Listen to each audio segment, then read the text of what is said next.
Uh, while everyone fought for their lives last game, it was clear that Fizz, Kuiko, and Amber were able to save everyone with the assistance of Mary, who, although at first seemed shocked from the occurrence, snapped out of it long enough to reveal a powerful weapon from out of his bag and use it on Horb Thunderstep to end his betraying life. Finishing to pick off the last couple of them, Fizz decides to follow the one who runs and comes upon a vessel the pirate meant to flee in. With this, Kuiko and her decide to send everyone, after they stop him from leaving, obviously. Kuiko and her decide to send everyone forward on the ship to arrive to the city faster. But possibly also to avoid being a large group and keep others from being hurt as they seek a weapon, as so detailed in a letter found on the body of one of the attackers. Moving on without the rest of the group that was with them in the ever-changing maze, the adventurers prepared to rest, taking watches to keep from being bothered throughout the night. Throughout the night period. Oh, geez. Waking to prepare to walk after everyone gets a full long rest. Ima and Dolia having searched around the head to ensure there were no stalkers after he relieved Amber from the last bit of watch. Amber, as she would see Ima and Dolia, nope, that's different. That's where we are. We're right there. Yep. Amber, So, we just do stuff. in Uh-huh. like a single sentence, a two-session ambush and now we're going to town Yeah. after ditching like all of our teammates. No, they did you more like. I feel like if the reference could be true, they left you, but you allowed it to happen. You guys essentially got rid of them in that way. So yeah, you're right. You're right. I feel Ditch them in a friendly way. Yeah. yes, in a friendly way. Yes. So where we are now, we're so last time I had just a bit of a confusion. We want to travel, but we want to search around as much as we can for possibly loot, possibly gains of some sort, possibly encounters, even if that means some baddies that could be knocked down a peg. I'm assuming. I'm asking. Yeah, I'd like to adventure around a bit without the rest of the All right. gang. All right. Great. What do you think, Danny? Yeah, I mean that's all we can do. All right.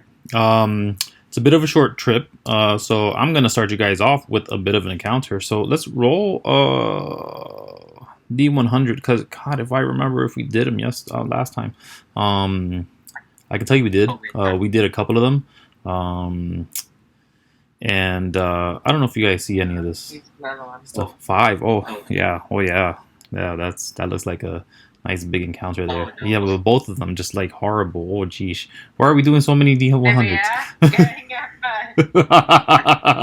first. You said And so we're 35. roll a few. I said throw a few. We're just rolling. Okay. Here you go. Let's stop. So the first one's a 5, the next one's a 15, and the last one's a 25. It's just And next progressively one's getting 25. better. You know, it's just progressively getting better. Unfortunately, that's my side of the spectrum. All right, let's see what that looks like. That I no longer have to really work for because I have all my stuff here proper, and if not, I still have it on the first sheet anyways. So okay, that just means something happens. It doesn't necessarily mean what happens. So let's see how bad it is. Let me determine that right quick. I believe that this would be just a d20 roll then. Yep, yeah, this would be a d20. So the severity for like negative consequences. Let's say you guys were in a zone or area where more more the word is right here, ambushes occur. Compared to obviously being close to the city, the chances are very slim. It can still occur, but 14. Let's see. Oh god. No, I only needed the one, Danny. Okay. Which is funny because 7 would have gotten you because 8 got knocked out last time. 7 would have gotten you the pirates again, but they don't exist anymore. So that's kind of funny. But the 14 is different. What happens to you guys on the first bit of station? For now, we'll keep it on this map. But if that changes, obviously I'll go into a map and set up the encounter in 2 seconds because I don't have everything set up 100%, but I do have everything ready. So what happens here? Actually, you guys are walking by, and yeah, you know what? Let me do a bit of a thing. It won't be much. I'm just gonna throw you guys up here so you guys can see what happens actively. I feel like that'd be better because it could lead to something. It could lead to something. So I'll take you guys here. Hopefully you don't see all the things I'm trying to hide. Sheesh. Put yourselves, let's say, in the anywhere up over by the right side of the map. As you're traveling, this would be the route going towards Imaly, which is why it's one of the drawn up ones. Let's just say is the side that you're walking on, but definitely is. We will just utilize it for the map purposes. But what happens here? You guys are walking by. Imandolia and Amber are with you. Imandolia usually takes the front of it, but you guys have kind of, and I'm assuming, correct me if I'm wrong. Actually, while he's up ahead, ensuring there's no danger coming from the front, you guys, Amber would be in the back, ensuring nothing's there, and you guys are just kind of seeking out, seeing like, oh, are there treasure troves around? Are there encounters to be had? I'm not sure. Maybe is that the case? And if that was to be the case, like walking quite, slowly, looking at our surroundings, being aware. Yeah. Okay. I don't think. What do I do? I don't think I have. Continue. Sorry. I thought there was danger. I'd be stealthing ahead. Oh, okay. If we felt like there might be danger, like it was an ambush-prone area. Yeah, no, I don't think we're there yet. But let me get perception checks from everybody. Actually, let's do that. Try to get Imandolia on this as well. He's not here. Oh, finally. Perception. What's those perception checks? I can't see them yet. But they're Mine good. was 11. Danny's was 21. Oh, very nice with the 21. I'm putting Imandolia there. I doubt he's that big. Okay. So yeah, he would have been up in the front with you, Fizz, and probably looking the wrong way while you probably look to the right. And while you do probably notice like a whole mess of rats just literally walking by. They haven't passed the route yet. They look like they're about to. Let us roll initiative. Again, we are not in combat, but let us roll initiative for the time being, just so we could declare what our positions are for this encounter. Oh, God. Oh, that's the one thing I didn't set up. My initiative counter. There's always something. Oh no. Just put it back. Have you got any area attack, Danny? Let me check. I'm not sure. Okay. And Does a torch count? What one? no. You're in the forest. Technically, it does. Was that you had a spell or something? I have 2 spells. I'm gonna be right back. Oh, 2 spells. I was also wondering if the staff of Frost was working for me. You're a bit lag here. Yes. Or is it like a DM? I'm back. What happened? What was the question? Just wondering, it's my staff of... Does my staff of Frost She's asking work if at my discretion? She's asking. Or It doesn't. So the scarf at the moment is literally, it seems like a mundane scarf. It doesn't allude to have any magic or any Okay. sort. And it, I mean, I don't think I'm gonna roll perception for a magic item. I'm not gonna lie. But if it does decide to activate, it would perception thing essentially do. It's just if we get to battle, Mm-hmm. it's whether it's under my control or if you want to do something with it's fine. I just want it to be like under my control, but that's fine. Oh, okay, no, yeah. Yeah. Okay, so we got 5 there. 21 on the initiative. Wow. Yep. Let's roll for my 2 people for some reason. Oh, okay. Right next to each other.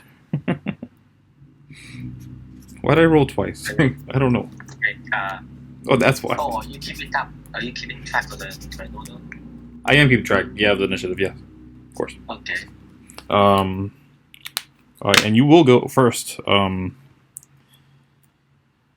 Danny. So, I mean, to be fair, I don't see any face. no, you don't. But you probably just heard Fizz and well, let's see if my friend got it as well. Yeah. What'd you get for perception? No, you definitely heard that with 21, of course. Yeah. You guys hear them, and you guys probably see traces of them. You probably don't see them exactly. You probably see more cloud dust, but it sounds like skittering rats, and they're literally flying by as they're rushing through the forest. This forest is kind of lush. It seems like it's dehydrating, but it hasn't yet. This forest, but Wait, it seems like it's dehydrated, but isn't. The forest seems like it's dehydrating. Yeah, like it's dehydrated almost, but isn't yet. But while there's still some kind of lush to it, it's a very peculiar sight. It seems like some trees shouldn't even be standing the way they look, some brittle. And there's some that just look perfectly fine, untouched by nature or its elements. But yeah, there's a load of rats rushing through, and it's your first to go. Your go first. Good thing about a druid then. Wait, do Fizz know? Oh, does Fizz I'm sorry. Does Fizz know about the rats, or at least the sound of it? Yeah, everybody look like they got alerted by this noise. It's no real surprise for you guys. Oh, then I guess I'm just waiting my tools because I can't do anything. Well, at least I will stop walking. Oh, okay, so you just halt. Sure. Yeah. Sure.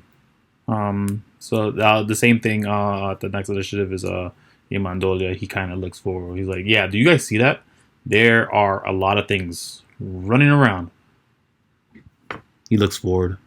Oh, can't see them though. That's his turn. And then Amber she's like, what? Oh, good. That's it. It is your turn, Fizz. Okay. I'm going to move into the cover of these bushes. Yeah. They're trees. Yeah. They're trees, really. And I'm going to, yeah, trees, bushes, whatever, the cover. I'm going to move into the cover over here. Sure. And then can I'm going to hold my action with my bow drawn, even though I'll hide in the cover. That's my bonus action. Okay. Yeah. So as you're doing that, you see these rats. These because you see them clearly. They're rats because you see a whole bunch of outliers hanging around, looking at you, around you, and then they just rush away and join the pack. They rush up to around here. They actually go around the trees a bit because there's a bit of these trees are a bit crowded. Not where you're at, but more towards the end of that. And it's fortuitous for you actually because I mean that 19 shows that you hid very well from the mob of rats that are swimming by this forest. But now we go to you, Kuiko. Wait, so they don't notice us yet? They have not noticed, or if they noticed you as a mob, they have not engaged to attack you. Then I'll just slowly walk up to here without making a sound. Sure, roll a stealth check as well. I don't know, if you're just up there, that's perfectly fine. You won't trigger any kind of aggressive action from that. I'll hold my action while waving my bow. No problem. What action are you holding? Like a bow strike at something that goes. Ready to shoot my longbow. All right. So like if anything tries to go engage Ima Andoli who's slightly forward, or you or Amber or Fizz, do you want to pick one or?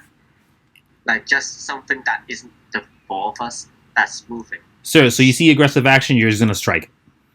Yes. Got it. That's perfectly fine for a held action. So you do that.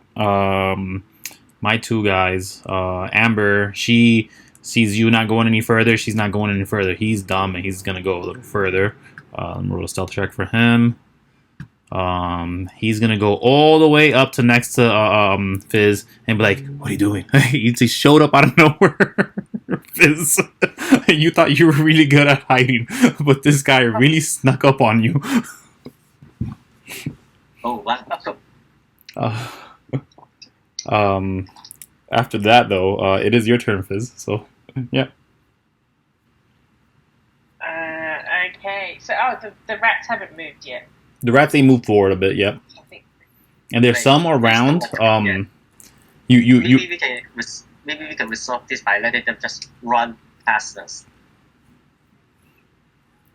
Yeah, well, that's what I'm kind of thinking. I didn't attack them straight away. We'll see what happens.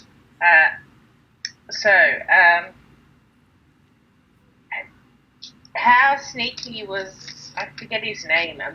Ima, yeah, you can call him Ima. Ima or Andolia. Ima Andolia is what the he's referred as, and that's what Amber calls him because she does recognize him from the city.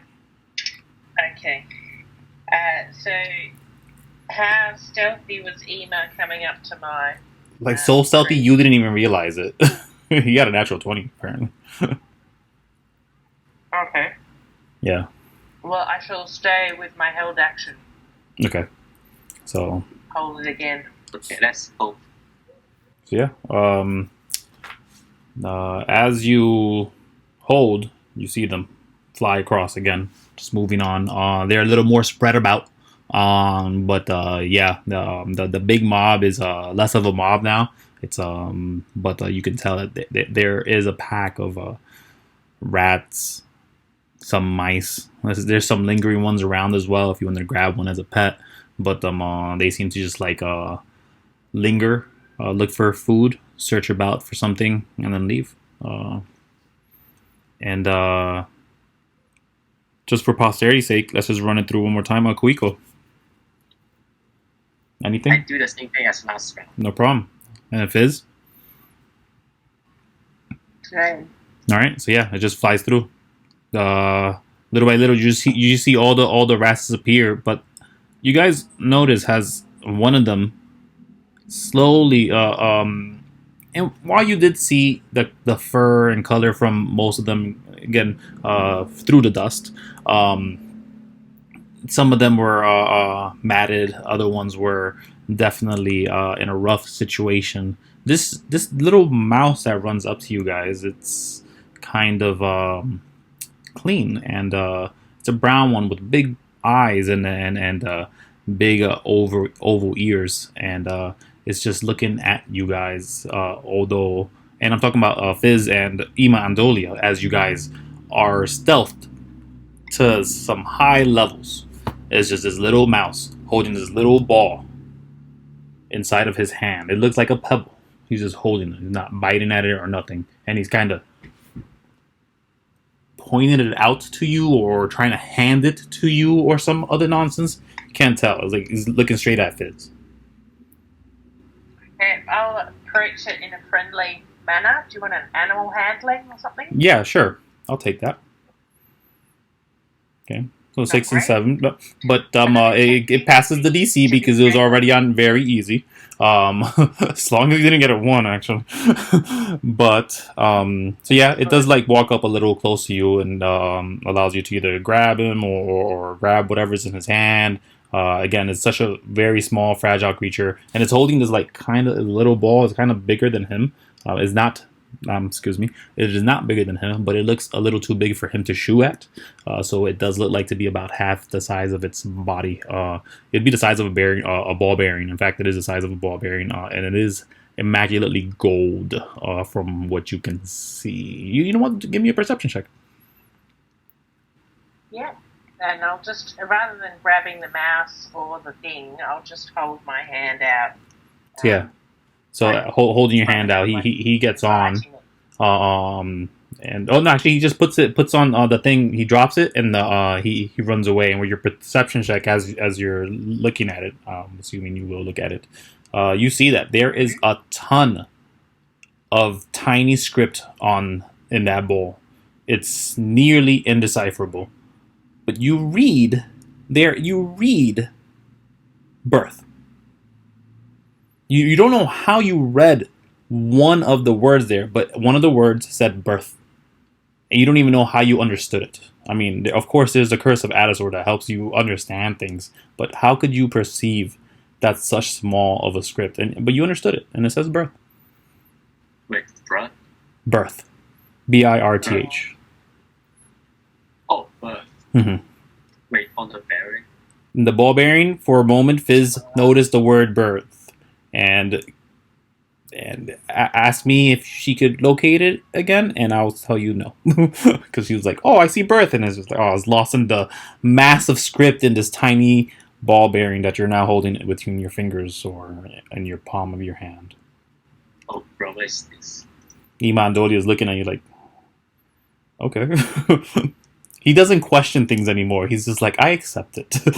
After the whole dragon thing, just like, what's going on? I just got floated somewhere else. I'm done. I need to retire.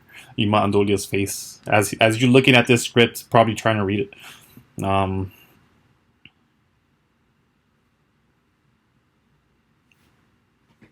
do you guys do? Do you guys converge? Let's continue to do that. I'm so sorry. I didn't catch any of Do you that. have identify magic or identify item or anything? Nope. No. What about our allies? Do any of them have identify? If you ask Amber, she'll say, "No, I don't know that magic. That's Can we use insights? It's usually of the wizard's purview. I don't. All the power I get is honestly from Adosal Ok. And I'm sure you guys saw some of that display. Can I use insights? I'm sorry, Danny? Can I use insights? Sure, definitely, yeah, of course. On Amber? Oh, no, on the ball bearing. On the ball bearing? Oh, no, so yeah, no, use perception. Oh, okay. Yes. So yeah, with the 15, you see that there is a lot of things written on the ball, and it's very is very small and thin. It looks like whoever wrote there must be about the size of a mouse or a rat for them to legibly write stuff on there. Because if you attempted it, it probably wouldn't be able to happen. I don't want to scale it to the sorry, I don't want to scale it to the level of like writing stuff on rice because you could still decipher that. This looks like something was written and then got shrunk down to that level, or it was already that small when it was written. I'm going to use a bit of glass from my broken pocket watch. Okay. And see if that gets me magnification. Yeah. You know what? It does help. Look at it. It does help a little bit. And again, it's just a lot. Do a perception? No, because I'm taking you 24. So there's a lot of writing on it, and you do see more. In fact, you even find where it says birth again with your glass trick. And as you see that, you try to see what's next to it or right around or off of it. But it seems like that part is the only part that you can read because that seems to be the name that's there. It also, to you, it also kind of whispers the word Siata to you, which again, to you, kind of does mean birth. So that's maybe where you did see it. Okay. But you can tell from deciphering that phrasing, the relation between birth and Siata, that this has something to do with the dragons, the time dragon keepers, I meant to say. Okay, as we continue walking, yeah, I'd like to investigate the ball. So, sure. like, throwing it in the air, see if it has any, maybe try rolling it, bouncing it. Fire Arcana. Yeah. So I'll give you an Arcana. You have higher. You want me and investigation. So also. No. The Arcana's fine. Around with it. Oh, okay. There you go. 20 crit investigation. Unfortunately, investigation doesn't give you much. The Arcana would have been the one. But with investigation at 23, what could you decipher? Like, is it magical? I'm assuming it is. The Arcana. With the Arcana, you can tell there's some trace of magic, maybe. At 12, and that'd be pushing it a bit. But there seems to be something to this. It is not without import. With that 12 Arcana, but the investigation, honestly, even a natural 20 doesn't lead to anything because is literally the writing is on there and that's it, and it's a ball. And if you wanted to, you could toss it and probably hit something, but that's it. Yeah, well, I'll try things like that. I'll see. Does it, yeah. If I throw it at like something, does it seem to do nope more damage or no? It's just there's no unusual effects that I notice. Nothing weird or nothing odd, nothing cool. This is just a ball bearing. It looks kind of gold. It might be worth something, but the writing on the ball bearing itself. Whoa! I didn't know I was going to do that. Okay, I have after playing with it, I have put the ball bearing in pocket 42. Oh, okay. Oh, all right. You're keeping track of those. I like that actually. Pocket 42. Pocket 42, no problem. For birth. The other one's in pocket 20. You don't want to put them next to each other. I'll keep that one for now, but I'm going to lower this. So yeah, you guys go into that little encounter. And since we're taking our time, I'm assuming we're just doing one hex at a time, because that would be the way to like search about, try to see if there's any kind of loot or stuff like that. So then we could. I wouldn't mind kind of like detouring across. I think last time you said there was something interesting over in these mountains, so I wouldn't mind. So actually, the mountains are part of the city. is what I said. So like that whole square where the mountain and the city is, that's like the whole city. The mountains is the border for my city, and I'm like, okay, there's no mountains there, really. It's more plains, but the mountains for me, it's like that's my sign. Is like because the city. Let me show you. That's fine. I talk so much. I can show you. Boop. It'd be something more like this. So the city, the walls are literally like that. So like this is still part of the city. All this part of the city.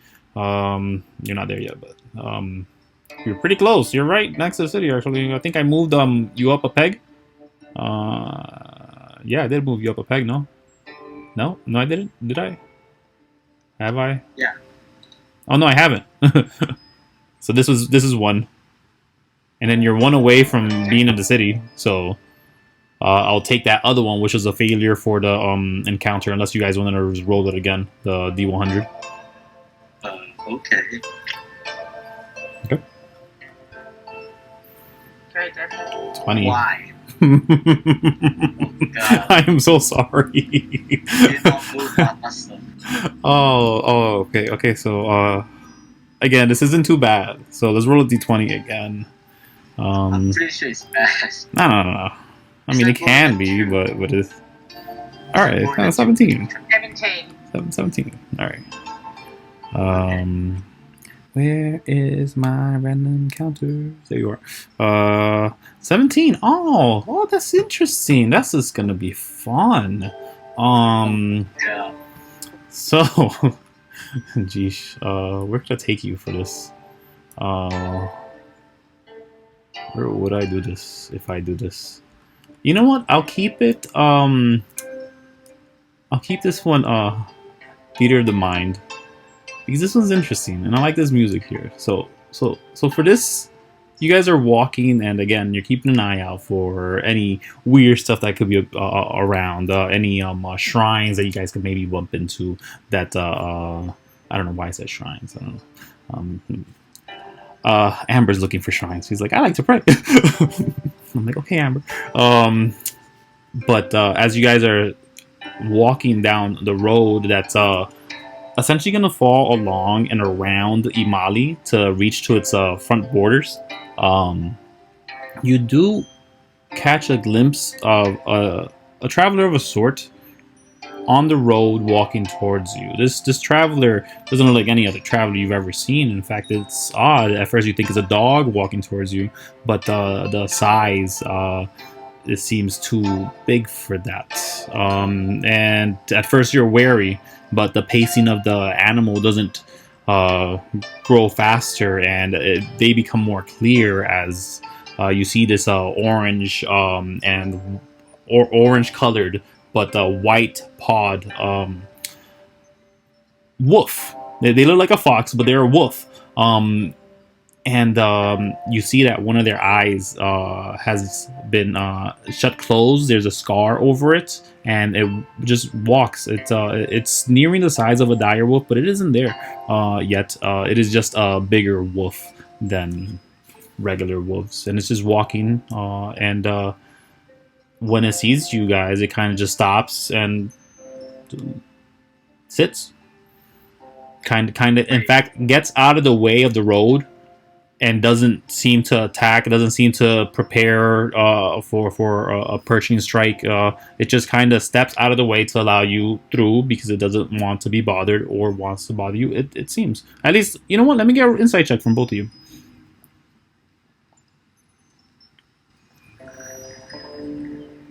Oh, Okay. So I mean, I still give you your forest bonus because we are near the forest enough, Kuiko. But I think that gives you like an extra 2. I'm assuming, right? yeah. So yeah. So with the 10, you can tell that this wolf, this animal, can't really even call it a wolf because it has how would I say has like branches coming off his back. You see branches, but is like 3 of them. Just like 2 tiny 3 tiny branches just sticking off his back, and it's clear. But yeah, it doesn't look like it's gonna attack you guys. This isn't a normal animal. Wait, can I check his intelligence? Oh wait, no. Give me a second. I mean, I know. Can I check? I know of a way to check his intelligence. I mean, you can just ask it something, see if it responds. Maybe. I just say hello. Well met. Okay. It Hello, gives you traveler. it gives you a nod, and then it kind of just looks at you guys. I take out one of my rations and cast animal friendship with my last spell slot. Okay. So it's not your last spell slot because you've had rest, so you just use one of them. So you cast animal friendship, and nothing Yes. happens. Oh wow. Yeah. But as you do approach it with your because you feel it as you're casting animal friendship, and they see that. They actually look at you while you're casting it. I'm assuming it's just a verbal component that you need for animal friendship. Verbal, material, and a semantic, I think. Yeah. So you have to speak, and then you have to make a hand motion. So I'm assuming your hand motion is probably like a hypnotic wave with your rations, and then you try to say the words that cause the magic to happen. And it's kind of obvious, but they haven't taken aggressive action, and they look at you kind of curiously. And then Wait, did they? Hmm? Did they just succeed their wisdom save? Wisdom save? Yeah, did they just survive the wisdom? They save? didn't need to take it. So it's not that they failed. They passed the save. It's more like the magic didn't go to them, even as you did it, and you see the magic go to them. The problem with the animal friendship is you need a caveat. They need to actually be an animal. So either it has intelligence lower than 4, or it isn't even a beast at all, or it is so strong that it ignores magic like that. Or it could not be an animal. I mean, technically anything is a beast, right? Yeah. And What does your spell description say? It should say in your spell description. Yeah. And then each kind of different. Right. Okay. It's a beast, so. And it's a beast. All right. Yeah. So that's my fault. Okay. Good God. It must see you. If the beast intelligence is 4 or higher, the spell fails. Oh, okay. So you do see that the spell fails. Oh. But not because they passed their wisdom check. So they're just wait. I pulled out the ration without putting it on the ground. They just look at you. They're just looking. They're not even moving. They're just looking, like waiting for you guys to either, move on or I asked do something. if there's any news from the path in the other direction. It looks to the direction that it just walked from, and looks to you, and then it says no. Right. Thanks. Well, Okay, he said no. have a good day. You too. Yeah, be Okay. safe and talk. Understandable. Have a nice day. It looks at you, and you as well, Kuiko. Okay. I guess we'll Who's just your name? let's slowly walk off then. Yeah. I think maybe that's just a druid. Maybe like shape shifting. Amber like grabs at your arm and like whispers and is like, "Did it just say your name?" Yes, I know, but I can't do anything about it, right? Let's just move on. Okay. You could ask how it knows your name. I say to Chico. I'm terrified. I mean, it's supposed probably just magic, right? Defending against a low level magic. Possibly. So, Well, you Wait. could ask and you'd know. Yeah. Seems friendly enough. There hasn't. you can ask. You want to turn around and ask? I say, yeah, I turn around and say, hey, how did you know my buddy's name? I mean, I know all names. It kind of looks at you awkwardly. Is like, I don't know how to answer this question. Don't you know everybody's names? Like, it gave you that face as much as it could telegraph it from a kind of a pseudo wolf face. I typically ask him, then what are you doing here? Like trying to be as unintimidating as possible. I protect the roads when I can.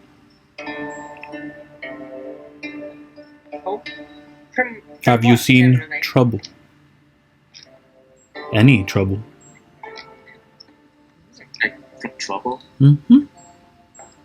It walks up to you guys now. It's on its all fours, and it does kind of nuzzle on Kuiko's hand. It says, "I know your name for another reason, though. Not just because I know all names. You don't remember me at all? I mean, I barely remember. You were so young." Me? Yeah. It kind of rubs its ear on you and then jumps off a bit to give you space, and faces all four now. Even Andolia is even in the back looking like, I've never seen a creature like this before. But he does go up and he's like, "What do you mean protect the roads? What are you protecting them from?" Sorry, he has a deeper voice. "What do you mean protect the roads? What are you protecting them from?" And the animal, it says, the being, it says, "Just any kind of evil. Monsters." Is this like one of those a spiritual animal? Do you say that? Or are you just asking me? I'm like, as a player, yeah. As a player, just. Yeah. You know what? Let me get a Insight. I think insight. No, I would say let me get a history from both of you, actually. Oh, great. Oh, that's. But yeah, that's decent. So Kuiko, you know that there's a tale that travels around port, specifically. Not even Imaly, actually. In fact, Imaly is kind of unaware of this situation because Imaly itself has always been protected. In fact, it's one of the most protected locations. But in Imaly, in port, there are the cases where travelers have come across bandits or thieves or just general baddiness, for the lack of a better word, and there has been some kind of protector to come by and reach them in their time of need. Some great beast that can tower up to 20 feet, grow trees around from concrete itself, and breach in through walls as if they're an apparating ghost. But this is just a tale that you've heard. But one thing they always talk about, so sorry, Danny. One thing they always talk about, one thing they always mention in this tale is the three branches that hold port together. Three branches. It's such an odd phrasing. It's always odd to you. And as long as you've lived in port, it's always bothered you. Why three branches? Trees usually have more than three branches, don't they? Not. It's coming to clear the light to light. It's coming to light this clarity. It seems that the three branches may be just either a metaphor for the sticks behind this thing's back, or something greater. You're not sure, but this might be relatable to this weird hero that does appear every once in a while and saves the common folk when they're in danger around port. And again, It is just a fable. It's not that it actually does happen. In fact, what actually does occur more than often is that pirates get their way and bandits kill people. And many bodies have been found on the road and carried out to the end of the road just for like, listen, we found this body just lying about. But soon, she just remembered this out of nowhere because she does have amnesia. Yeah, but it's progressively getting better. It's not like you've completely lost everything. You haven't lost like your skill to travel around in the woods. You haven't lost your you're more built in memory. So like just a random trigger is this animal that just Yeah, you're just putting a couple things together, and your assumption is maybe this could be this thing. And yeah. I whisper 3 back branches after we remember this. You say that? The 3 branches? Like whispering. You whisper? It says, yes, 3 branches. You'll need one. You'll all need one. It turns its body a bit, and it lowers its legs and kind of lumps to the ground and just lays there, looking away as he says that. You'll need the 3 branches.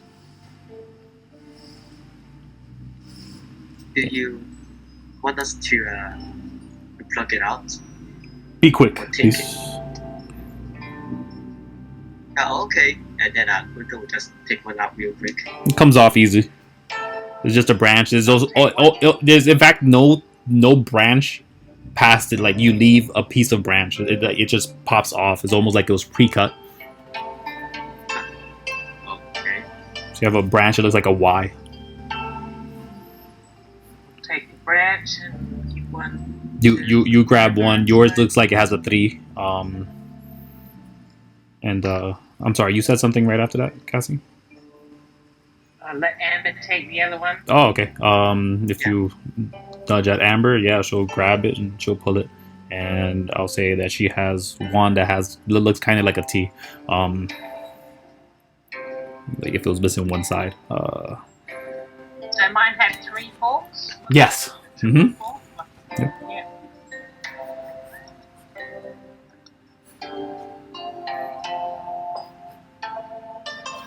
Okay. So once that happens, once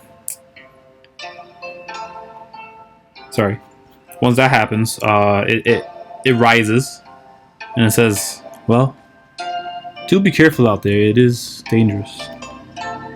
Have a good one." It turns around, starts walking as it did when you first met it. Wait, in the same direction? In the direction that it was headed, yeah, as in the direction that you guys just came from. Okay. I put away the branch, put the fist in a slightly physical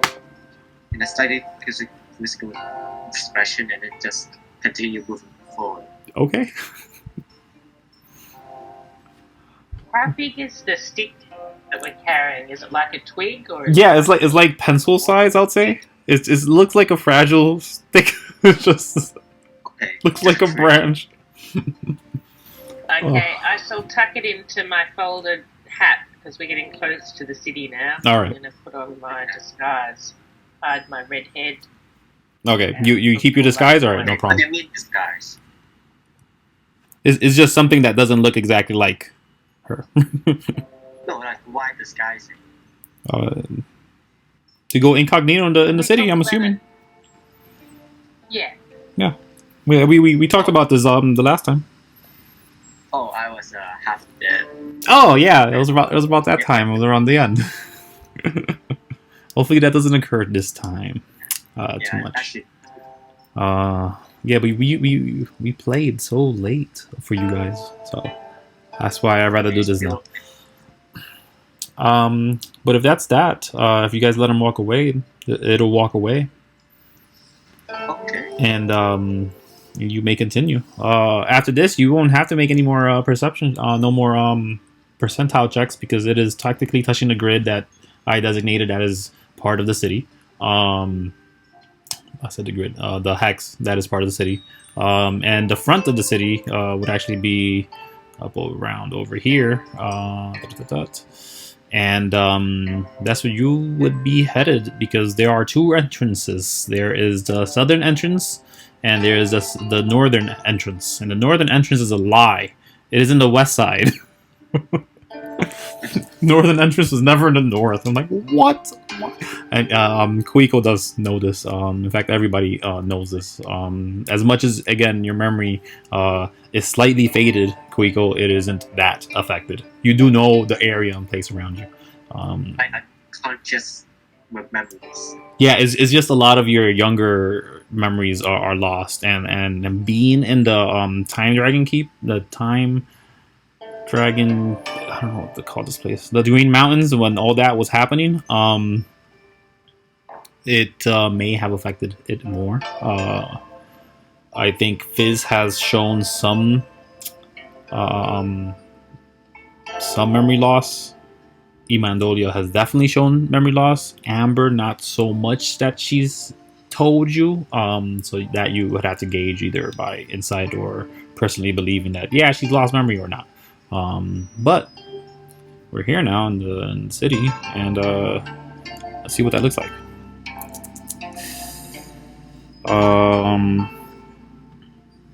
Hey, I'll say this.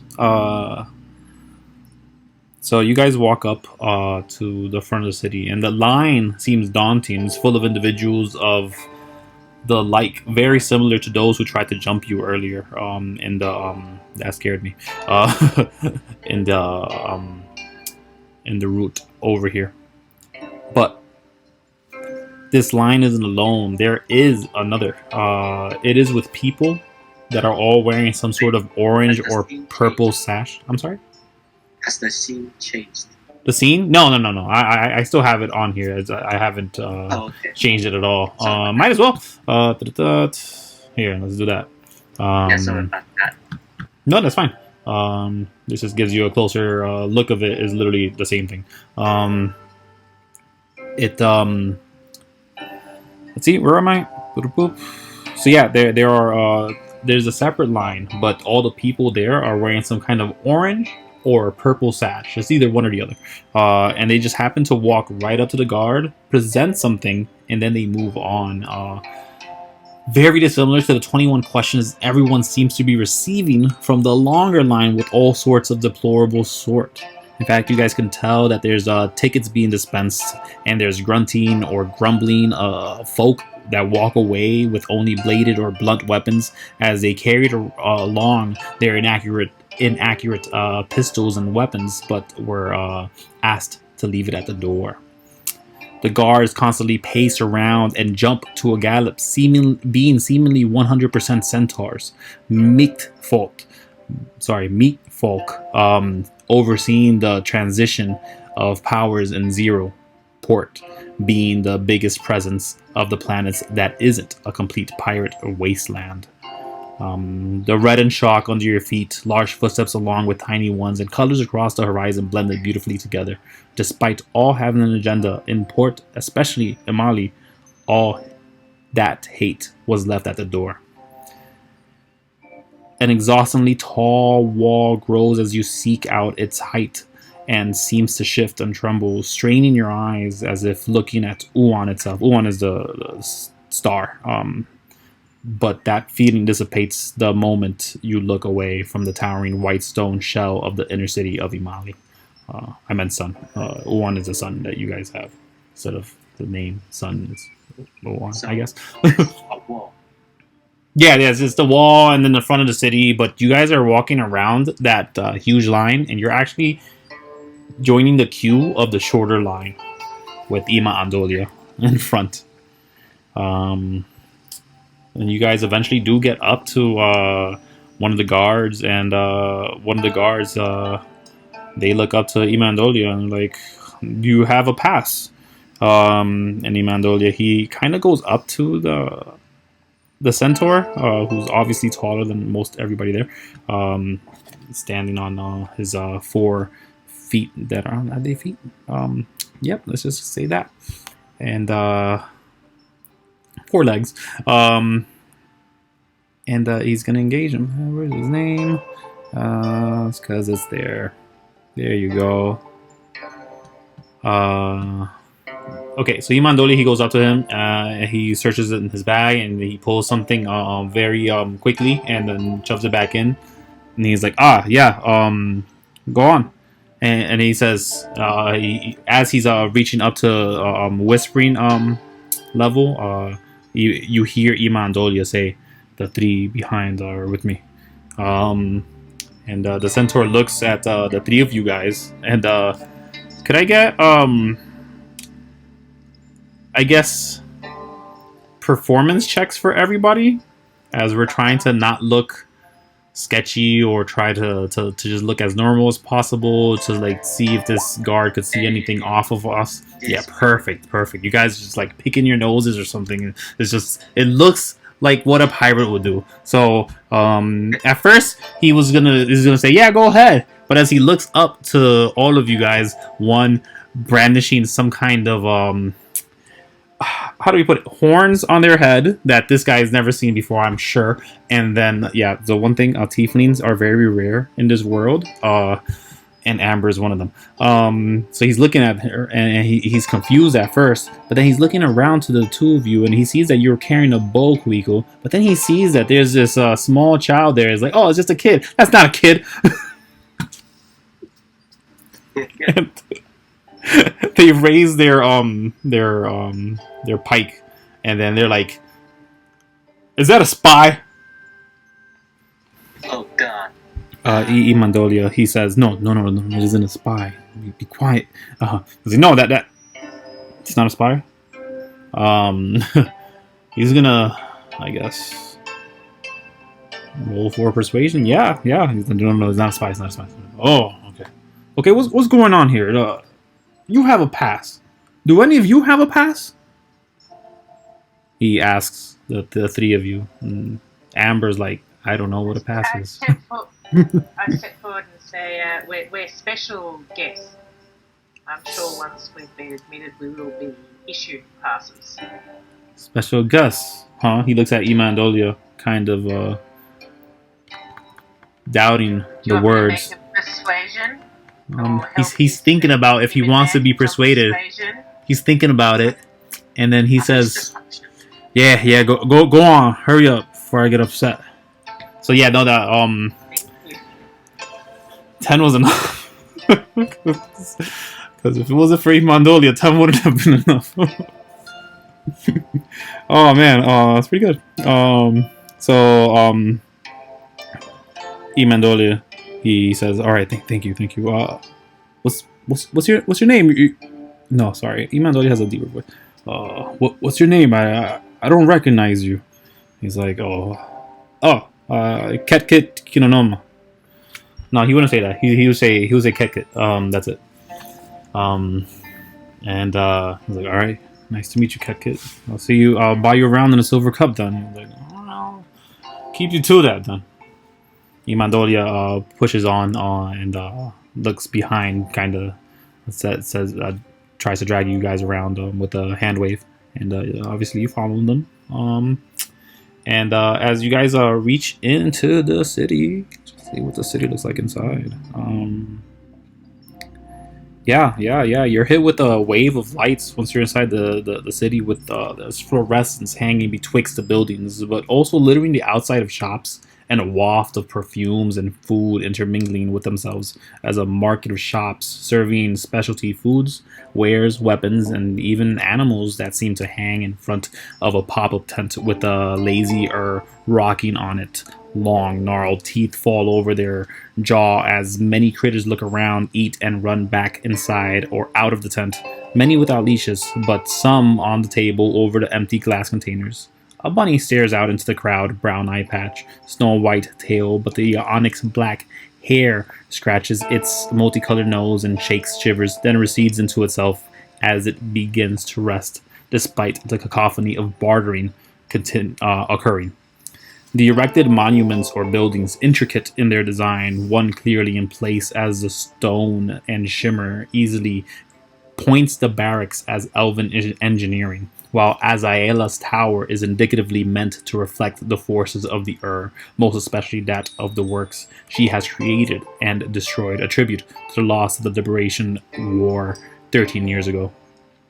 So what you're seeing really is just a bunch of towers, and there's a whole bunch of pop-up stores, including the little animal shop that's there. There's some guy fall asleep in there, but there's a whole bunch of other stores, and you can see there's like a bunch of these pop-up stores, but there's regular stores also right behind them. They're like kind of trying to block the way, but you know they kind of can't because there's this whole route to every single store or building that they ensure to keep clear. It seems to be part of the walkway. You see centaurs actually actively walk through and around. You always hear the clip clop all day long as you're in this city.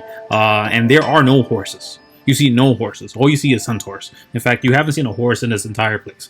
The horses, in fact, they don't exist for all fact of the matter. And that's just kind of my story thing, and I'm sorry for that. And it's not like I hate horses. I like horses. It's just it didn't happen. I had to justify centaurs somehow. So I'm like, oops, sorry, horses. There are animals of labor. There's a term for it. But yeah, there's animal life out there that you can use. Yeah. I would like to find a fine glass grinder to get my lens for the gun sight. Wait, I'm sorry. You want to go fix the gun sight though. So, but what are you looking for exactly? The lens, right? Yeah. Okay. So I need someone who's can grind glass. You know. That's aspirant. glass. Oh, okay. That's aspirant. All right. Someone who's doing high quality glass work, not So we have to ask around. Yeah. Ima Andolia is kind of leading you around the city, but he'll turn right before too many of the shops do show up, and he's like, I'll leave you guys here. I'll leave you guys here if you don't mind. I do have some things that need to be taken care of, but you guys did a lot to help out, and I want to recommend you for well, you see, if pirates attack outside of the city and someone from the core witnesses this, you're liable to some kind of pay. I want to ensure that you guys are getting paid for this job that you did, because you did save us, including myself. So if that seems fair enough, I'll have someone show up with an invitation to one of my bosses. It's up to you though. I know, and he looks to Fizz, you guys are weary about certain things. Wait, to Fizz? Well, yes, we did get, transported to some kind of weird dimension. My buddy's he's lost his memory. Things are a little confusing. Caution is advisable at the moment. Definitely. But some money would be lovely, and if you can vouch for your boss, I'd be happy to meet them. Wait, no. Cassie, as a player, I'm saying this. Remember that treasure chest we opened, like back in the ruins? Yeah. Did you remember how much gold was there in there? No, I think you opened that one and you wrote the gold down. It was only it was the 400 bars of dragon gold. It was 400 gold in there, so I'm much rather not attract attention to ourselves in this situation. Well, we've got to, meet people who are important in the story and stuff. And so you still progress the story. Well, I don't know. We don't know if it's part of the story or not unless we make it part of the story. But in my opinion, if Dolly Sorry, I think that's what Ima Andolia. Yeah, no, Dahlia works for me. Honestly, he loves his name. He actually likes it when people make up like weird things. He's like, hey, whatever. Okay. I get it. You said Dolly, and he's like, yep, that's me. So if Dolly's going to vouch for his boss, and we're going to get some cash, I'm happy to meet his boss, and maybe we'll get a bit of an idea of what's going on. Maybe get a bit more information about the situation. Wait, so who are we meeting exact? Like, is it just some of the higher ups? Is it like the police, or I mean, if the police comes, we don't have a pass, right? That could be a potential weakness. I don't care about a pass too much. We're in the city. If we get kicked out, we'll just move on to another city. Oh, okay. There's a whole bunch of cities. He can live anywhere. The whole bunch of cities. Yeah. This one doesn't matter. Exactly. So let's just, I say let's meet the bosses when the invitation comes. And in the Sure. meantime, we do a bit of shopping. Yeah, let's just let's And do then, that. and then maybe go to the Witch's Brew or whatever it was called and see What? if any of the old gangs there. The pub we were going to meet, Oh yeah, okay. you know, Amber see what says, happened to them. I thought we were going to the easiest pie. The easiest one. Or whatever, the easiest pie. Yeah, that one. Oh, okay. That's the one. Yeah. But first we'll do some shopping. Yes, we do the shop. Okay. So you guys Because we're right say here yeah in the to Ima. Oh yeah. So Ima Andolia, he'll say sorry, I blanked there. Ima Andolia, he'll say great. So I'll once I have that set up with Lito, it'll take care of itself. They'll give you the pass that you'll need to enter Azaela's tower. That's where I'm gonna go now. Do take care and keep your gold close at hand. There are a few sticky hands out here in this city. And then he walks away. All my gold's hidden in my pocket dimension. He doesn't know about that pocket dimension. No. But I'm Oh, just yeah. saying to the DM. Oh yeah. Player, Yeah, and for the 40 valuables are in my pocket dimension. Yeah. and the 46 are also in the pocket dimension. What else is in the pocket dimension? The 46 platinum, or I guess Oh, yeah. 52 at this point. Yeah.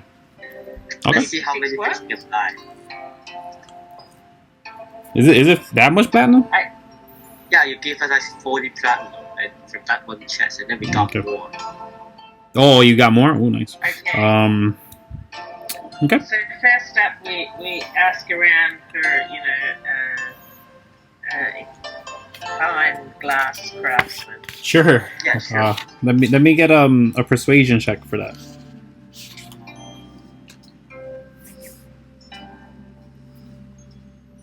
Here not is 4 high. My persuasion is -1.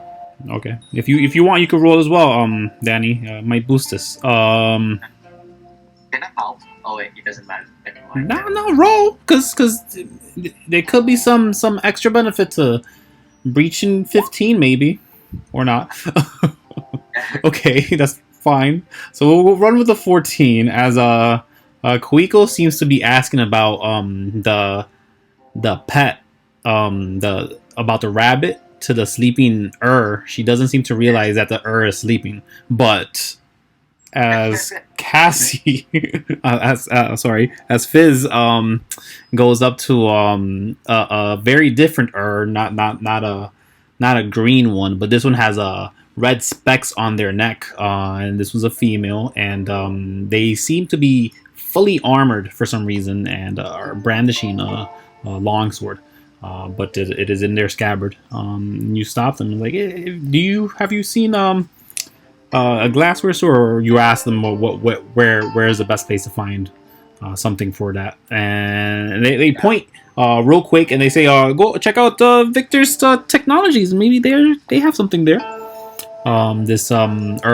They long arm points right at Victor's Technologies, and it's just this little shop that is hanging about, and it seems to have glass windows. Like every shop is made out of wood or concrete or whatever they decided to make it as. But this shop it has mostly glass as its front for some odd reason, and even the door is made out of glass. And heck, I'm surprised the roof isn't made out of glass, but it isn't. The rest of the house, the rest of the little house, yeah, it is a house, seems to be made up of regular brick and mortar. But yeah, the front of it is just completely open, and you can see inside of it. And inside, all you see is a whole bunch of stuff you can't even decipher what it is. Some looks like technologies. Some looks like mundane things that you recognize, obviously, like bear traps, and you see hooks.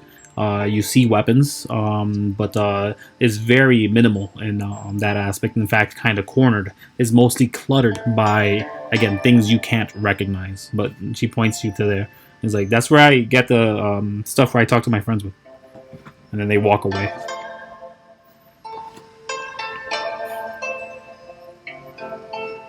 Cool. Thank you very much. Mhm. I say as they leave. Yep, they wave. And then I walk into Victor's Technologies Okay. shop. Victor's Technologies. So once you enter into Victor's Technologies, you do see that there is a bit of a older gentleman, a human, just sitting there, and he looks up slightly, like, welcome, kind of waves you, and I say, hi, I'm assuming you must be the famous Victor. yeah, that's right. You must have read my sign, he says sardonically. I've been given the highest, you've been given the highest recommendation. Discount off the bat then. Thank you. So I am looking for a particular part. Hoping you can help me with.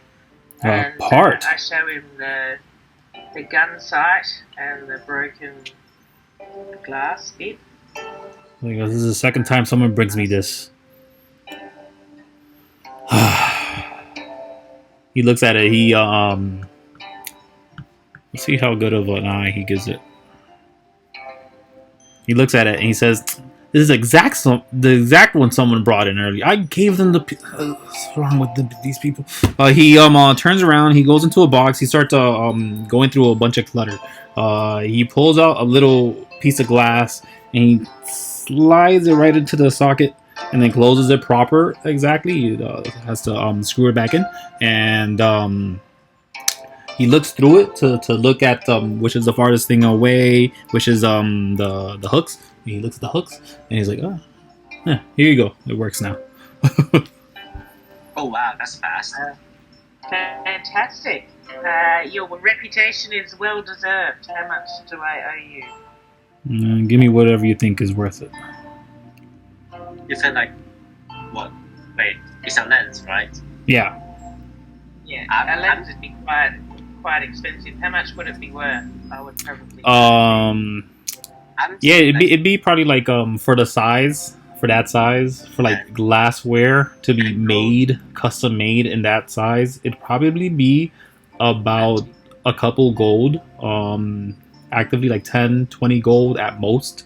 Let's But just do a the way he kind of nonchalantly threw it in there and like handed it over, it seems that he has spare pieces around. So he's probably not going to offer that much. I mean, I ask for that much from it. He's allowing. He's essentially asking for whatever your price that you thought it was worth. You walking in here for that. Yes. Okay, so it's worth between 10 and 20 gold, you're telling me. Is that right? If custom made and you went to like a glass shop to ask for it to be made, yes, it would cost that much. But again, as quick as he grabbed it and threw it in there, seems he doesn't think that's worth that much. Well, I'll give him 10 gold for it then. 10 gold. Oh, wow. He looks at it, and he grabs like the first 2, and he's like, I don't need that much. Oh wow. Oh, nice. Oh, I'm scared of something. So, have you got anything else that looks of particular interest? So was that the only thing that fixing on my gun? Was there anything else? So no, yeah, the scope was the thing that was wrong with it. The what's it called?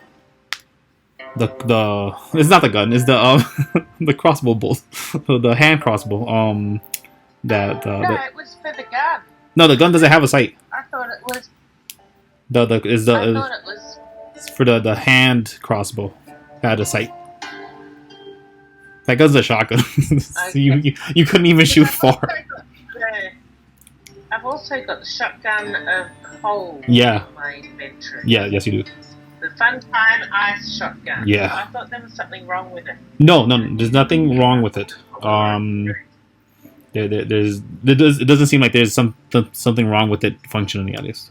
It was working just fine. The only thing is when you did check the hand crossbow, as you were like checking it to see if it's worth using, it's like, oh yeah, this hand crossbow works minus the sight. Okay, so that's where we had this. Okay. So now I've put the sight on. What does that change on the? It does seem to make the range a little better. So Does it increase Do you want to range? give me the stats so I can add it to the weapon? yes, just a second. Because I think that just gives it like an extra 10 feet for the. Wow, 10 feet. Wait, what is the range of this before? Well, no, because that gives you extra 10 feet of arm line. That's the scope. Yeah, give me a second. I'm gonna just find. I Okay, think it would be plus something to hit, wouldn't it? Because you've got the aid of the scope helping you aim. No, that it just changes your range, so you don't have this advantage at a certain amount. yeah, so it's just a range upgrade for like 10 gold. Yeah, that's what it does. I'm not good with gold. Who cares? It's not real money. Yeah, I am. We'll find those. I can't find that one excerpt exactly, but for now, at minimum I was gonna give you 10 extra range. For now, let's just call whatever the disadvantages is the a regular roll, and whatever was the regular roll would be advantage. 80/320. Yeah. So would it now be 90/320? Yeah, no. So I had it written down in some way like that, but I'm just gonna forego because I had it particular and I had it worked out. I'm just gonna do it the simpler way for now. You just don't have this advantage on the longer range. Yeah. Okay. So for now, I know there's more to it. 320. I just gotta find my paper for it. Okay. So I'll get that, but I can't find it. I don't know why it's not in my one sheet that I try to throw everything into, but I can't make sure. I can't do it all. It's an infinite crossbow, is it? No, you have a crossbow So it's one of bolt the things- that is a magical one. Yes. okay. Yeah, but other things that you guys. Wait, I thought she has the both of it, right? The infinite bolt thing. Yeah, is a crossbow bolt itself. So it's a magical bolt. Jesus, that is a lot. Fizz doesn't know that it's infinite bolts, but I mean, I'm just gonna tell you what it does because Fizz is eventually gonna use a magical cross bolt. You know, maybe we'll see. Maybe. But there are other things around. If you guys wanted to know about them. Wait, is Kuiko still talking to the sleeping herb? No, you guys probably would have already gone to the shop together. Oh, Like after she found out. Like, did you want to buy something from the pet shop owner? It's up to you. Can I ask him what kind of pet he has? Yeah. So you ask him that, and you get a snore. But then the rabbit, it says everything that's around is for sale. Wait, come again? It basically says everything that's around is for sale. Oh, so what is in sale? There's a python. There's the rabbit speaking. It kind of just looks around. Is like, I don't know. No, I think he's asking what he can see. Oh.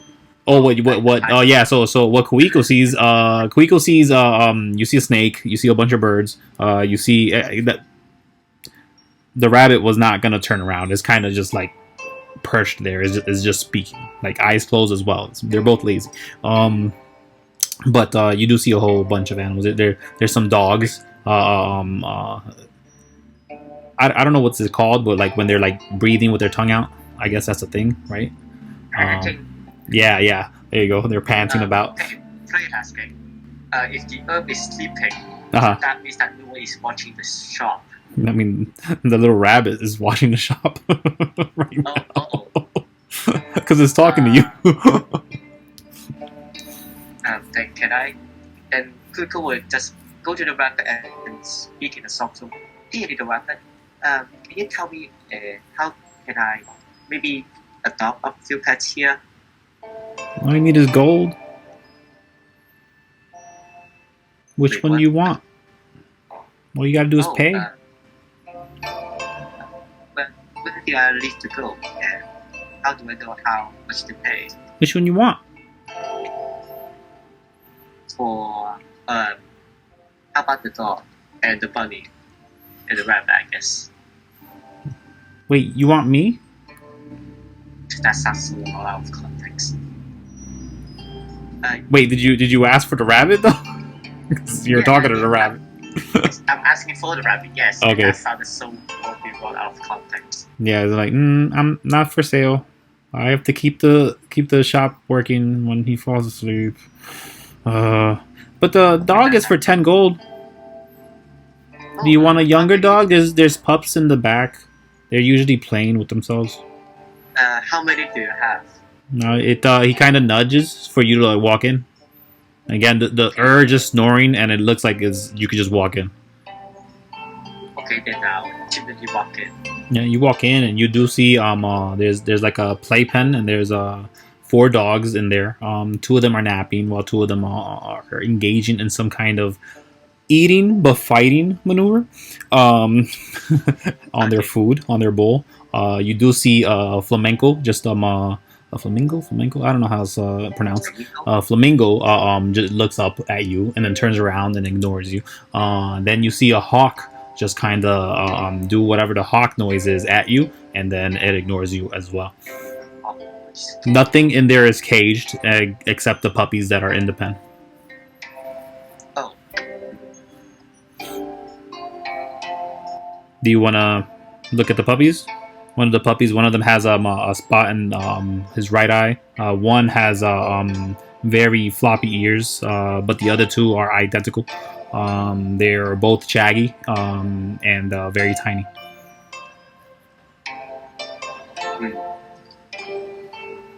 Okay, now I'm trying to think in Kuiko's perspective.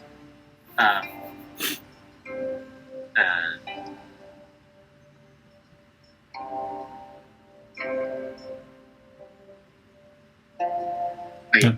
So, okay, as the player asking, if I bought the 4 puppies, do I have to take them around? Yeah. You have to find a place for them or something. Oh god. Adopt a child, Adopt a child. essentially. Okay, so for that, I see a snake, a flamingo, a hawk, and 4 puppies. The snake was outside. You don't see it in here. Yeah, the snake is outside. So, It could probably slither in here as you're speaking. Yeah. so by the process of elimination, Mm-hmm. it's probably the hawk. The hawk. Yeah. Okay. So you go out back to the hare and ask it about the hawk. How much for the hawk? I can ask. Oh, you don't want that one. That one's scary. It eats me. Well, it tries to eat me. It's failed like 8 times, but only because of him. I would say 20 gold, but I really want him out of here, so I'll take 5. Okay, I'll pay Okay. So you put the 10 gold on the counter. It doesn't grab it, just leaves it there. It's like, thank you. The glove is under the desk. And there's like this a bit of a little desk there, where there is a glove that you can find for the hawk. A glove. If it, yeah, it's human size, so it'll fit you very loose. Wait, what is the glove? What is the glove? Just put your hand out with the glove on, and it'll jump on your hand. Huh? Wait, why? It's trained to do that. Oh, okay. Can I just put the glove like on my shoulder? No, it's a whole like a hand glove. Your fingers go in it. But it can go on your shoulder too. If you tap at it. Okay. So I guess Kuiko will put up the glove and then go into the bag and then look at the hawk and raise her hand to see what will happen. And the hawk just kind of glides over to the glove and is perched on there and is looking at you. And then it kind of climbs up to your shoulder, and then it lays. It sits comfortably, and then is like, all right, let's go. It doesn't say that. It just is like, you can tell it's prepared to move. Like, as it did that, none of its claws scratched or stung you. Yeah, you have a hawk that you purchased it for 10 gold, which is nice. Just make sure to take that off of your inventory. Yeah, I did. Okay. Okay, then I go back out to Fizz and. Well, this happened right before, so now we're just in Victor's technologies again, where I'm assuming everybody's gonna look for stuff, right? Yep. Okay. So you guys see something that looks like an audio recorder. You see, I don't even know what that says. That says something, and I can't even tell you what it says. You see something that looks like a bit of a laser point.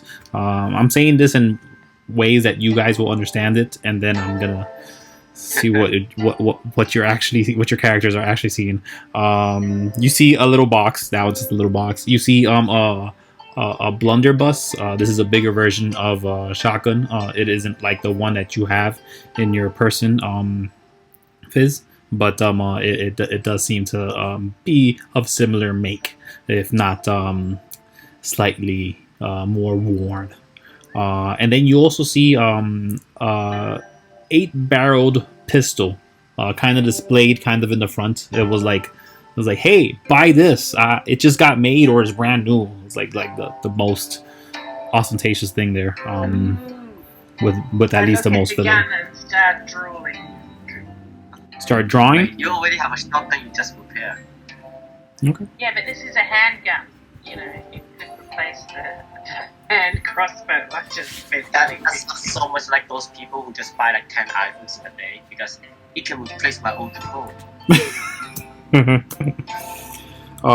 There are definitely. Go ahead. Maybe we can go look at it. Sure, why not? Let's go open. Is it a weapon shop? No, this isn't a weapon shop. It just happens to have those 2 weapons. Okay. I go look at it. Right before you do too much of that, I would like to say, also any like kind of thing you could find in Radio Shack is found here. If there was a Radio Shack ever existence, I don't know. You guys know about Radio Shack? Yes. Radio Shack. Oh, okay. I don't know. They shut down. Used to have Radio Shack back in the 90s. I You think. used to? Oh no, I used to work at one. Oh man, Oh, God. They're all gone now. they're all gone. Every single one At of them. least in Australia, It's sad. no Radio Shack Yeah. anymore. I Who think- listens to the radio. Yeah, It's all Dick Smith out here now. yeah. I like their stuff. I mean, Online, eBay.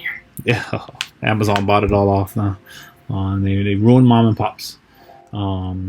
But yeah, so things that you would find there would be here. So like little things that you could that would help assist the make of a kind of thing, like a weapon, maybe more electronical type, at least.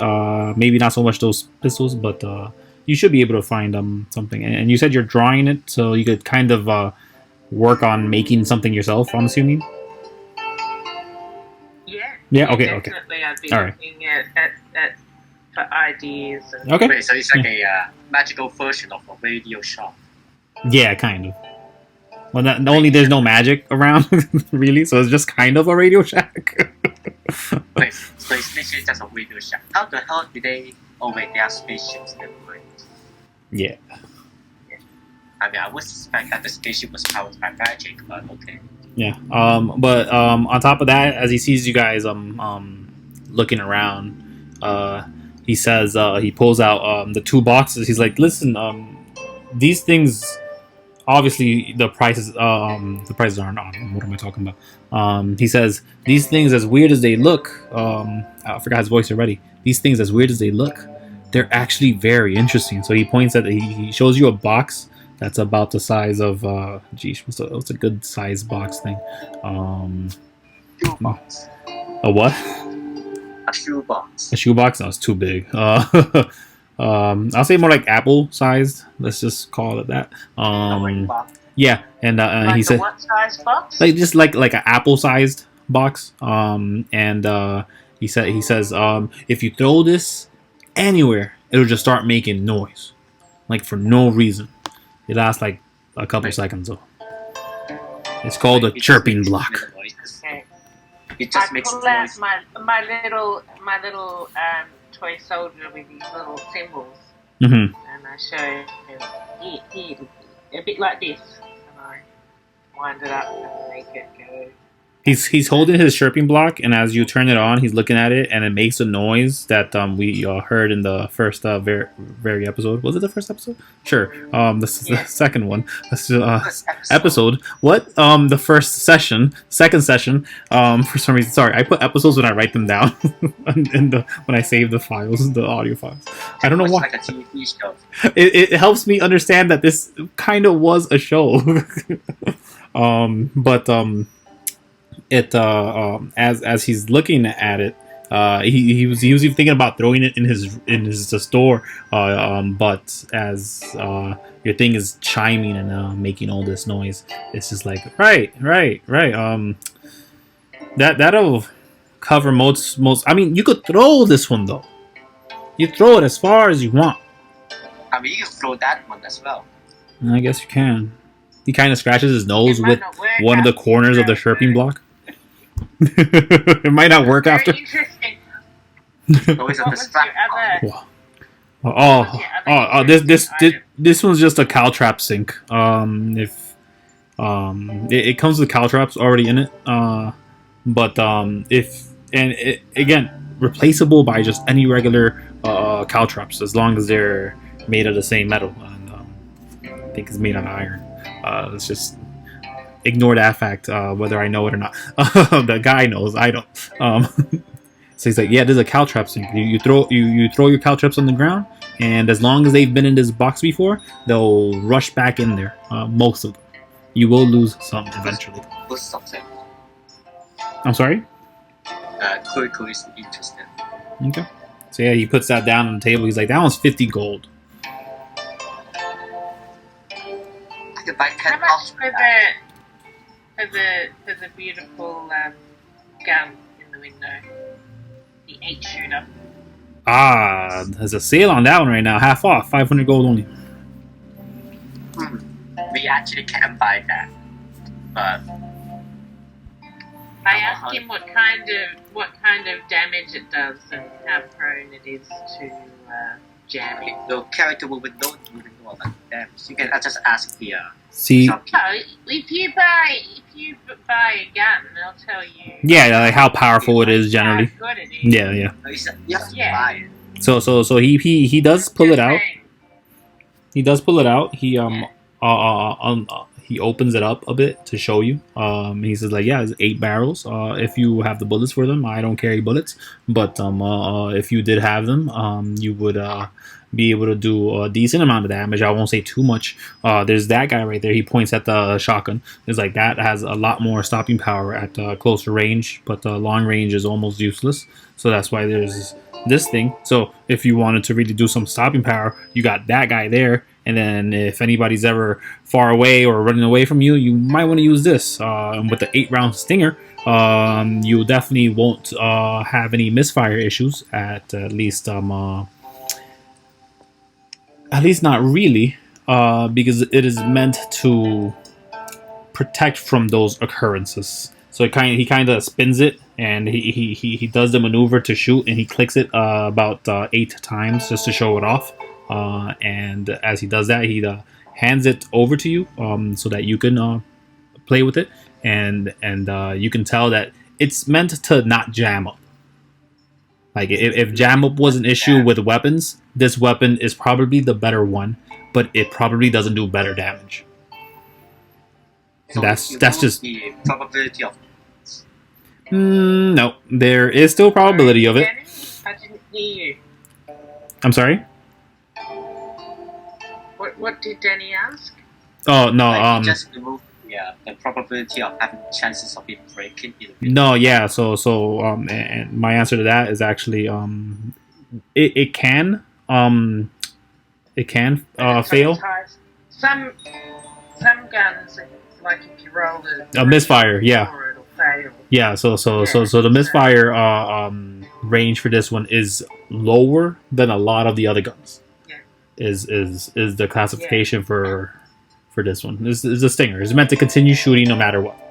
It's not going to do strong power. And again, this is DM speak for me to tell you. It's going to do a 1d6, and it's probably not going to misfire on you because you have such a high enough modifier. Yeah. So it's like a. The only problem with using guns is that you'd be doing them in disadvantage. Wait, what? Because you guys aren't training them. Oh, right. Yeah. But we can become. You can learn. them, Yes, right? you can learn. Yeah, You can learn to be professional in proficient in gun. them. Yes, it just takes practice though. Yeah. I think my character is like, I don't know. Crossbow's quiet. The gun is loud. Okay, so this gun basically I think- just is. This gun is basically like a more probability of hitting others kind of gun. I mean, come on. Which one? Wait, what do you? Shotgun, like, The shotgun? No. So yeah. So the shotguns. no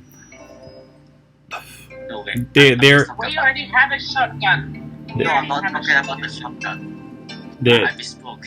there's a thing where like you can kind of tell what the shotgun. I'm just gonna put it this way. In regular vernacular, Danny. The stats for the shotgun that we already have. I have not sent that to you. Oh, sorry. My apologies. I'll get that to you now. Well, I don't think you have. Probably because I probably was trying to set it up proper for you, but I do have them for you. That's here. Here you go. And Just pop them in the chat. fun time. Okay, Copy them straight onto That's my it. character sheet. that's it. Yeah? Just a quick heads up, we don't have 500 gold. You said that we've got like 40 platinum pieces Yeah, and 400 gold. Yeah. But it's okay. I don't think we'll buy the gun right now. We can always come back in if it's still there. We can buy it. I mean, you can bargain. We can buy the gun. I mean, you can bargain. Or we can bargain too. If you're happy to spend all our money on this, but I think I actually might rather have some slightly better armor. I've only got leather armor on, and I think I can go up to studded leather.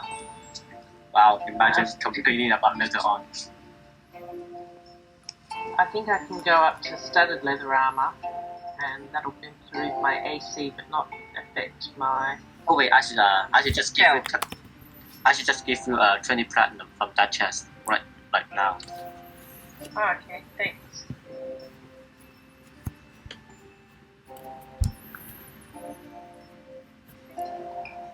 I sent you the fun time shotgun. Maybe you had already sent that to me. Oh no, I It did. looks familiar. Possibly. I'm not sure. I may have just told you it. But I don't think I sent you all of that. But the shotgun that's out there, it's better than that one, but it doesn't do the same effects. You can tell that it is a higher classified weapon, but it is not, again, as cool looking as like with the filigree that this shotgun has, the shotgun that you have, the fun time one at least.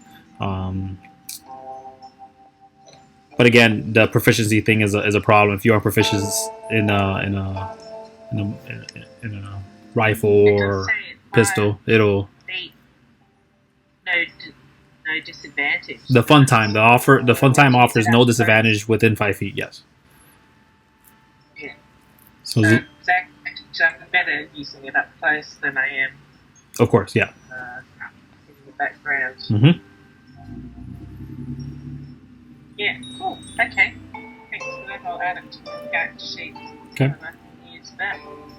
And we'll leave the thanking for his song and what have you, and move on. And I think I'm going to look for a leather worker / armory shop. Okay. Wait, can we find a pawn shop and try to pawn up some of the magical items we don't need? Sure.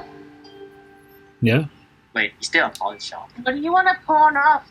I think it's always worth keeping stuff unless we need money, because we might find a use for it, whereas gold we can only use to... How much does the fire of slime acid sells for? I mean... Oh, jeez. This vial. Oh wait, what about the ruby and the pearl? Oh, okay. The chest. If we end up like using magic or whatever, they can all be spell components. I Yeah. think both of us No, but if look, if you want to, you can sell stuff. That's fine. Well, if you say so, you are the more experienced one in D&D, so... I just, if I find that you can just sell things, if there's something that you want to buy, you can be like, hey, I happen to have this ruby. Maybe you really want a ruby. So, You can use it to bargain at the time you want to buy something. So let's find something we want to buy, and then... yeah, you can also trade them in like like as incentives, Like I have this ruby too on top of this money or this and that. Extra bargaining. Yeah, and some people might be like, oh, I don't need gold, but I do need you to find me something, and we might have it.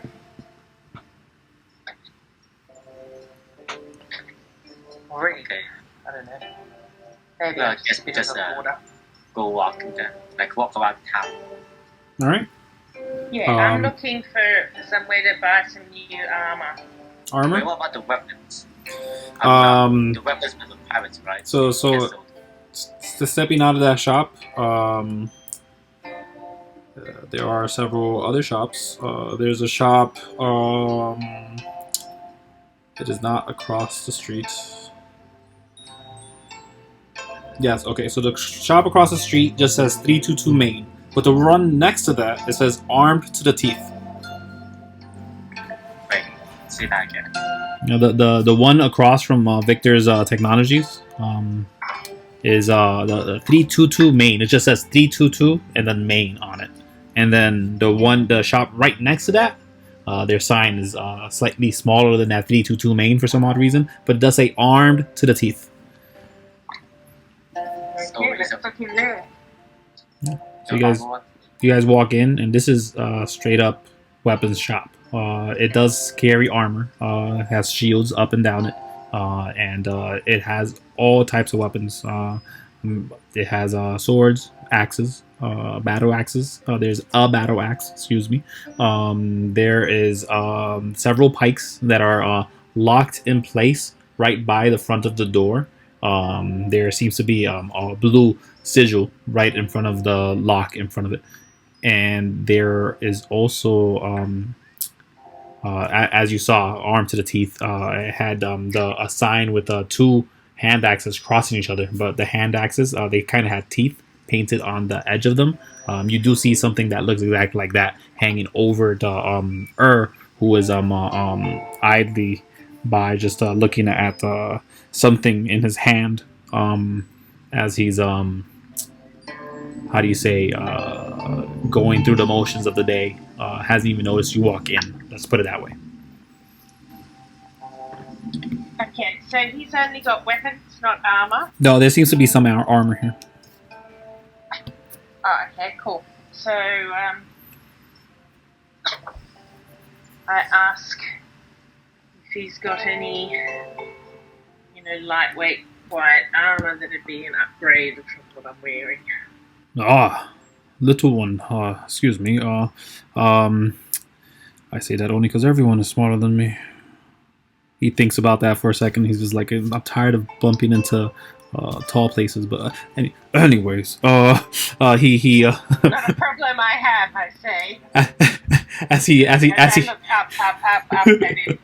as he does that, he actually has to dip his head down to grab at something, and then pulls out a box.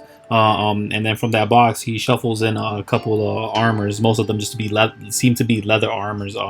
He pulls the first one, just kind of shoves it to the side. The second one is just again a different colored armor, and then the next one, and he's like, I think this is the one you're looking for. He pulls this armor that it isn't studded per se.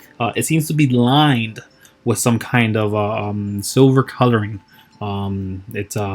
It matches very well with the armor through the color, so it doesn't offer disadvantage. And he's like, this will ensure that you hide well while being the most protected.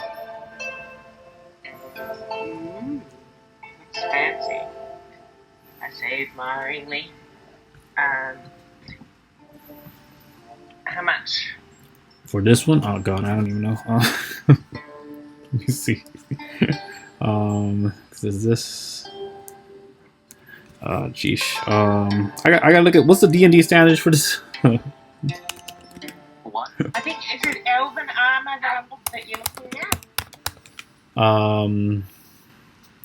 Like, is it an elven shirt? Like, I think no, it's more like shoulder pad and it's kind of like a shirt situation, but it has like a bit more shoulder pad going on, and the silver's around the neck area, and it goes down to the they're all meet into one line, and it just goes down to the rest of it, to the bottom. But it's just like a breastplate. It's not exactly a breastplate. It looks like it's trying to emulate a breastplate, but it isn't. It's like, hey, look, I could be a breastplate too, kind of deal. But no. If you say breastplate though, he does say I do happen to have those. They're more expensive though. And then I actually say to him, what I'm really after is like there's this metal that makes no noise and it's very light. Sometimes you get a male shirt made out of it. Would you happen to have anything like that? I mean, yeah, I have breastplates like her. He points at Amber, and he says they also ensure you don't make too much noise, but they're a lot more expensive. How much are they? Okay, let me find out those two questions for you. Yeah, if you've got the chain shirt. That's why.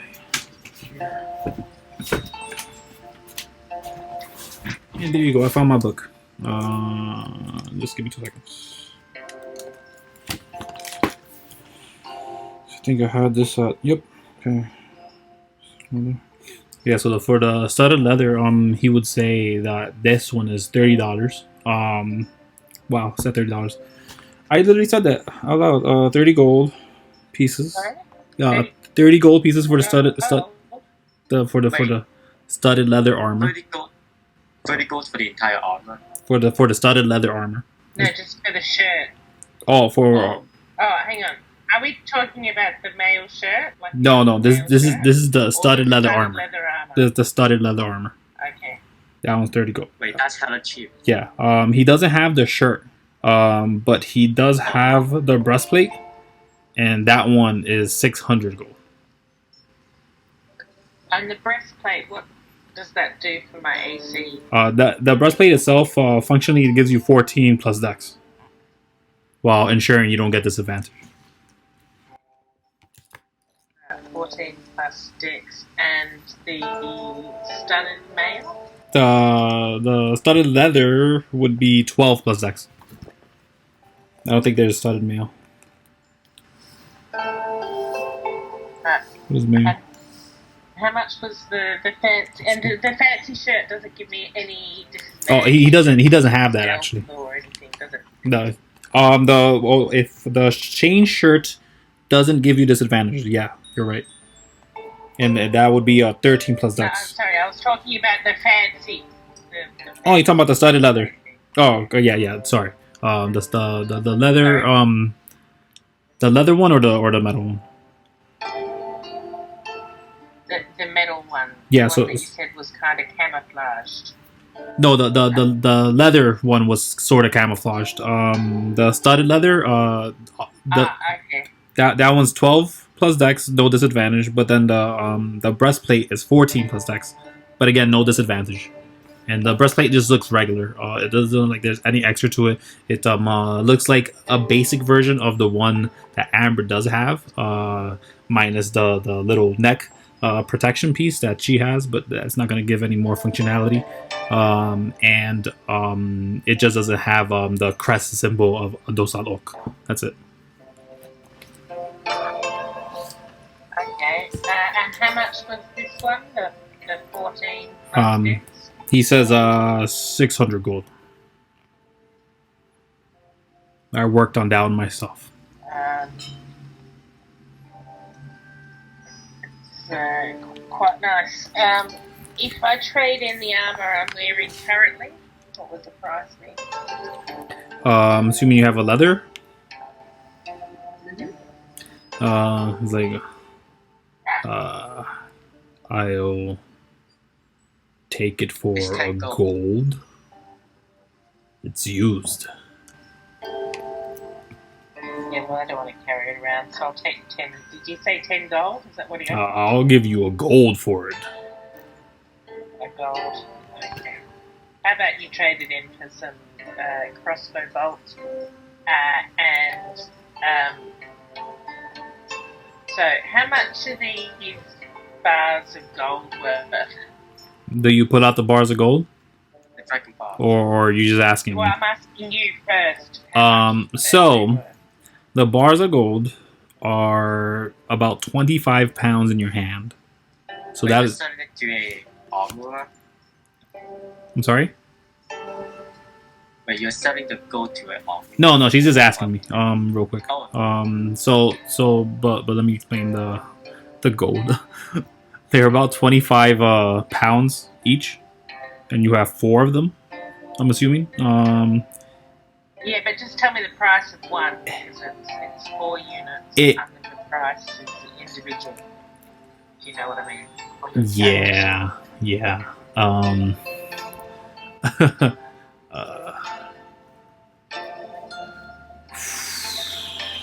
The price on one. Oof, jeez. You'd have to melt this whole sucker down. Careful with the numbers. I mean, there is a price to it, so I already know how to calculate it. I just have to find out what it is. 1 second.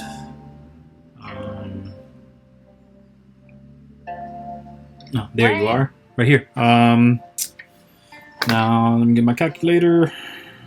That's what this looks like.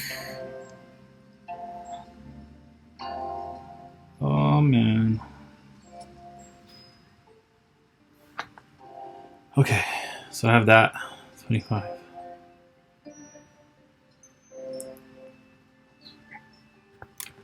Oh no, that's wrong.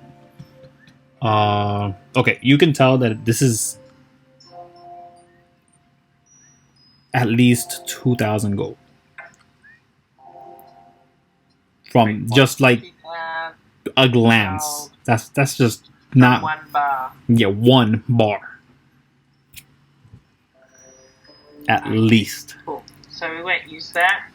But I think I do need the armor. Do you want to use the gold that you've got already? Kuiko? Wait, we both have. No, we have 4 in total. You got the whole 4. Yeah, but that's a whole brick. Yeah. It'd have to either get melted Yeah, I don't want or to give him a break. So didn't we give him the gold, some gold and platinum that we already have? Let's keep the This bars what? of gold. Wait, We was want to what? buy 600 something gold? that's worth lots. Was 600 gold, right? What's worth 600 gold? And you The- buy the armor, right? The armor. Yes, the armor's worth 600 gold. We don't have that much money. Yeah, you said you had 4. I gave you gold. 20. What? I gave you. You gave me 20 platinum. We have in total about 480 gold. Yeah, and then we've Yeah. got some platinum on top of that. That's including the And then platinum. we have. What platinum? That's the platinum. Yeah, that's the platinum. Wait, you thought it was bars of platinum? No, I thought that you had 400 gold pieces and, Yeah. 40 no. platinum He pieces. just converted the platinum to gold. Yeah, I just converted it. I'm not minimalist. Oh, okay. We have 480. They're still platinum pieces, but 400 gold. I mean, you can trade. You can try and trade the ruby and the pearl. Yeah, let's do that. So, how much is the ruby and the pearl worth? You show him the ruby and the pearl. Like, looks at the No, ruby. we and- asked you. I would be able to tell. Oh, my apologies. You would know that it wouldn't be much more to cover the cost. Might be worth What was that? incentivizing him in a way, or try to trick him into believing maybe the ruby's better or something. How about Shoot up the to you. sky? The slime doesn't look like he'd buy this kind of thing though. Wait, While the slime could be Okay, sold, I have. probably not to him. I have. what about the covered hat with the gold trim? A whip. Is he interested in the whip? I will. He looks at it and he's like, no, thank you. I have better ones, in fact, if you want. Oh, what's Chains of the Death? You took it. That's I on think it's just the a change weapon. the rapier you have. Right? It changes into No, the I've weapon got you like- proficiently. That's just a rapier you have. Yeah. Okay. It's a magic weapon. Yeah. I've got this intricate axe. It needs a bit of repairing, but we can give you some gold. You show him the axe. With the Yeah. axe. You show it to him, and I show it to he him, grabs yeah. it real quick, and he's like, "No fucking way."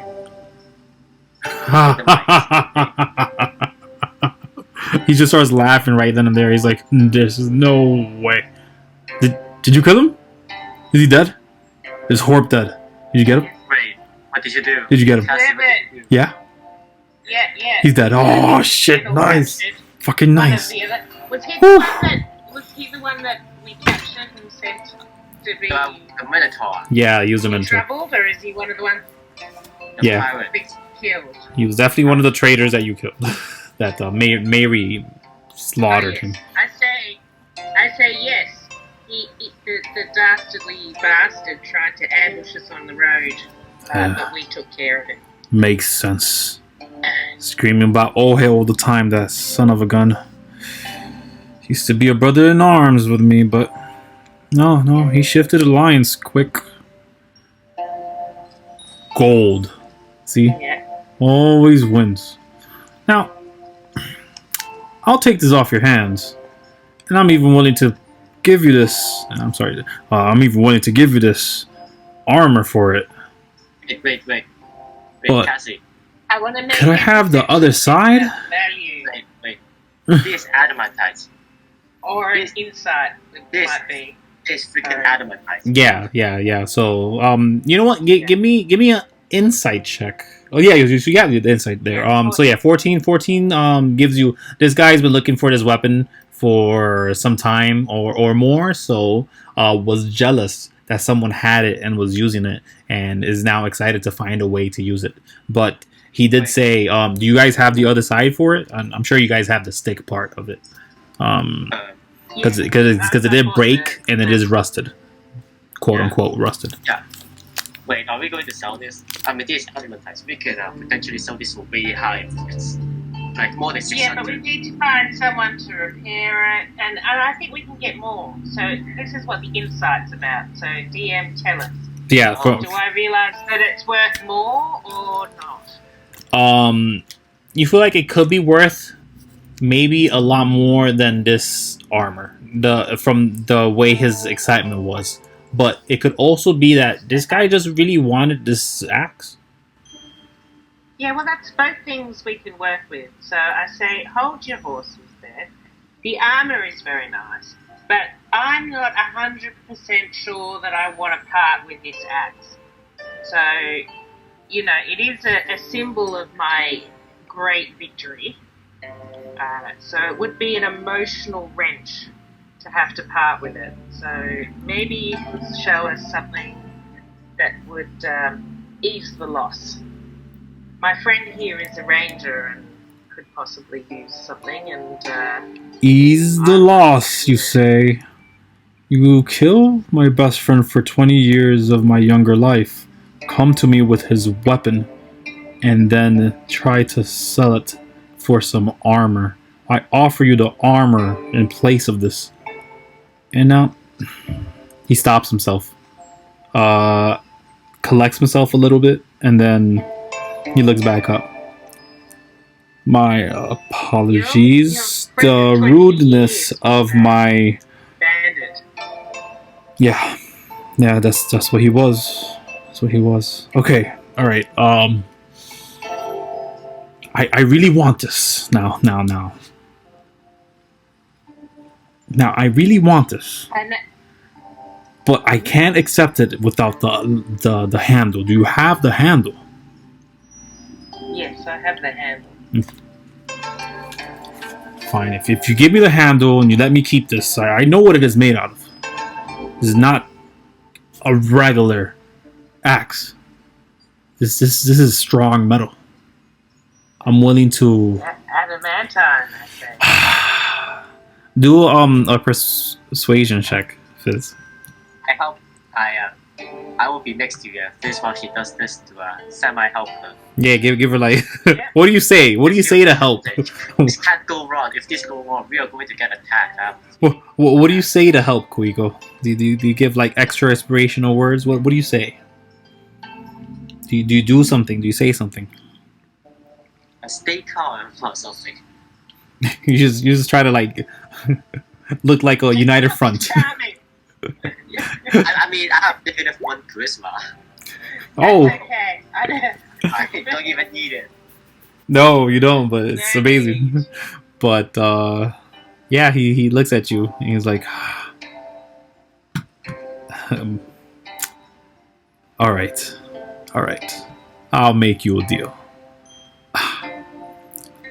Only because I was promised this weapon. And it would besmirch the memory of all those good times we've had if I didn't take it now, if I didn't protect it. For Horp was honorable, if not misguided. I'll give you the stinger. And he points at the gun in the case. I'm willing to give you that and the armor. Okay. What's the stinger do? That's just the 8-round shooter. Oh, okay. Yeah. Nice. Yeah. Do you accept? Yeah. Yeah. Yeah. He puts the stinger in its box proper. He closes it and he hands you the wooden box. But as he's holding this adamantine thing, he's looking expectantly for the handle of the axe. I'll pull that out of my pack and give it to him. He grabs it. Then he shows you the armor. He's like, "There's a room right there if you wanna, you know."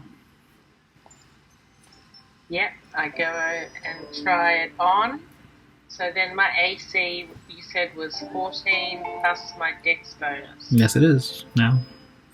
And no sneak, No disadvantage. No disadvantage. No. Yay! finally Hey, everyone's armored roll up. something at least reasonable to hit me. Yeah. You were already dodging all my hits anyways. What are we talking about? I can already imagine like this in character just jumping and joy with this arm. Yes. I think I look very smart. I'm like modelling it, in the mirror when I think no one's looking as I walk past the glass. Yeah. The other shop. And it fits really well. It's almost like he gauged your size and picked out the one that's perfect for you. And was like, oh, look, it's the first one too. I'd say, what was his name again? Geez, if he had a name. Let's see. Do you ask him for his name? Whatever. Yeah. Yeah. He says, my name is Desix. You can call me Six. Six. Yes. Nice to meet you. Now, I'm sorry for your long-time friend, but I can obviously see your talents and the quality of your work, and I look forward to doing business with you in the future. You know what? Shake his hand. I appreciate that. And he shakes your hand as well. And he says, come back, and I'll make sure to have some newer things. Anything in particular you're looking for? Oh, actually, before we go, better buy some bullets. Oh yeah, actually he does give you a whole bunch of crossbow bolts, because you mentioned crossbow bolts and that thing you gave him for it, that armor, your regular armor. He just says, yeah, that's good enough. Yeah. So you're full 20. And bullets for the gunny. And bullets. He tells you, I don't make bullets. You'd have to. Okay, we'll head to the bullet shop next. Right, about that. It's regulated, so you'd have to go into Azaela's tower for that. And as he says, Azaela's tower for that, the door is swung open. This wooden door swings open, makes a creak, and then somebody who has a orange sash over their chest and very fine silk clothes. They walk up to the three of you, and they say, when the door opens, I'm just going to disappear amongst the sheriff's face. Sure, yeah. Without disadvantage. So as the door opens, there's he looks like a kid. You can't tell if they are a kid because they have pointy ears, and then they go up to Amber and Kuiko, who are not hiding, and he looks at the shop owner. He nods at them. He says, I'm looking for Fizz or Kuiko or Amber. I seem to have the right people, but where's one of you? Are you one of them? Wait, is that a kid? Yeah. It looks like a kid. It looks like an elf, but when I say it looks like a kid, they might just be a very young elf. So the first thing Kuiko will be try and look about for Fizz. Okay. No, you know me. Okay. All the time. To put it this way, you know where Fizz is because she just hid from the person in the front. I'll kick you in the back of the shit.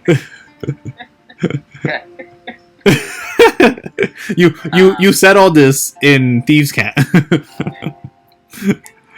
But it's understandable because you know. Yes, I'm Kuiko, and this is Amber.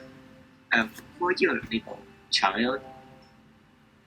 No. I work for the oh geez, what's the name of this thing now? For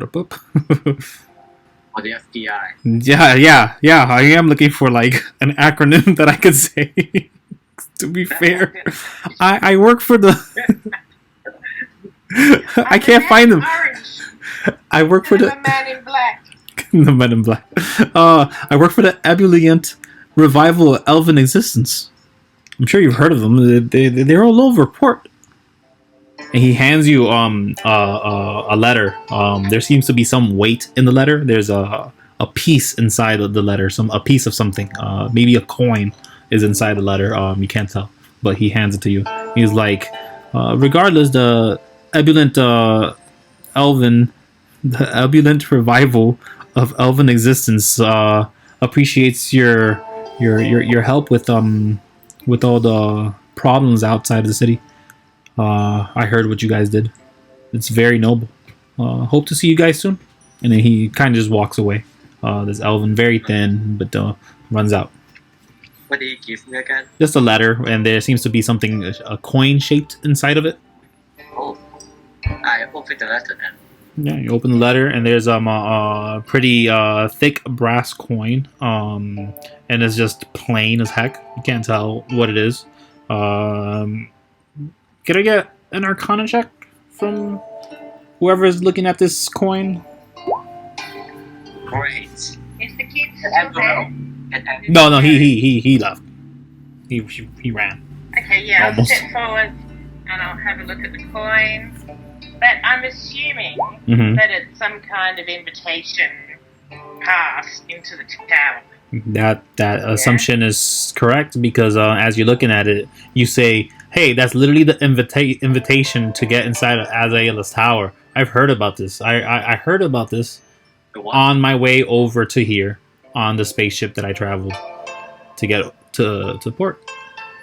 That it takes a magic coin to get into Azrael's tower. That seems to be it. It even has some kind of magic. You probably poke it. Like yeah, that has some magic in it. So it's a passport. Apparently, Yeah, Possibly. yeah, it's just a ticket basically. Mhm. You know, your entry. Yeah. Great Pass to tower. get in. Yeah, it has some kind of magic to it. At least a trace of it. You don't know what, if it's Okay, magic then imbued I'll just- properly into it, or if it's just being divined on. Can't be forged, possibly. Yeah. And I guess Kuiko will just put it in her pockets for now and wait, what's in the letter? There's no letter. It was just the coin. Oh, it's just an envelope. Yes, sorry, I meant to say that. Did I say letter? There you go. Those are words that are better describing the thing that I'm trying to say. Oh, geesh. We get that, don't worry. It's not that I'm tired. I'm only tired. I'm not tired. I joke. But the brain does get heavy with the context. At time. Content. There you go. That's the word I'm looking for. I'm like, I don't know what word I'm searching. Sheesh. This is a long day for me. Oh, okay. Let's move on. You guys got a coin. You guys got a gun. That gun does 1d6 damage. And Wait, so it's got a gun and armor for. okay, geez, I didn't expect you guys to actually get the gun. I didn't write up his whole stats. So I will. You expected. 1d6. Yeah, I will get that sent to you. Its misfire is 3, just for your reference, and it's 8 to reload. That's just a quick way for me to tell you, and it's a 1d6. But I'll write it up for you, and I'll send it hopefully before the next combat. Cool bananas. I Yes, think, unless wait. there's something else you want to Wait. shop for Kyoko. Kuiko is going to ask Emma if what armor is Emma wearing. The same exact type, but just seems to be custom made for her, as the one Fizz just got. Oh, so Kuiko is the only one still wearing leather armor. No, she. Yes, you are the only one wearing leather armor for the time being. Yes. You got the fancy shield. Yeah, you're good. Oh, yeah. Do you got enough? Wait. You don't need Wait. more armor. Wait, I just realized if you control. But, I'm sorry.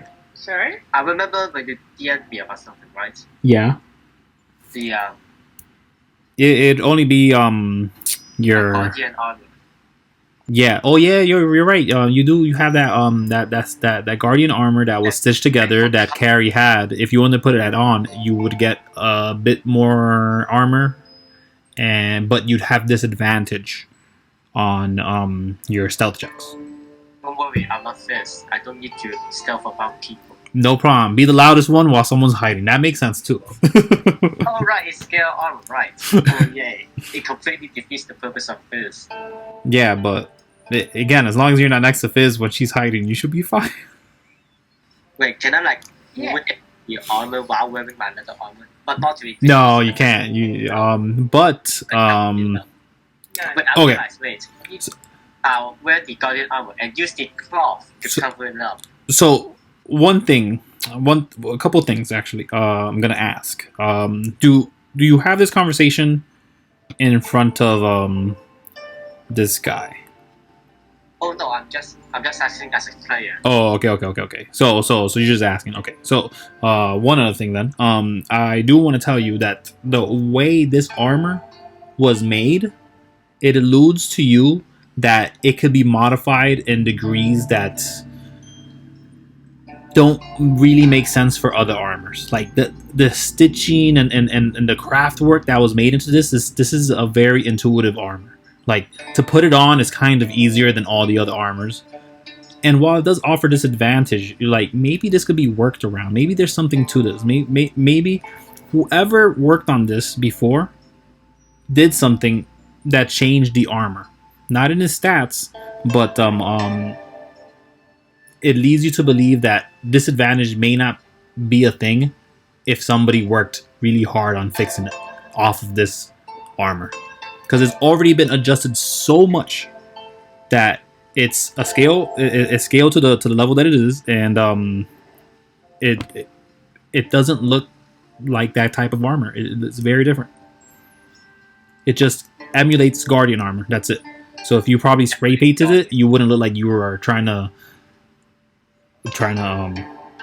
you know, what's it called? Get into their thing.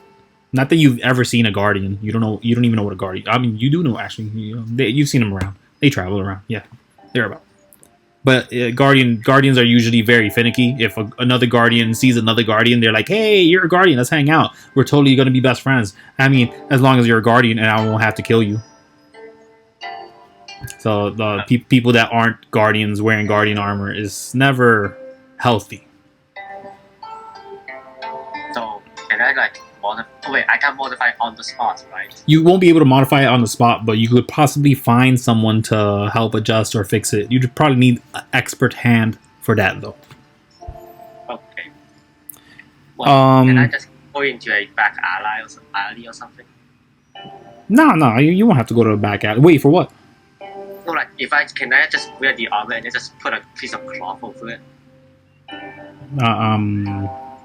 What do you mean? So he wants to wear like a tabard or something to hide the armor. Oh no, yeah, that's perfectly fine. If you wanted, yeah, you could just wear a cloak or some other stuff. And if you were to do this, I'm sorry. Yeah, it's usually called a tabard. That's like when it hangs. It's a piece of cloth that hangs down at the front and the back. Yeah. With like your symbol on it, and then you have a belt over it to stop it flapping in the wind. Yeah. And when you see the knights, they look like they're wearing like a kind of kilt thing. Yeah, and where you saw Fizz go in to change, Desix would probably let you go in there. He won't care what armor you have. He'll probably point it out like that's pretty good armor. Interesting. He would look at the stitching, assuming he sees it. I'm not sure if he probably actually wouldn't even comment because he wouldn't have seen it because you would have covered it as you step out of that little changing station. But it does offer disadvantage, so it will impede your stealth checks. Do I add it manually? Nah, we're just gonna take the lower one because it rolls 2. Like the armor itself. Oh no, just give yourself one more AC on your base AC. Oh. Yeah, it's just one more. As I think I have right here.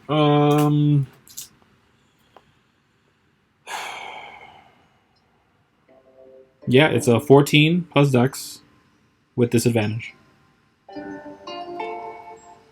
And then you also get that 2 with the shield on. So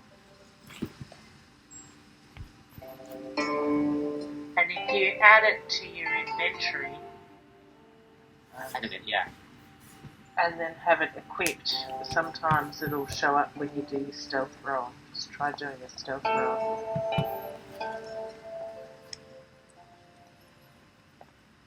Wait, no, it's in armor that is custom made, so I can't put it from the computer. How do I edit it? It is actually just a regular scaled armor. Wait, how do you type skill armor? SCALE. No, like I have to put it in the materials section of the editing, right? I'm not sure. In the character sheet? Yeah, in the character sheet. Oh. To be honest, I don't know much about this character sheet. I was hoping to bother Cassie about that. Don't worry about it. Yeah, it's inconsequential. As long as we know the stats, we're fine. But Training armor class, what the hell happened? yeah, I would just adjust it to give yourself one more for your base, and then just make sure to remember whether you have your shield or not. Just for posterity's sake. What is keep more AC? Then I have. Alright. Wait, what is giving me 14 base AC? I don't know. You can just adjust it though, What? because you have there's 14 plus your dex. What's your dex? Oh, it's in my dex. Oh, okay. What is your dex? My dex is +4. So yeah, you 18 AC base, 20. Holy crap, 20 AC with the shield. No. That sounds right. Plus, That's the armor is way too high for a It's level. No, it actually does sound too high. it's 19 if I Way hold the. too high. It's 19 You if were I. 16. Your AC was 16 before you put the new armor on. It should only be 17. 17. There you go. There you go. 18 if you wear Yes, sir. the shield. It's a modifier on this. Okay, 19 armor class. No. It should be 17, your armor class. Wait, it's 10 base +4 for dex. No. +4 for armor, +1 for the shield of mirror. It's 14 plus dex, so it has actually 18, and then 20 with the shield. Holy So crap! it's 19. Yeah, I did realize that Kuiko's pretty dexterous. Yeah, One good that's stat, the one good stats I have. that's insane. Single stat. I So actually, you're base 18, and then 19 if you have the shield in your back, and then 20 if you ever put on the shield. I'm gonna have to pull out dragons now. All right, good to know. Oh, How we bury ourselves. No, I'm joking. Oh, that's cool. don't wear the items. Yeah. I mean, you have this advantage, so that's a negative to that. I mean, I'm a ranger. I don't need stealth. I don't think ranger get extra damage from stealth attacks other than that. No, they don't. You'd have to multi-class if you wanted to do that. All right. So that's that. Yeah, that's taken care of. I knew the clock would be useful. Those 15 minutes of cutting up a single copy was worth it. The what? Those 15 minutes of putting up a carpet for the cloth was worth it. Wasn't that? And you trusted me. It's funny because I imagine like the strips of cloth that Kuiko's just carrying around like in her bag, and when she pulls them out, she just counts them. It's like, oh, what is happening here? It's just strips of cloth. This is amazing. It's just amazing. I think about it. We'll quickly even know about the Guardian armor being a somewhat just upon armor. Yeah, no, it's obvious. It's obvious once you're looking at it all proper. Oh, To- so to- I can just say it's passive perception. Yeah, Or it's something like passive perception. Easily, you could catch that. But again, if you have it covered, you're good to go. If not that, you guys want to take a break or? yeah, sure. Yeah. 10 minute one. Yeah. I still want to figure out the goddamn character sheet for items. Like, what the hell you can add AC to items? You can add AC to items. Oh yes, technically, everything does have AC. Yeah, I'm not doing that right now. Let's take a break. 10, 15 minutes. Come back. Yeah. And we will continue. Okay. All right.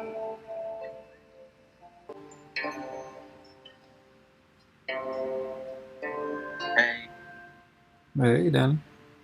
I just realized there's a wiki for character sheet templates in Roll20. There's a what? There's a wiki for character sheets. I need to get that. Where is it? How do you find it? Can I just go to Wiki? Googled it. You just Google it? It's just a wiki for. Send me that link. Put it on the chat. Please and thank you.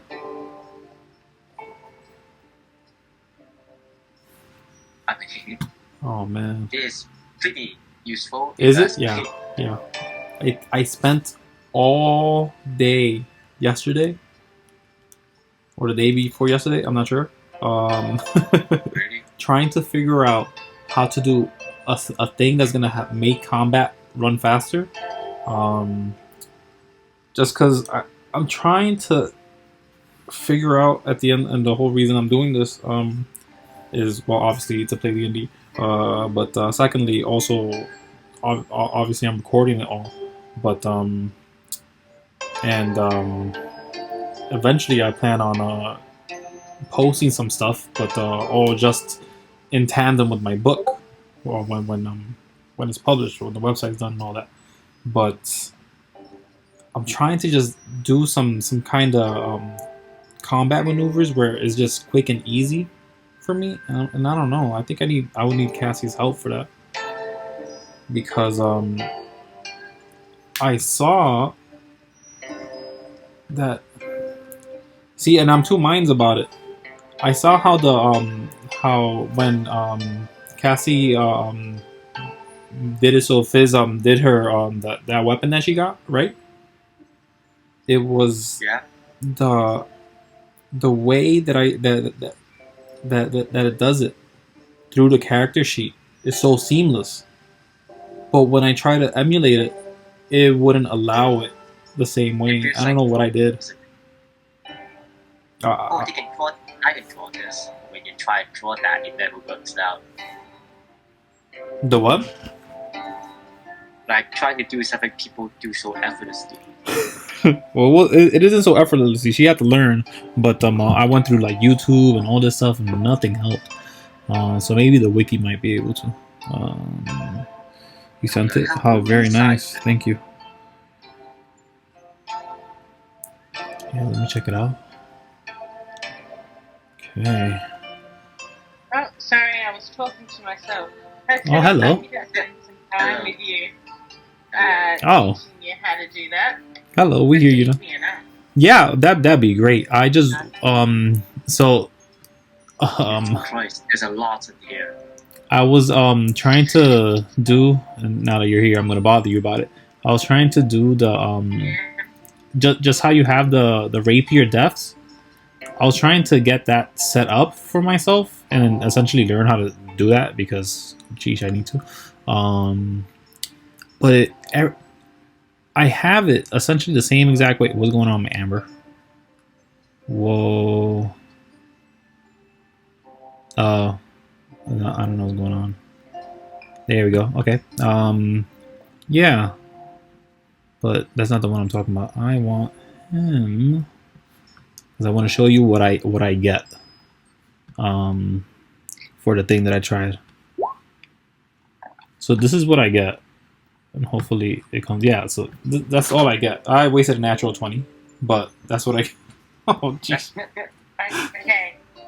So go to your character sheet. Yeah.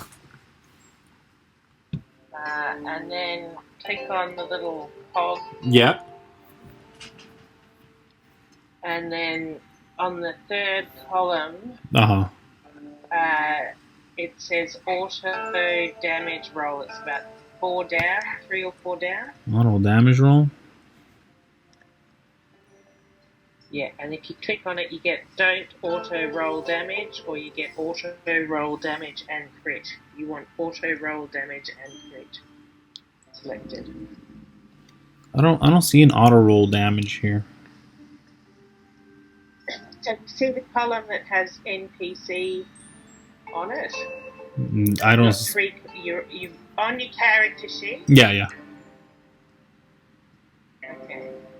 And underneath where you've got your name and everything, it's got 4 bio spells, and then it's got a little cog. Okay, so I click that cog. Okay, so I clicked the wrong cog. Let me click that one. All right, so I click that one. Yeah. All right.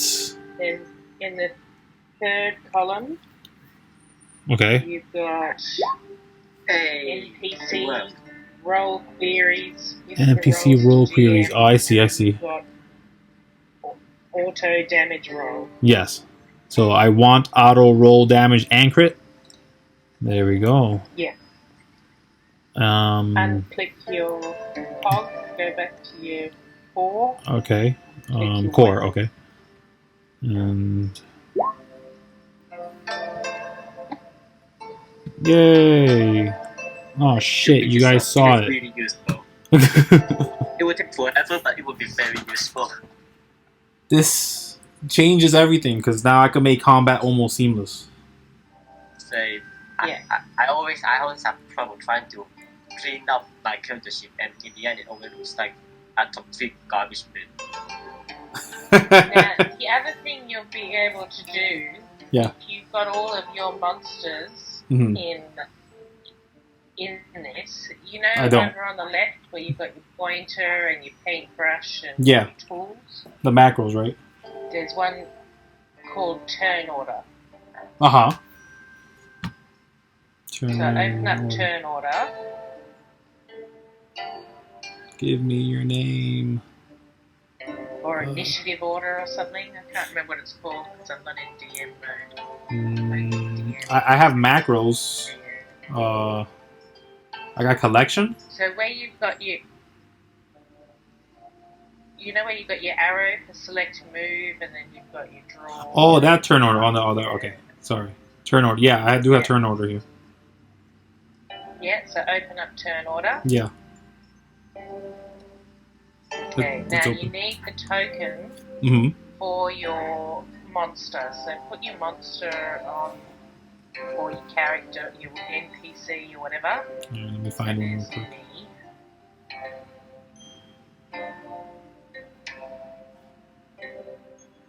And you can do it by just dragging the character from the journal onto the screen. Yeah.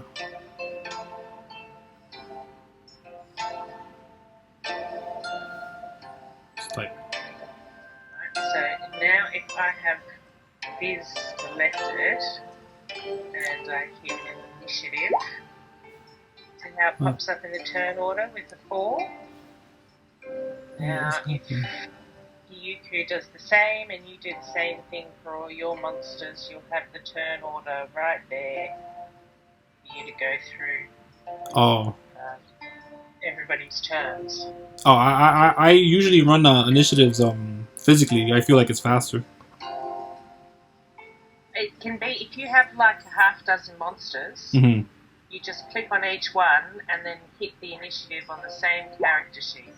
So Okay. say you've got 6 goblins or something, Yeah.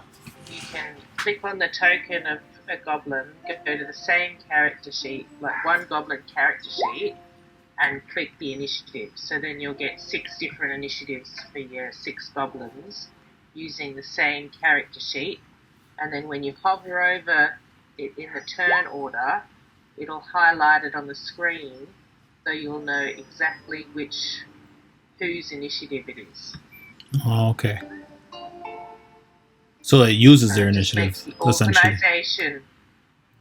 It just makes Yeah. the organisation a little bit easier when you've got like loads of, you know. Yeah, I got to play around with it. In my head, I haven't conceptualized it properly. So, but I'm getting it. Definitely that weapon thing helped. And this I got to play with. And the same goes for like making, once we start throwing spells around, constitution saves and all that. And how do I do that? I click on them, you said? So just go over. Mm-hmm. So have you got it's slightly different for the character sheet and for the NPC sheet. Oh, no, I don't really have NPCs. At least I haven't really made them up on this. Because, again, I'm so used to physical. So a full character sheet works exactly like our character sheet. Yeah. You click on the word strength or dexterity in the saving throws, it'll roll it for you. And there goes another trend. Oh, so the wolf. Okay, let me see. Yeah, so and that adds in any bonuses or whatever they've got automatically. So you're not having to do any calculations as you're running the game. It's doing all the math. And there you go, the con. Very nice. Thank you very much. This is literally the best. All right. And it'll work for spells as well. So if you put your spells, yeah, I noticed all those. They'll show up in your weapons section. Weapons, okay. So if it's an attack, like if it's a spell that requires an attack roll or something. Yeah. Oh yeah. Yeah, that's true. My character sheet. Uh-huh. You'll see Vicious Mockery is in my weapons list. Yeah, because once I set up Amber's proper sheet on this, I was like, hey, look, Sacred Flame is right there. So it's Cure Wounds, ironically. But there we go. All right. When you get a few more levels, it'll even ask you at what level you want to cast the spell, and then it'll also automatically calculate if you get extra damage or extra healing or okay. whatever. All right. Great. I'll take all that into consideration. But if you guys are ready, I'm ready. I'm ready. Yeah, continue. Sure. Then we may continue then. Bless 4. What does a bless do? Oh, that's a D4 that you get for the bless. Okay. So what do you guys want to do next? Do you guys want to just head to the Azala's tower to turn in the coin or use it or whatever that happens? Or do you guys want to search around for more shops? Sorry, Danny, you did say something. Yeah. You guys see what What other? did you say, Danny? I didn't hear. Just search for more. Okay. Yeah. So there is let's see. You guys see a bunch of other shops as well. You saw an inn of some sort. Yes. That was the one that you were talking about earlier. That Amber pointed out. She says, "That's the Cauldron's Brew." You mentioned it, but that says inn. It's apparently an inn. We could probably stay there tonight. She says. Let's go to that slice of pie one where we were meant to meet others. Easiest pie, sure. Do we go now or? Yeah. What time is it? It's a good question. Let's find out. I do have this right here. I just gotta find out exactly. Put away my calculator. Time, Don't know why. dinner time. That's what I'm gonna find out right now on this and that. Yeah. So let's say, I'm gonna put myself on mute and try and call my doctor. No problem. I am looking at the other one. If this and that, you ran around the city. That take a quarter of the day. You're at least by inside the city lunchtime. Let's call it 2 p.m. after all the stuff inside. And then just like what, maybe an hour of the shops really. So it'd probably be before dinner time. Although if some people would eat earlier, they'd eat earlier. But you can kind of tell that there isn't much of a time schedule or regulated schedule in the city. It's essentially a place that doesn't look like it ever sleeps or ever calms down. And as much time as you've been there, it's been the same amount of level of noise. In fact, it's kind of daunting. How are we going to get a good night's sleep? But no, it's currently right before dinner time, so I'd say since it scales exactly as Earth would, it is 6 p.m. Sure. Okay. I do mean to say late dinner. I eat late dinners, so early dinners would have already been eaten. I'm sure. So if you guys are the hungry type, they would be eating right about now. Amber's constitution is pretty high, so she's like, yeah, I'm okay. Yeah, go I ahead. still have rations. Yeah. So you wanna fill up on rations? I mean, if Fizz want to go to a fancy restaurant or something, Yeah. Go. You I mean, it's probably only one gold. you're probably walking around snacking, then, taking care of yourself as you because, general life stuff. The whole point of D&D is we're gonna skip the boring parts. Is anyone else getting bad audio? No, I hear you. I'm just gonna hang up and come back in. No problem. Yeah. It's just everyone sounds like robots all of a sudden. Oh, that's not good.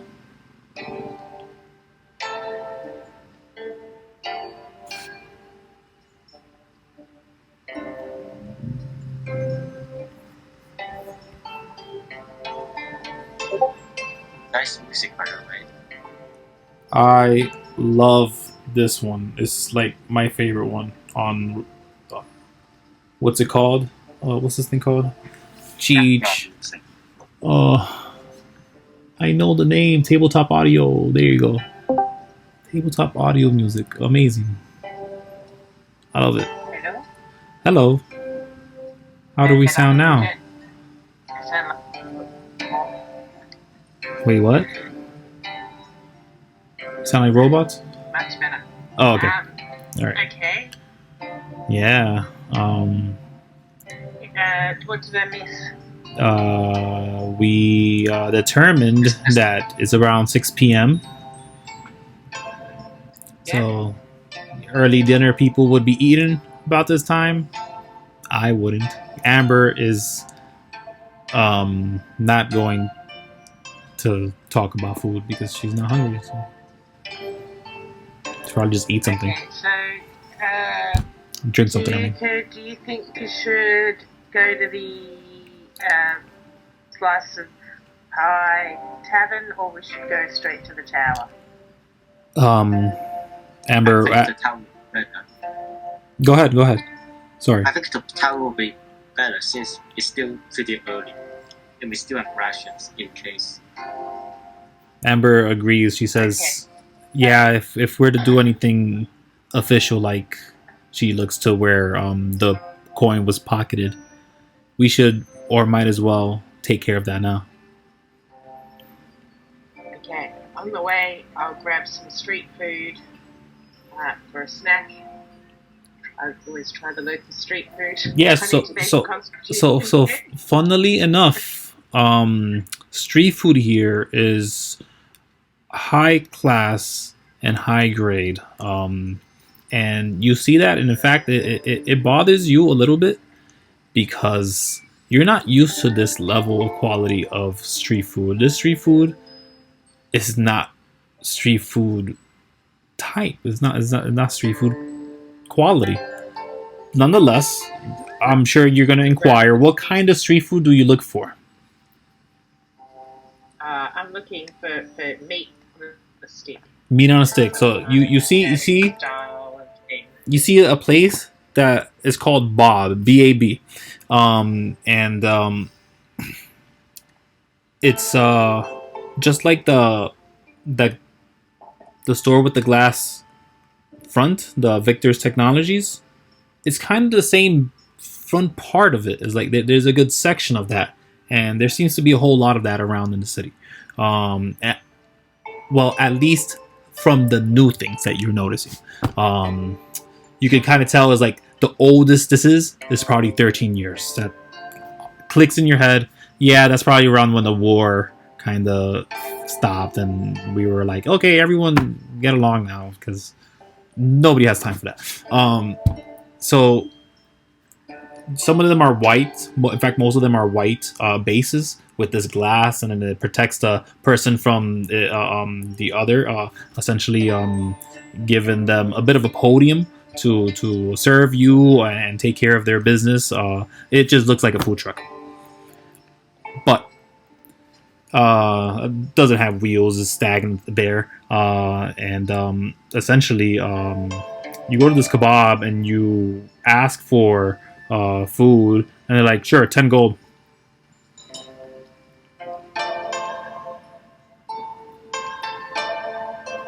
Wait, 10 gold? Yep. 10 gold? 10 gold, yep. Do you know how much a 10 gold is? Yeah. Why do you think I'm selling my food? This is specialty food here. Everything here, and he's like pointing at all the stores around. You're not going to see better prices. In fact, mines are probably better. Like, But since you guys... Oh, sorry. He does kind of interrupt you. He does say, but if you guys feel like those prices aren't good enough, how about 8 this time? I'll do it for all 3 of you if you want. Amber's like, no, thank you. Yeah, I'm the same, you know. Okay. No thanks. Yeah. And we keep moving. You're lost. Yeah, maybe another time. He kind of backs away, back to his seat. But you still see his face. Yeah. All right. Yeah, move on. Keep walking. I shall chew on a piece of dried meat. Yeah, that makes sense. Jesus Christ. like Okay. either he was trying to rip you off, or he was being a jerk, Either way, or some other I'm nonsense. not going to bother bargaining. Yeah, there we go. So, where to next then? Outrageous. It is.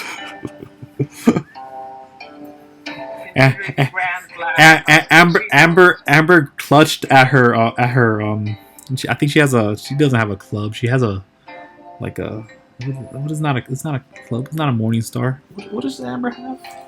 Oh, I don't want to look at her character sheet right now. I'm gonna cheat. Nope, I'm gonna look at her character sheet. Might as well. For 10 gold, she has a mace. Pay someone to go hunt an animal, Right? butcher it, and barbecue the whole thing. Yeah. Only, yeah, 2 gold. So Amber's holding her mace like, man, I'm about to knock this guy. Like, she has a face right now, and you haven't seen Amber with this face. He's like, 10 gold? Really though? 10 gold? No. All right. And it'd want to give me some freaking amazing magical powers if I ate it. It better have at least 10 gold. Yeah, I mean, that's a hero's feast, I think. Oh man, that's good. Yeah, okay, we head to the tower. Okay. The tower. Let's see. So entering Azalea's tower is jarring at first. Only because once you're inside, you know what the outside looks like. It's just mostly it looks like a high rise from New York, but it's mostly glass. Like the whole thing is made out of glass and steel beams, maybe, or some kind of beams. But it's keeping the whole thing aloft. But going inside is jarring at first, only because once inside, the building seems to expand in girth. Taking up way more real estate than that of the building from outside. And as you are met with a pair of centaurs, they look to you with expectancy as they scan and try to decipher you. They don't say anything, they just looking. Weapons clutched. I'd start twirling the coin. I pickpocket it from Jeesh. let's get I don't really allow Sleight of hand. sleight of hand. Wait. But you grab Kuiko's butt as you search for this the coin, but you grab the wrong side. And Two Kuiko. jumps back. Oh, well. It's worth a go. Nice ass, I say. Ah, Amber blushes. no idea how to Oh, react. even worse. I give a cheesy wink. I say better show him the coin. Enough of this hanky Uh, panky. I'll pick up the coin while staring down this. Okay, that makes sense. Yeah. I just laugh Oh. and just have a good giggle, like I've made a good joke. So as soon as the coin comes out, after this display of oddities, the one of the centaurs actually is gives you that like that quick snort laugh. It's like okay, but the other is serious, and their weapon is still held up to their by their face. They're holding the spear, not pointed at you, not anything. And once they see the coin, they put their spear to the side of the wall, kind of lean it on there, and they grab the coin and then touch the wall with it right next to the spear, and then give you back the coin. And they let you through. Nothing happens. They just like go ahead. Okay, then let's Walk walk through. through. As you walk through, it's emptier now. Later in the day, and you do see several office desks. They have some papers strewn about, but they're encased in some glass, so they're separated from you. But there is a line, and there's arrows on the lines pointing you to just keep walking. Follow the yellow brick road. Yeah, once you follow them for, I say, about 40 seconds of just awkward. Is there anything else to notice? Like, here we are. It's Wow. almost Hard. very plain. It's almost suffocating how I want to say.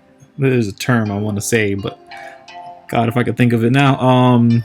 Yeah, it's almost bureaucratic, of a sort, but You want? like very business-like, like Professional. too professional. It is stiffening, in fact. But yeah, after 40 seconds of walking, you hear your echoes as you do. And once you reach the end, you realize there really isn't much of an end besides another door. And it's just a silver door, and it just opens up. And it opens up to a small room inside. And you can assume that is waiting for you to go inside. Walk inside. Yeah. Walk inside about Behind. a 10-foot 10 square, and there's one single button to press inside. Like literally, as you're walking inside, you see the button is like ready to press. I wait for Kyoko to be in the room with me, and then I. Riku will be outside of the room waiting for Fizz to person. Oh, okay. You don't want to come in, I say? Yeah, I think we should all go in. Amber does go in before that button is pressed. Then Kuiko will follow Amber. Yeah. Amber doesn't press it. She's scared. Should we do some checks on it or something?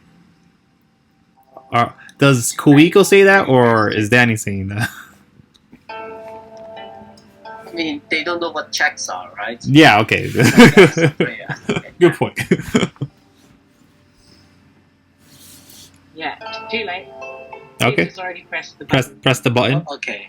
So yeah, once the button is pressed, the door closes a little faster than it opened. And you guys feel a rising in your stomach, and it's kind of uncomfortable, and you feel like gravity's pushing you as you're elevated to some degree. And then a really big burp, like really loud. Very nice. Why? Let me get a performance check.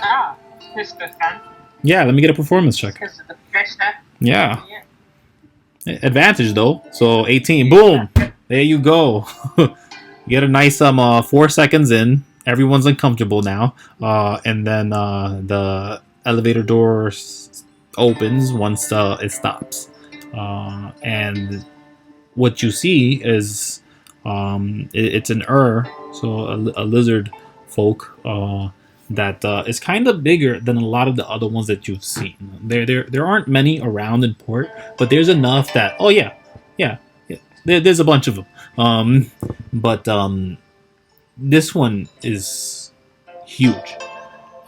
He and you know it's a he because this one is of some note. You know him to be Lito Urdum, one of the keepers of the city. You don't know exactly his title. You don't know exactly what he does, but you know he's important enough. You think he's related to like the person that this tower is made out of, the person who made the tower is related to, something like that. And they look up and they kind of shift and fix themselves. But they have no sleeves on their shirt, and they're wearing this black shirt, and it has these, what do you call those things? Those like placements for like where you're just those hooks where you just throw like a hand axe in. I guess they're just hooks, right? But he has several of those, but they're all empty. And he says, come. He's asking you to come in. And once you breach into the room, you guys notice that he's not alone. There is and Fizz would notice almost quickly. There's another stone gnome in the room, slightly taller than. No, Fizz would have noticed that. Sorry, slightly taller than Fizz, but definitely stockier. But they're just twirling around a gun of some sort. It's clearly a gun, but they're just twirling around, kind of ignoring you. They're not minding you at all. To the left of them, directly, is a very skinny, dark-skinned lady. She's wearing all white, and as soon as you guys all go in, she grabs what Lito Ordum hands her, and she walks out into another room, and then closes that door. You guys approach. Yeah. Yeah. Okay. He will say, "Well, welcome. I am Lito Ordum. Lito Ilfok. You may call me Lito. It's what everybody else does. I'm assuming you guys are the ones that helped my cousin." Yeah. That'd be us. Right. Fizz and Kuiko. Yeah. Would you mind presenting the coin to me? I give Kuiko a nudge. Kuiko takes out the coin. Kind of like shoved forward. Yeah. He nods and says, "Thank you. Do hold on to that. That would be your pass into the city. It applies to all three of you. I'm not sure if that's inconvenient, but I cannot offer more passes in such a way. I hope you understand." No worries. Right. Now, I've asked for you to come here, but it's for selfish reasons. I need help. And I need people that can get shit done. Can you guys get shit done? What is it? I am an expert at getting shit done. Or we want? Excellent. A professional get shit done. Great. I asked him what kind of jobs before answering. Well, jobs. It's funny you say jobs, because it is jobs. It is more than one. Here's the thing. I have pirates in the Northwest. I have pirates in the South. I have lost contact to a whole lot of systems. The oceans are eating my people. And the worst of all, inside the walls, I got Court and Butchers fighting over a freaking war band that happened. Some kind of hunt. I don't even know the particulars. But there's too much going on, and I cannot handle it all. Now, I've taken very many necessary steps. But from what I heard, from what happened in the Green Mountains, and I'm not going to ask much because what I heard sounds crazy enough. So, all I know is that I have a cousin that is dead. I got one that has survived. He told me that he was gone for months. And I sent him away 3 days ago. No, sorry. He would have said a week ago. So, maybe you guys can answer this to me. The light that appeared, that light, did you guys see that? The light above the Green Mountains. Was that you? We were kind of, you know, you had to be outside of it to see it there, right? We were there. You were there. But you did not see the light. That makes sense. Yes, we saw the light. We were the light. You saw the... We saw the light. Like, No, don't give him too much information. You were... No, I'm telling you. Oh, as okay. a player. Okay, I'm glad you Yeah, you said that. Because I'm like, oh no, I hope she did this. I mean, we both saw it and we both... So Kuiko says... Eli is not Eli. Kuiko says that, but Fizz doesn't. Okay, I was just making sure. Okay. So you saw the light inside. Well, we I don't guess he doesn't say that. I say he just... light. You saw the You light. saw. The light there was different to the light here. You know, it was like a false sky. I don't know if what we saw was what you saw. I saw what everyone saw. I saw the light from the Green Mountains. The dome What I'm trying to say over it, that shimmer appeared. It blasted through it. We were inside the dome, so we don't know. You were within it. Time travelled differently inside the dome with your cousin, right? Time. We were all trapped inside the dome where time travelled differently. So we can't be sure what you saw because we didn't see it. We were inside the dome, you were outside the dome. Lito Urdum, he has this bit of a big snout. But just like most all Urs, you expect like protrusions or horns of some type all around his body. He has none of that. In fact, his teeth are probably more tame and uncrooked compared to other Urs. It looks odd.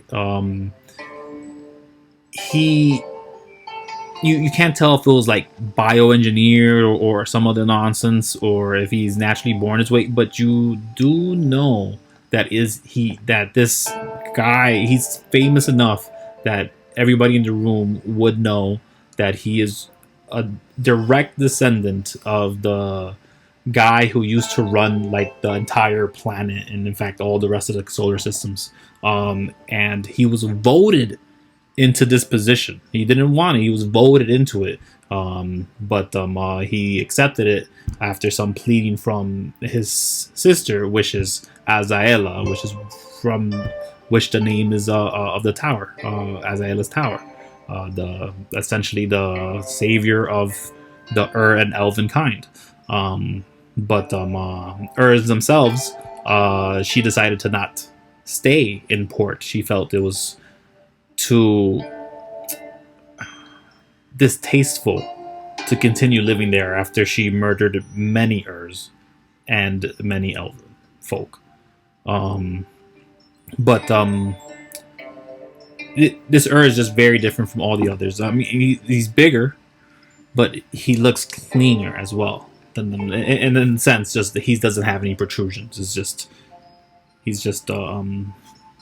smooth. But he kind of does lick at his teeth with his tongue, and fixes himself once he notices if anybody sees it, and he's like, so if the light came from there, I'm assuming the dome. It shattered through. It broke through the sky. But in space it dissipated.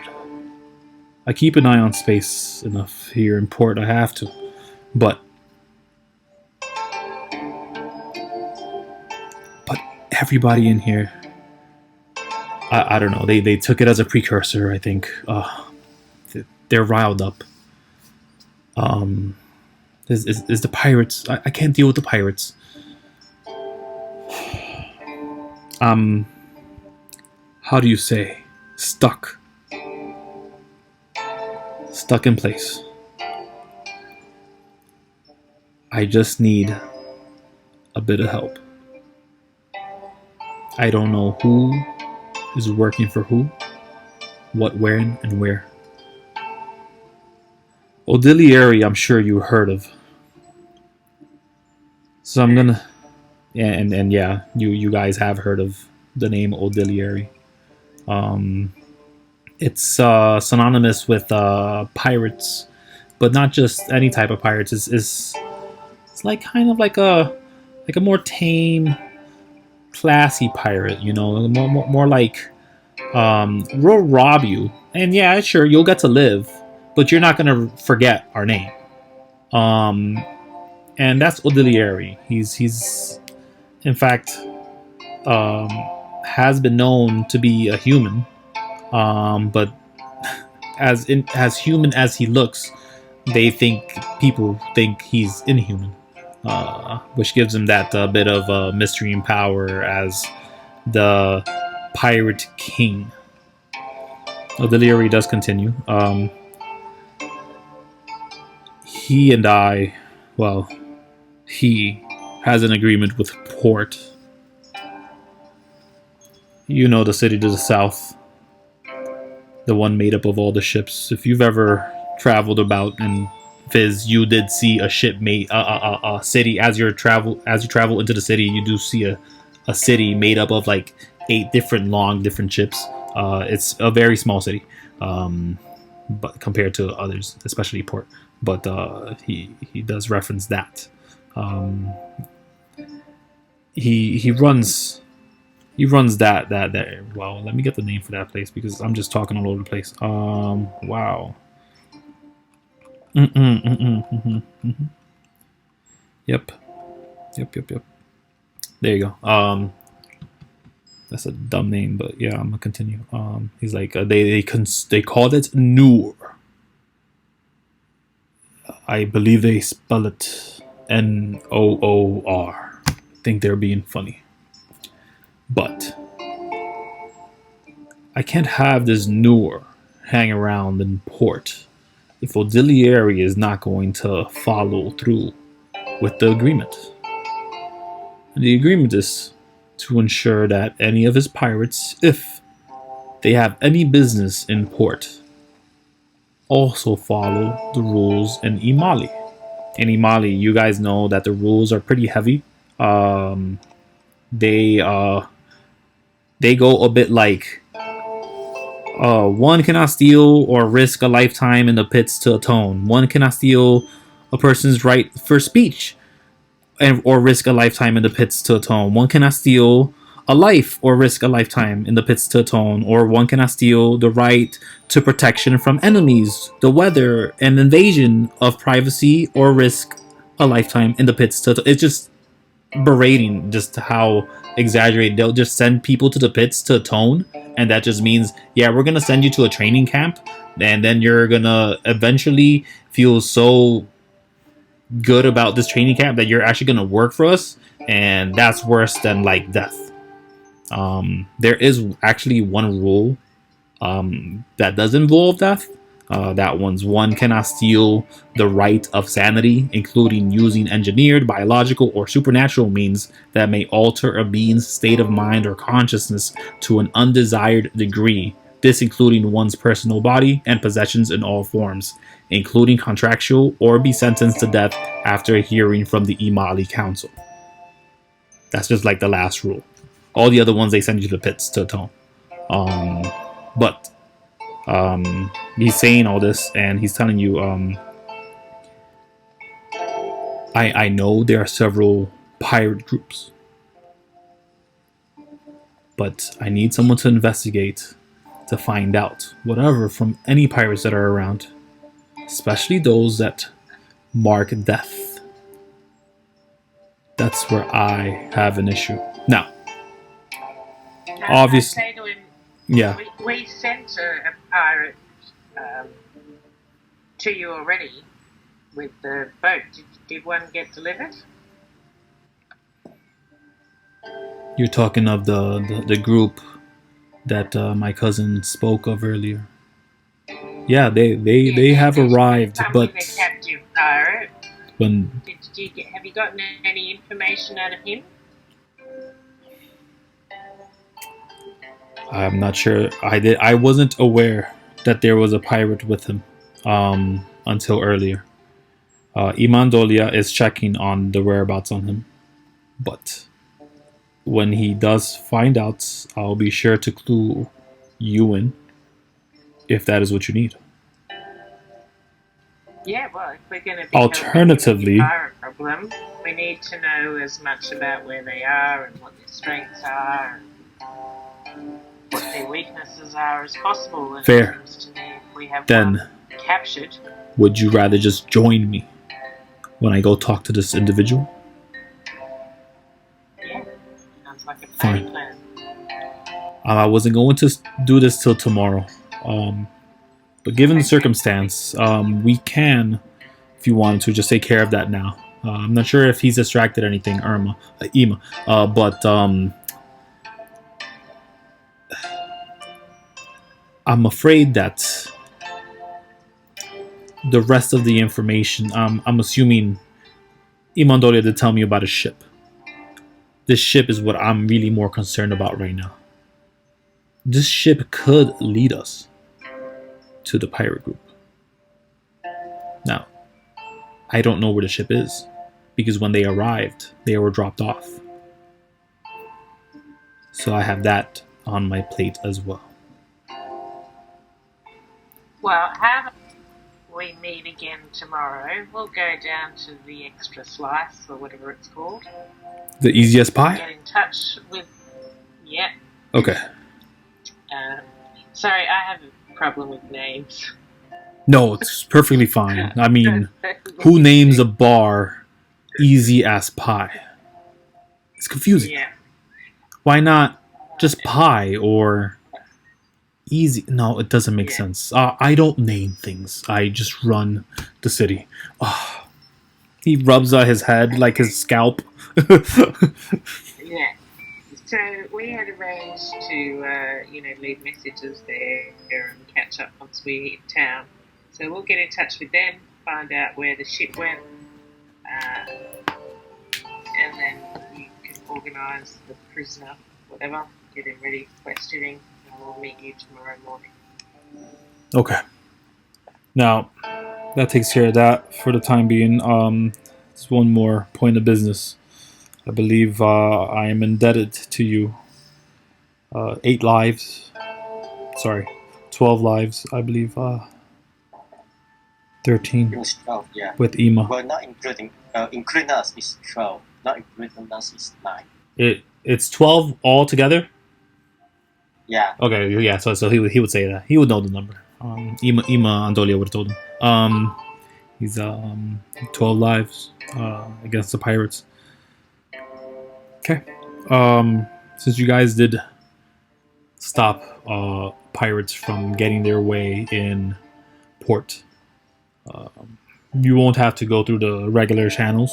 Obviously, you're already here with me. And he pulls out from his drawer a sack, and he drops it down. There's 300 for you to split. Thank you. Port, thanks you. Right. Come again. Yeah. So that's 150 gold pieces each. Oh no, it was 300 gold in a sack, in a Yeah, bag. so 150 for the two of us. No, it's Yeah. 100 for all 3 of us. Yeah, Amber's there too. Splitting with Amber. Oh, you Yeah. forget the Amber again. Yeah, of course I am. No, he counted Amber. NPC. NPCs But the NPC counted Amber. treasure and stuff. Amber's looking at that like, oh, I really need gold too, though. Yeah, let's just give 100 to Amber. Well, thank you. Amber does take it. Actually, it would have been in platinum, so so it's 30 pieces instead. Sorry, don't know why I So said what- gold. how Why would it many- be 30 gold? What? Oh, How are you calculating your platinum? 5 gold pieces equals 1 platinum, I think. What? No, it's 10. gold for 1 platinum. yeah, it's 10 gold. Yeah, so we get 10 platinum each. Yeah, We each get 10 platinum. it's 100 gold. In other words. 10 copper is 1 silver, 10 silver is 1 gold, and 10 gold is 1 platinum. Okay, well, I'm going to keep mine in gold pieces. Yeah, that's fair. Yeah. It's priced in gold pieces. Yeah, I'm just lazy.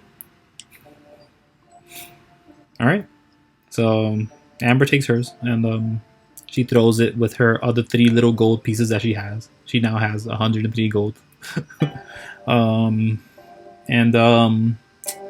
That's that. What's his name? Lito Urdum. He would say to you guys, "Thank you. You guys may leave. Just make sure to give the coin on the way out, and they'll give it back. Don't worry." And yeah, Platinum equals 100 gold. I just googled it. I don't know where I got the 5 gold. yeah. It's 10 gold. It's 1 platinum. I just googled it. yeah. 1 platinum is 10 gold. Equals Yeah. 100 gold. Yeah. 100 gold. Yep. Wait, what? So according to Google, 1 platinum equals 100 gold. Yeah. I knew we were getting the calculation wrong somehow. So you don't get 10 platinum. You get 1 platinum. No. You got 10 For platinum. 100 gold pieces. No, but you have Got 10. 10 platinum. Yeah, it's 100 gold. So we just got paid 100 10 gold. platinum. 10 platinum. Yeah. Yes. Yeah. Everybody got 10 platinum. Everybody. We get 100 gold is Oh. 1 platinum piece. 100 gold is 10 platinum. What do you mean? It's 10 No, platinum. I just googled it. Wait, I'm going. Haven't I'm, seen Google. One platinum Daddy. one platinum piece is only 1 gold. I mean 10 gold. yeah, wait, opening the player handbook. Give me a second. No, you don't even need the player's handbook. I'm saying it. Okay. Even if this wasn't the rule, the DM is saying it. 10 gold Oh, is 1 an platinum. electrum piece is, yeah. There's no such thing as an electrum piece. That does not Electrum piece, exist. not. What the heck is that? It's What? 5. No, sorry. Yeah, don't worry. Okay, yeah. I'm very sorry. No, it's fine. As long as you make sure that you have 10 platinum pieces Or 100 gold. or 100 gold. Okay, Yes. that's fine. That's I'm going to save myself the confusion and just keep 100 gold. Yeah, there you go. No worries. What is that? Going. I'm googling it, and that's also how it works. What? So yeah. Oh, Yeah, no, it's totally it's wrong. it's Google fourth the edition. answer. It's 4th edition. Oh, come I on. even put in D&D 5e gold to platinum, and it came up with 1 platinum equals 100 gold. Whoa. Discord. I put it in chat. If you search the 4th edition one. That's That hilarious. would break my economy, I think, actually. Yeah, we just got paid like 4,000 gold for that one chest. Yeah. You guys could buy as much street food as you want with that, but no. No. Yeah. You buy like 3 guns. So it seems like that at some point they changed the currency. Yeah. It seems to have created a lot of online confusion. There is a ton of that.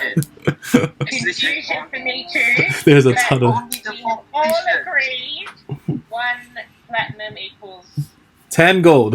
10 gold. There you go. Yes. Easy. It makes the most sense, you know. It is the better one. Except for Electria. Don't even bring that up. I don't want to hear that word. Bring that up. That's taboo. Yeah. Okay.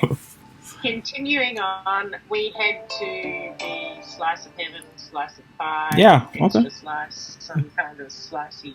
So yeah, you'd probably ask somebody outside for the easiest pie or something about pie, slice of pie. You make all those references, and they're like, yeah, it's down there. About 5 minutes, and then you walk for 10 minutes because they lie to you. It took a little longer, and eventually you do find the bar that has a sign that says "Easy as," and it has a symbol for pie on it. It doesn't actually say the word pie. My whole face falls as I realise my chances of getting a really big pie for dinner have just dropped.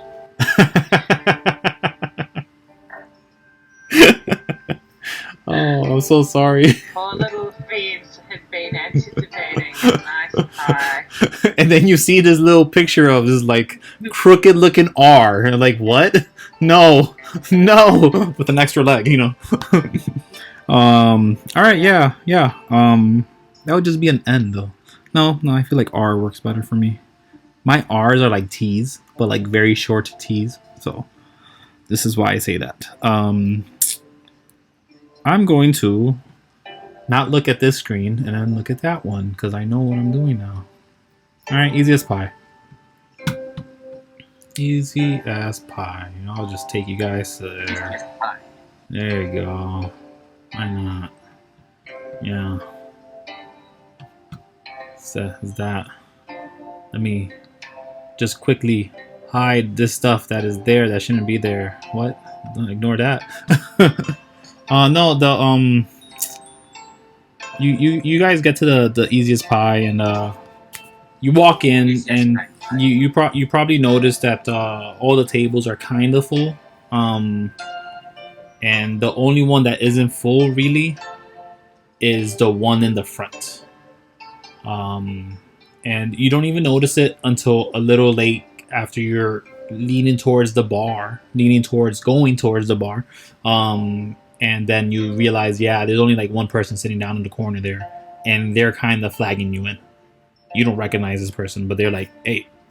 In fact, you get, and again, when it comes to Adasor's Curse, the only one language that's the most ambiguous is Thieves' Cant, which is kind of cool. But you do get some Thieves' Cant from this character, Fizz, and Okay. you get that Thieves' Cant that hey, I'm over here. I flash a sign, that says, yeah, Okay. I know thieves can too. All Or right. whatever, I'm part of the club. Secret handshakey style, whatever it is the thieves can. Yeah. So across the room, she's just confused, like, okay, what? No, you know what I mean. Like, there's obviously some kind of acknowledgement or. Yeah, but she's confused by it still. She's like, oh, okay. I was talking about. She thieves canted and didn't expect thieves cant back. That seems strange. No. It's more like she noticed you Thieves Can't, and when she read when she noticed what you said in Thieves Can't, it was more like, oh, that's odd.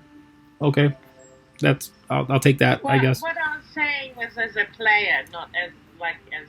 No, I get it. I get it. I was just trying. That's just her reaction. Yeah. So as she does that, you do that. In Thieves Camp. Yeah. It's just getting late here. No, I get it. Verbalizations are not happening. It's great. Okay, I go up and it is. For here. No problem. Yeah. Amber follows you. Kuiko, I'm sure you're there too, right? Yeah. Get beers for the three of us. I'll put you there. And I say, by any chance, do you serve pie? Yes. This is the easiest pie. Why wouldn't we have pie? Literally easiest. Would you like one? I make them myself. This huge bear person says that to you. Three slices of pie. I don't sell slices. He whispers to you. Oh, well then.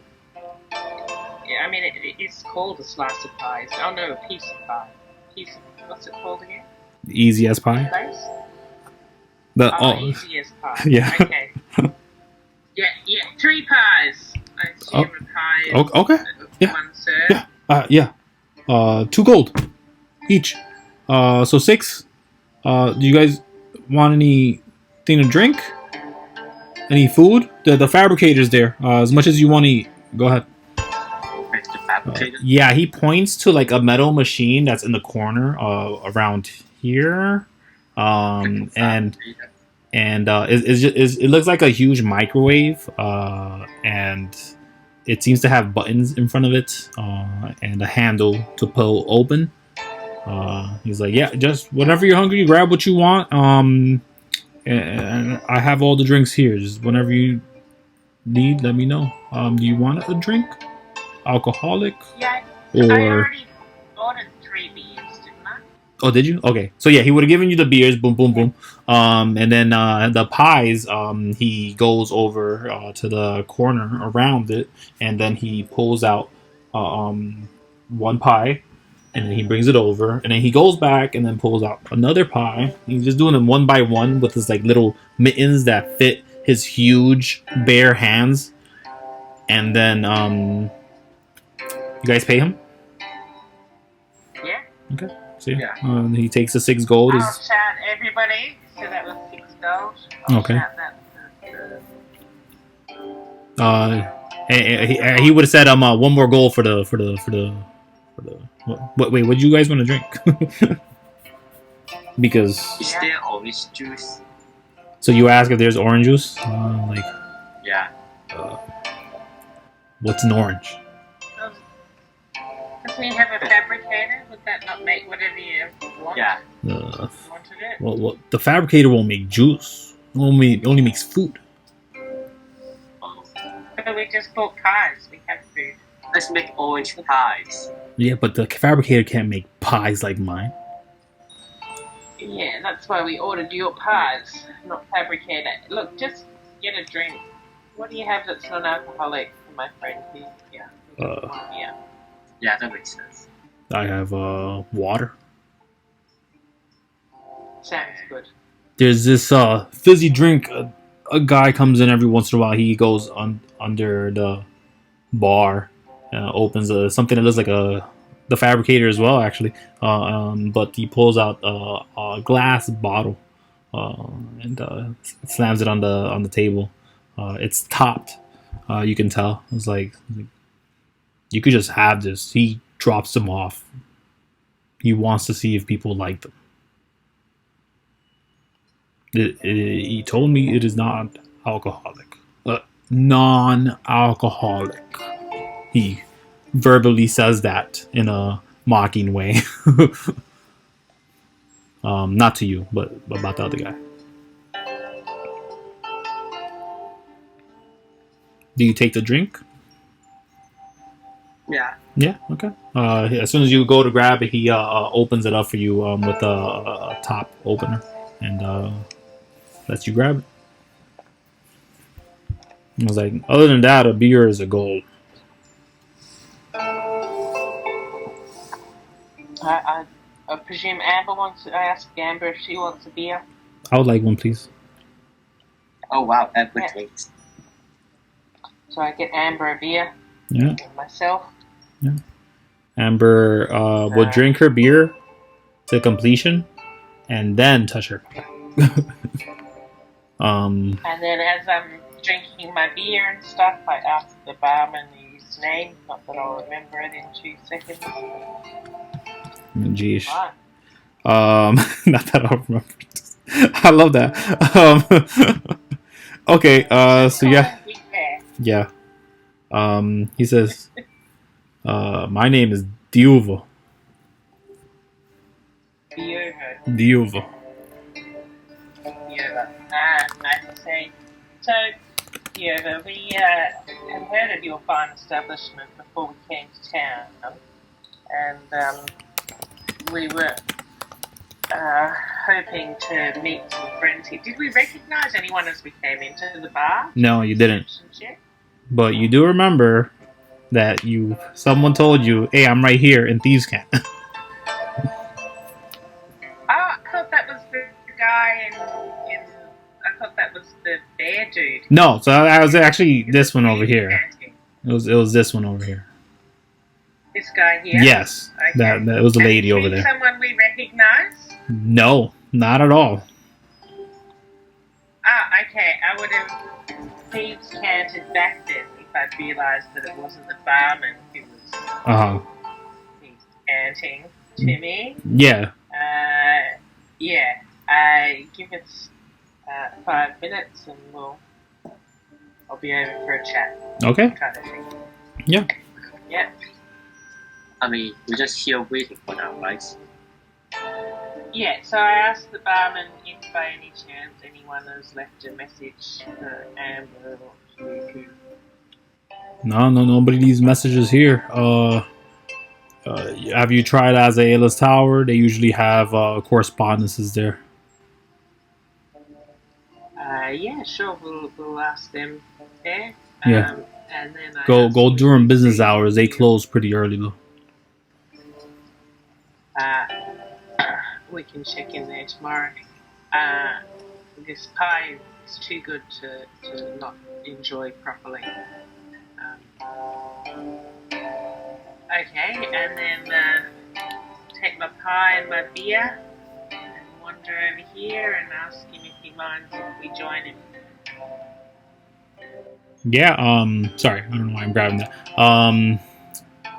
Amber will follow. And she'll look awkwardly at this person that she's never seen before. This lady, reading a whole bunch of books.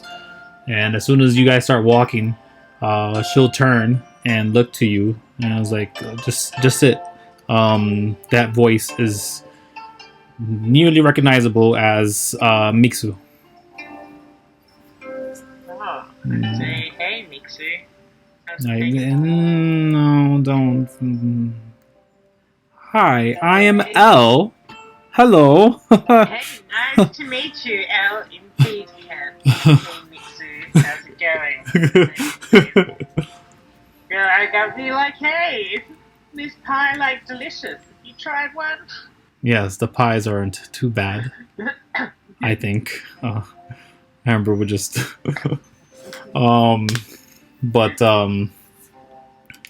She'll say, I'm glad you guys made it, okay? I'm sure you didn't have too bad of a walk. Oh, we're good. Me especially, very good. Now that I'm in the city. A peculiar thing, I'll tell you. I'm sure you remember who drove us down here, right?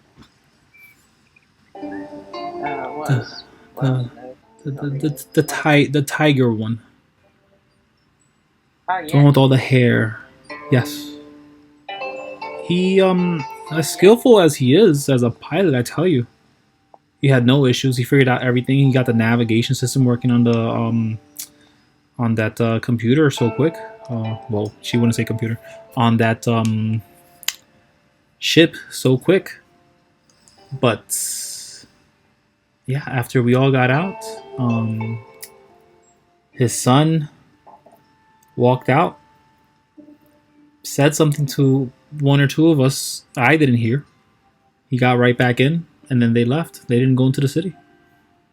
So I'm confused in the fact that maybe they're part of the pirates that either attacked us, or maybe they made out with a very expensive ship that all of us could have maybe collaborated on sharing the profits off of. Now, I'm only saying all this because I seek some gains from this, but I don't want monetary gains that's anywhere. What I need is access, and what you guys need is gold, right? She looks at. What do you want access to? Oh, simple. I need what is mine by birthright. She now Kuiko, would you Danny, would Kuiko be in this? Because I see her all the way up there. I'm not sure if she's. Oh, Kuiko will just be there drinking. But you'd be you'd be at the table though, right? She would be in there. She could hear them, but she wouldn't like actively join in. Well, thieves canting, aren't we? So this conversation is Oh no. She probably went back to common. okay. Yeah, because Getting away. Oh, well, why was she being so secretive before then? no, I think she didn't want you to say her name. Right. Yeah, because you said her name and she's like, no, don't say that. But no, my question was, would Kuiko be there? Essentially, would she like sit down at the table? Oh yeah. She will follow the two of you. So Alright. if you sit there, she will come up. Okay, just checking. Great. So yeah, she would look at all of you and she would say, yeah, gold is what you seek, right? And she would do it in common. She wouldn't have stuck to thieves' cant, Fizz. Just because she would address the three of you. Sorry. Gold is great, but it's not the be all and end all, and not the only reason we make our decisions. Right. Really? I mean, coming from you guys, a bit surprising. I'm sorry? Hey, I've been surprisingly moral. I let you give up the big shining light. I saved those people. I've been a fucking shining light of goodness. Oh, okay. I mean, there's a difference between good and neutral. But okay. Okay. Sorry? Oh no. I'm not good. I'm not neutral. I'm chaotic yes, good. good. Yeah. Oh man. So I'm not just gonna go and recover her birthright just because she says it's her birthright. I'm willing to listen to a story, but I'm not gonna just commit and say, yeah, we'll do anything for gold. Okay. I'm not naive, you know. Yeah. I'm willing to hear it out, but I'm not gonna make any kind of broad sweeping commitment to, yes, just promise us gold and then we'll do whatever you say. Like, Okay. that's just... She would say, I need access to several things, but most importantly, I need to get in contact with the butchers without them knowing who or what I am. Without them, I can't do anything. Because, well, I don't know how to put it, but... And then she looks to Fizz, and then she's essentially thieves' cants that she's an enemy of the state. In so many words. Oh. I can't be caught. If I am found out, It it could lead many troubles to my mother. It could lead much trouble to my people. If people found out anything about what I knew, I fear that genocide is the only other thing next. Wait, what? Genocide. Wait, you're going to do genocide? No, that's what would happen. Oh. Yeah. Yeah. To her people. She's afraid that people would attack her people. Oh. She So what? Look, you gotta. Can we just for the clarity over the internet and the lateness of the night? Oh yeah. She get a lot clearer in what she's trying to say. Yeah. So Me and you So at that, Fizz probably a little frustrated. She's like looking at her. She's like, "Come on, get to the point." And Thieves can't, and Thieves can't. She would say so. Only Fizz would hear this part. That since people are after her, she needs someone to access the Butchers Guild in order to connect them with her so that the rest of her plans could move on. She's not clear what those plans are, but because she doesn't say. But without the butchers, she can't do anything. But she can't get near the butcher's shop since the city is basically crowded by elves and Urs, and elves and Urs are essentially what are after her. I say that in such a simplification that I don't mean. Is she not a shapeshifter? She is not a shapeshifter. She's using some kind of illusion magic, from what you can tell. Ah, okay. Yeah. I thought one of them was a shapeshifter. No. Or was a magic shifter or magic stealer or something. Yeah. Is she the one that did that? Yes, she did steal some magic. You did notice this. Yes. That might be where she got this little trick from. Even Amber's looking at her like, this is a curious being. Now, I say, so, who exactly are we going to get in trouble from if we get discovered trying to hook you up with the Butchers Guild? She sighs just like that, and she looks to you again, and she does a sign that is in so many words. Lito Urdum is literally the person after her.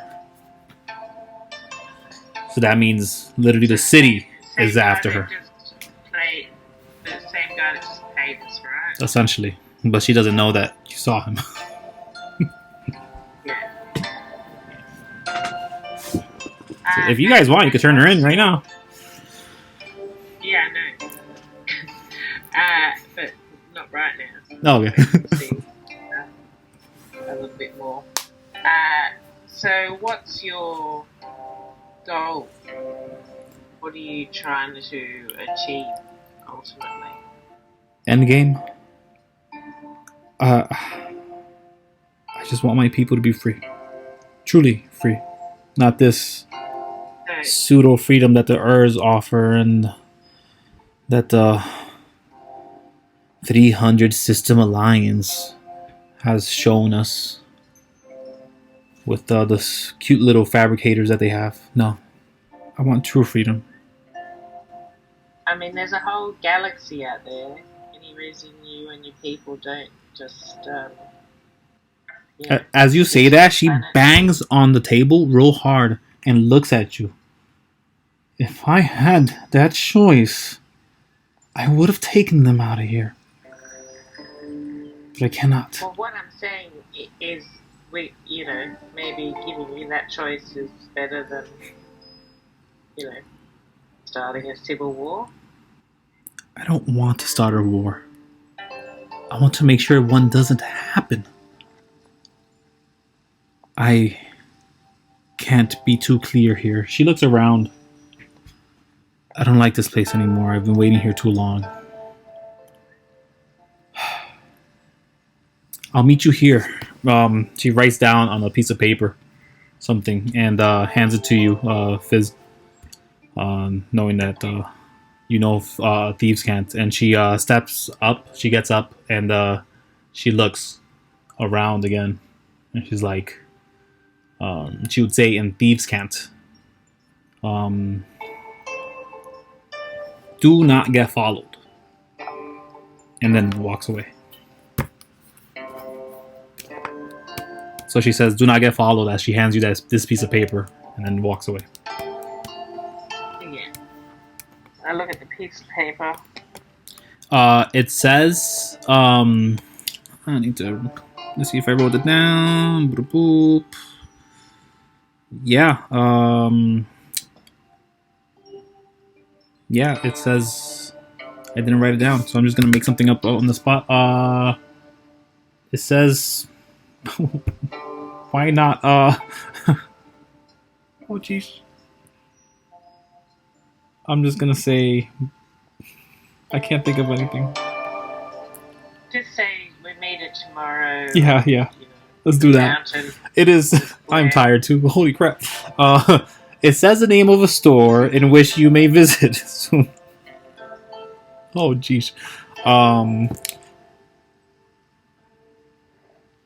You can just meet her in the market near the $10 barbecue stick. Yeah. So in fact, I'll put it. So I'll put it that you saw this shop already. Jeez. I had the name, but I don't know if I remembered it. It's fine. We all remember the place that wanted to charge $10 gold for a kebab. Yes, you do. Famous. Okay, so Famous for their 10 gold shish kebabs. 10 gold kebab. so to try and summarize this, basically, Mitsu is in a pickle and she wants to offer us gold in return for something of success. Yeah, she apparently needs help getting in contact with the Butcher Guild. The Butcher Guild is something familiar to you guys? Sorry. You were saying? If we get caught doing it, Danny, we will then be traitors to the mob who's trying to pay us to get rid of the bandits. Wait, so we are trying to side with one of them now. You might have to What? choose or be very secretive about it. No. Because, as So they Fizz think that said, Mitsu is a rebel of sorts. Sorry? possibly. So they think Yeah. They seem to at least believe that they're in the right.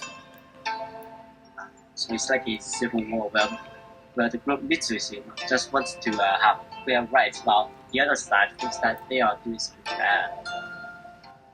And maybe they're not wrong. Or maybe one of them or both are. So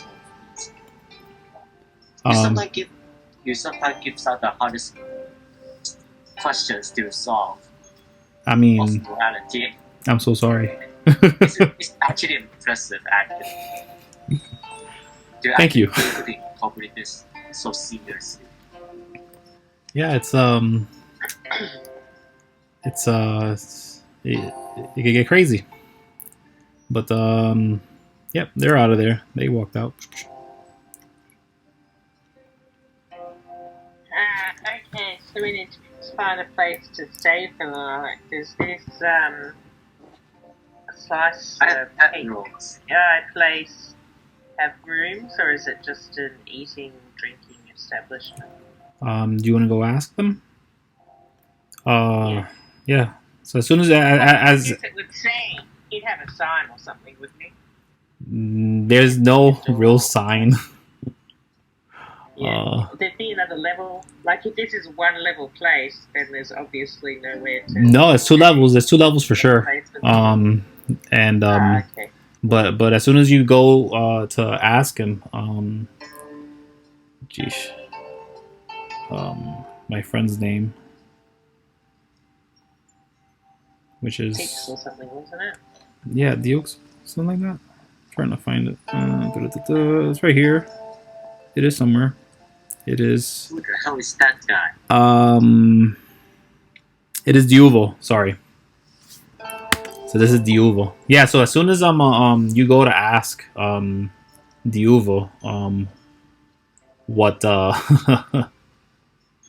if there's boarding here, the door opens and this person just starts yelling. It's like, all right, now this is the last time. Is my shit ready? He walks up right next to you, Fizz, and he's looking at him. He kind of like interrupted your words as you were asking. Oh geez, what's going on? And and he's talking to Duval, Duval, and he says, all right, do you have it? Come on, do you have it? I'm done playing. Do you have it? And Duval was looking at him nervous. He's like, I'm done playing, Duval. Give it to me, or it'll get worse for you, and I'll take her. No, don't do that. Don't do that. As soon as all that occurs, you watch as the group in the far left table down there all kind of get up and seem to prepare for something of a sort. Oh. Yeah. Oh no. In fact, so much so that it causes. Now, Yeah.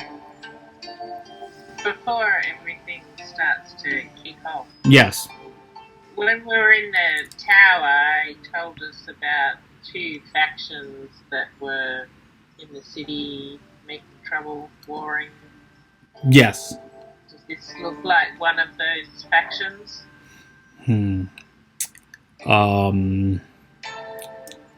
So yeah, let me get Intelligence, perception, history. I think I want perception. Yeah. So looking up and down on this person, and based off the is a halfling, just for reference to, but I don't call them halflings. But this being this person, they don't seem to be of a pirate nature, but they don't seem to be of a good nature. Not with their attitude, not with the way they're berating Diuva, and not with the way that. Tower, the guy said there was 2 factions in the city. Yeah. And none stirring up trouble. And as soon as the other ones got up, you turn to look at them, and with that 21 perception, yeah, none of these people are part of Odiliari's group. And if you're talking about the factions, I think you meant the guilds, the guilds that are having trouble. He didn't go into detail with that one because he did mention that it was a butcher's guild, and I believe the others were the core. Yep, it was the core. So the butchers were having a problem with the core. That's that problem. The only other things that you heard from the pirates wise would have been Odiliari's group or Ohe's group, and you heard of that elsewhere, I believe. Although Odiliar, Lito Urdum has told you of Odiliari's group a bit, and we'll obviously give you more details. But this doesn't look like to be one of them, especially if the group that attacked you had anything to do with that.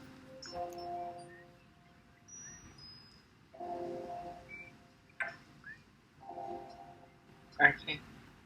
Alright. I'm going to just make myself inconspicuous as this. I'm just going to edge away from the conflict subtly. All right.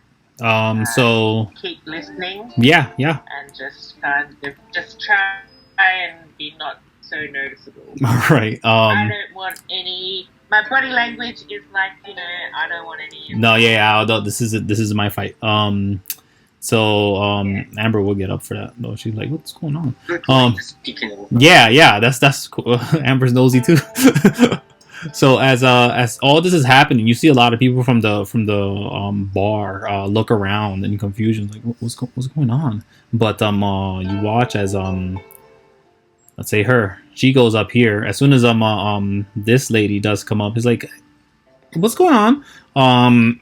From the back room, you see this lady run over, shove this guy over, like and then she does an attack. Great. Right. So she does a comical attack of. Oh gosh, no! This did not just happen. Fuck me. So you watch and Fizz, with your earlier perception, as killer as it was, in fact everybody notices this as she clearly rushes up, almost waiting for a target. And as soon as she the other lady in the right came out from the back room, she saw the opportunity and she got up, pulled out something that looks to be it looks like an egg about the size of, let's say, a football, or a small soccer ball, and she's twisting at it. And as soon as she's done, she's about to throw it, and this guy's on the floor there, and it just blows up in front of her, literally scorching a bit of the area around her. At Lord. this current point, I'm kind of like ducked under the table. Around this much. She's gonna kill someone, including herself. Oh god, I can't believe this happened. Let me see what happens. Okay, sure. She takes 19 damage. Somehow alive. Let's roll initiative. Because we're in combat now. As a bomb goes off in the center of the Easy S pie. Yep. I'm gonna change the music. That's just. I don't have any, like, good music for combat. Let's do that one. Okay, Danny. Yeah, are you still there? Let me get initiative for Kuiko as well. Oh man, you guys are just ahead of the ball there. Let's do Amber's now. All right, nice. And then I could think about everybody else now. Yay! Boom. Let me put the damage points on her. She really took all her explosion damage to the face, like an idiot. That sucks. Right. I'm so sorry. I mean, me, Fizz, and Amber should have figured out what was like. We just run out of the store. Yeah, you guys were like hand was on mace for Amber, and even everybody in this place basically knows what's going on. So I'm gonna roll initiative for the rest of these guys. Why can't I? Okay, there we go. I'm gonna do this. Thank you, and thank you. Really? Okay. 1 second.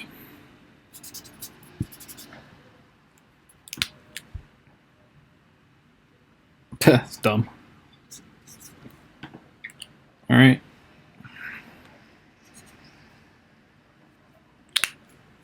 You know why I'm doing this, but I'll do it. Oh my gosh, why is so much going on outside? So we have 20 here for Fizz as well. And then 15. Okay, so at the top of the turn, Kuiko does get to go first, before anybody else gets a reaction in. But you guys watch as all three of them, they don't go that way. They go around. This guy can't go there. But they rush ahead to try to see what's going on proper. He can't do anything yet. And that's the end of their turn. It is Kuiko's turn.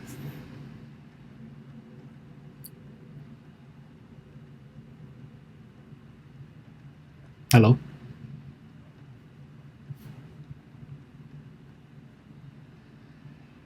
Hello? Danny? Can't hear you. Yeah, sorry.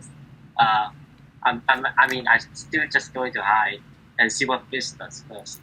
Oh, okay. You don't want to ready an action or something? Oh wait, I'm already my Oh, action. a bomb did go off. Like you saw a huge explosion, like literally go off in the corner, and it might have killed somebody or two. Yeah, but I'll wait for Fizz. Okay. If Fizz attacks, then I'll attack. All right, no problem. First, and I'll run as well. So after yours turn, then it is Fizz's turn. Then. Yeah. Okay, so this lady with the blue ring's the one who Yes. shot the arrow, right? Yep. The smoke and fire kind of dissipates. There's still flames all around the wood and the table and chair, but they do still seem to be conscious, and they're kind of just breathing into place. They're like, trying to figure out what happened exactly. Okay. So, well, they exploded a bomb. That's Yep, what happened. they exploded Badly. a bomb into themselves. I'm going to crawl under the table, Okay. and then I'm going to shoot her. Okay. And she's gonna take 5 points of damage because she didn't notice you. And then I'm going to disappear. Well, Alright. I was doing so much better last week with disappearing. Oh yeah, you were ridiculous. This week, not so great at disappearing. Yeah. Oh well. So we watch as Fizz goes under the table. You use your hand crossbow to strike at this being that decided to assault the easiest pie, the best pies in the world. And as they barely get some footing, how do you want to do this? How did they get taken out? Because they're dead. Oh, like from nowhere. I just want like this invisible, like almost, like they sort of stand up and then they collapse. Oh, okay. So yeah, it's like they grabbed at their neck and they're like, and they just drop on the fire. So then, my way, no one would be like in the chaos. No one would be quite sure that I killed them. Nobody saw it. They didn't even see it. And then this other person just like died. Yeah. In their explosion. Yeah. They just Wow. blew up. Amazing. All right. That's your turn, right? Yeah. Now it is his turn. He's gonna run up, ignore him, and he's gonna try to attack her. He's gonna roll for it. And nope, that's not good for her. She's gonna take. So these blue circles, they don't have the orange sashes on or anything, do they? No, they do not. Officials. Nope. They do not. They look like they're brandishing very. Only one of them has clothing that looks ripped apart or kind of ratty, but everybody else is wearing some very fine clothing. Things you would pay top dollar for at least. And again, there's just one of them that doesn't look like that. And that is this one over here. I will point it out because you see it. But as this halfling person runs up and notices that the person running out of the back door is alerted for some reason, they go to attack her. And they hit with... How much do you do? Oh, that thing. This is do that. I'll just do the damage from that. So they take 2 points of that, 3 points of damage. It's easier That's for me. a critical fail, isn't it? Yeah, no, but I took the 19 as the thing. I just wanted to get the full damage points from them. And I'll put that on there. So very good. That does that. So I'll take care of that. And then the others go. This guy over here goes next, and he will. What does he do? He does that. I don't have their attack set up, so I'm just gonna roll d20s for them. He misses. He shoots with a bow, and she has cover anyways because of the huge bear in front of them. And then who's next? I guess they will go next.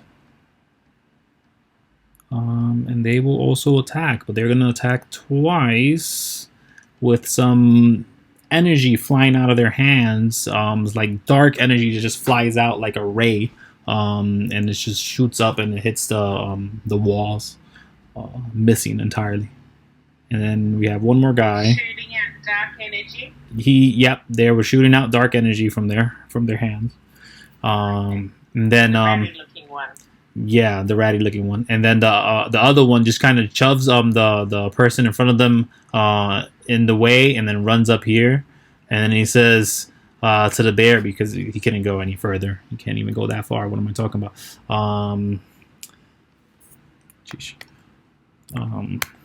He's not there. There you go. He looks at the bear. He's like, you might want to get out of the way before you die too. This old person says to the bear. Yeah. The bear the bear who served you drinks earlier.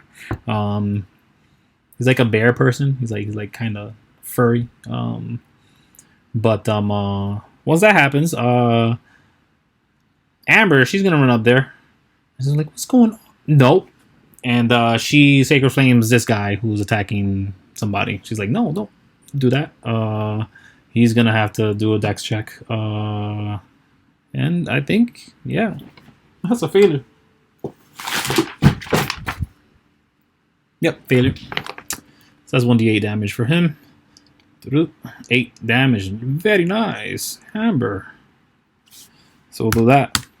So he gives out a yelp from taking radiant damage there. And Amber is angry that people are attacking wherever she's at, because I'm like, yo, they make pies too good here. You can't be doing that. No. After that, it is Kuiko's turn though. Is it just a public disturbance thing, coming into a public place Yeah. to attack? Yeah. Oh, I just realized I forgot to see this last time we got the book one. The what? Am I always hit them to be unconscious instead of dead? Yeah, so what happened last time, because I know you said that last time, and it was working fine until Amber kind of blew up the place with like her little flare, and that kind of scorched all your problems away, which is why she kind of took it upon herself to burn everybody's body so they don't become undead later, because she doesn't want because she felt personally responsible, I meant to say, because when her flare came off, it killed like Carrie, it killed Xander, and it killed anybody that was basically unconscious that was an enemy, that she thought that was an enemy, essentially giving them extra failed saving throws. And if they weren't already in trouble, they would have been. So that's why that happened last time. Now this time, if you wanted to say specifically that, then again, if given the situation, the flare might interrupt that. But or you could just call it anyways. It's up to you, honestly. Okay, then I'll just shoot this guy, try to make him unconscious then. Okay, which one? I didn't see. This guy. Great. Yeah. Oh wait, what the? Oh, something happened with your stats there. Oh, I was testing the item thing. Oh my god, the slime file is 400 dexterity. That's a lot. From the slime file. Woo! I was gonna say, I'm like, yeah, that seems like a crit, right? Something. Yeah. So you rolled a 7. Give me a second. I say you just re-roll it so we could. What? Oh my gosh. Well, he's got to change his whole thing. So if you hover over the number, rolled a 5. Okay, I'll just take the first one then. Second one. So that's probably a miss, even if he's got bonuses. Yeah.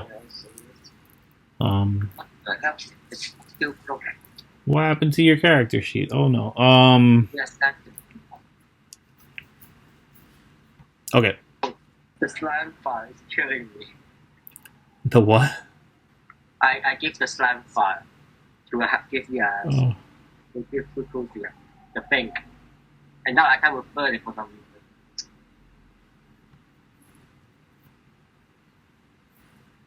reason. What? I'm sorry, I didn't catch. You've typed in that you have 205 dexterity bonus. Yeah. Yes, I'm trying to So remove you it, but it's not just need working. to type over it. Just type over it with a 0, or with what your actual dex bonus is, which I think might be 4. It is 4. Okay, it worked. There you go. Do I shoot again? Yeah, you know what? Yeah, go for it. There you go. I like a hit. That counts. We'll take the hit. I don't want to. It would have been a mess anyways. Sorry about that. Yeah. So 8 piercing damage. I'll just take that. I'm too tired to. Let me go for like 2 seconds there. I don't know what happened there, but yeah, let's you go with the bow, strike them. Because that is definitely enough. Is that the end of your turn? Yeah. Wait, no. I'll one up to here. Yeah, you will move up. All right, great. Yeah. That guy ran away. At least he's trying. He was closer than them. Yeah.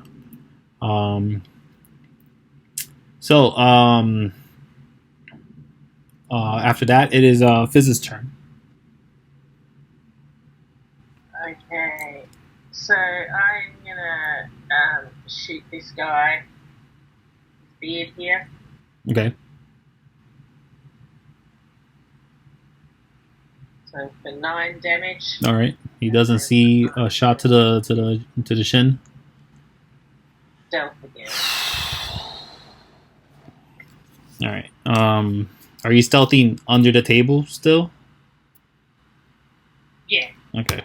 If you shot someone and stealth right where you shot someone, they might just find you. Well, then So- I'll just stealth over to under the bar. Oh, okay. All right, got it. Just to take that front vision out of the way for him. You know, he's gonna look exactly like. You're in a better range than Yeah. I am. All right. You can't really be there. You'd be more like there, right where you are, because there's like nothing. Yeah. There's just like a whole thing. But after that, you are stealthed, and then it is he's gonna turn, and he's like, "What is happening?" To this lovely lady, and she'll say as did she get hit? Did he attack her? Did he hit her? Let's see. Yeah, she's taking damage. Yeah. So as she's clutching her head. Oh geez. Oh yeah, I have to do that. Let me roll a d20 for her. See what happens. And she's freaking unconscious. What the heck? Okay. She's on the floor, downed, and this guy is looking. What did you do? All upset with her. That's what happened in the very beginning when she got attacked the first time. He's gonna go crazy and he's gonna attack twice, missing both times. Great. Amber, she still doesn't like the situation. In fact, sees that this guy got hit. She runs up to him, right up to him, and she goes to strike with a mace. Dex, it should be. With her Mod, it should be enough. What's his freaking AC? Yay! It is enough. It is enough. Why didn't I just do it from the character sheet though? Oh lord, I don't learn. I'll take the damage though. Yeah. Could have been better. After that, we have them go. Oh, geesh. So that guy's seeing what this guy's doing. He's gonna strike and miss. He's just shooting his bow for no reason, and then while Miss Lady over here is probably shooting 2 Eldritch Blasts, with one of them hitting the big bear that is now attacking or trying to attack what some would say would probably be her boss. Yeah, why not? He takes... What does he take? Oh, nothing. And then we have one more guy. Yay! He gets to do something. He gets to fight back, engaging with who's that? Amber, and strikes on Amber's armor because her armor class is higher than that. Yay! That's nice. Oh wait, he has a modifier.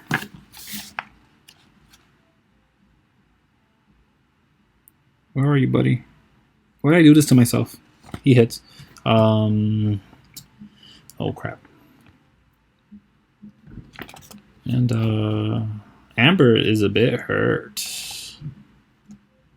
And by that I mean a lot. As she is stabbed on the leg. She's like, ah! But after that, it is Kuiko's turn.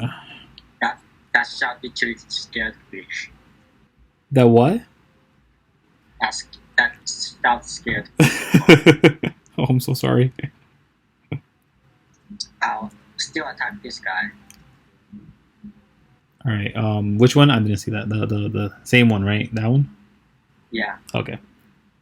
So 10 plus 2 is not enough. Is it 10 plus 2? Okay. Yeah. So you miss with that strike. It kind of just bounces off his armor. He's wearing some kind of armor.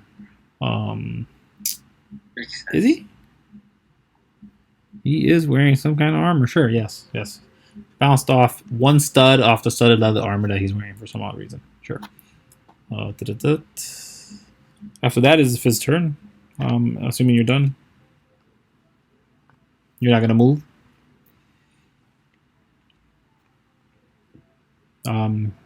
Danny. Yeah. Yes, but You're not gonna move though, right? yeah. Yeah. You want to move? Or are you gonna move? Yes, I'm not going to move. Oh, okay. My apologies. Then Cassie, it's Fizz's turn. Okay, I'm going to pop up here Yeah. and You're next to an ally, so this halfling there you go. is engaged. So sneak attack, 5 damage. All right, 5 damage on him. And then I'm going to move back over here. And go again. So yeah, this guy's bloody. Table. I think he was bloody to strike or two ago. As these couple strikes are hitting him, it seems that they can't handle the weight of all that attacking them, as small as they are, but as quick as they are, as small as they are. I don't know. After that, though, do you go to hide again? Did you do stealth? All right. Okay. Yeah, not a great one unless I've got advantage because I'm under the table. In this room where they're kind of trying to converge on you, I don't think you'd get advantage. So 9. So yeah, then everybody else gets a chance to escape. How nice for them, as they run away, leaving all these people to deal with all these other people. First will be him. reacting to the situation that this guy did. Why would you attack my friend? Why would I attack you and not hit once? Oh Lord, are you kidding me? She's gonna just again. Oh, no. No, she likes this better. She's gonna force the guy who's in front of her to do a dex check, and he passes. He's like, damn it. So she does this like huge thrum of magic coming out of her hands, and the guy is looking at her as like, was that supposed to do something? She's like, yeah. But that's the end of her turn.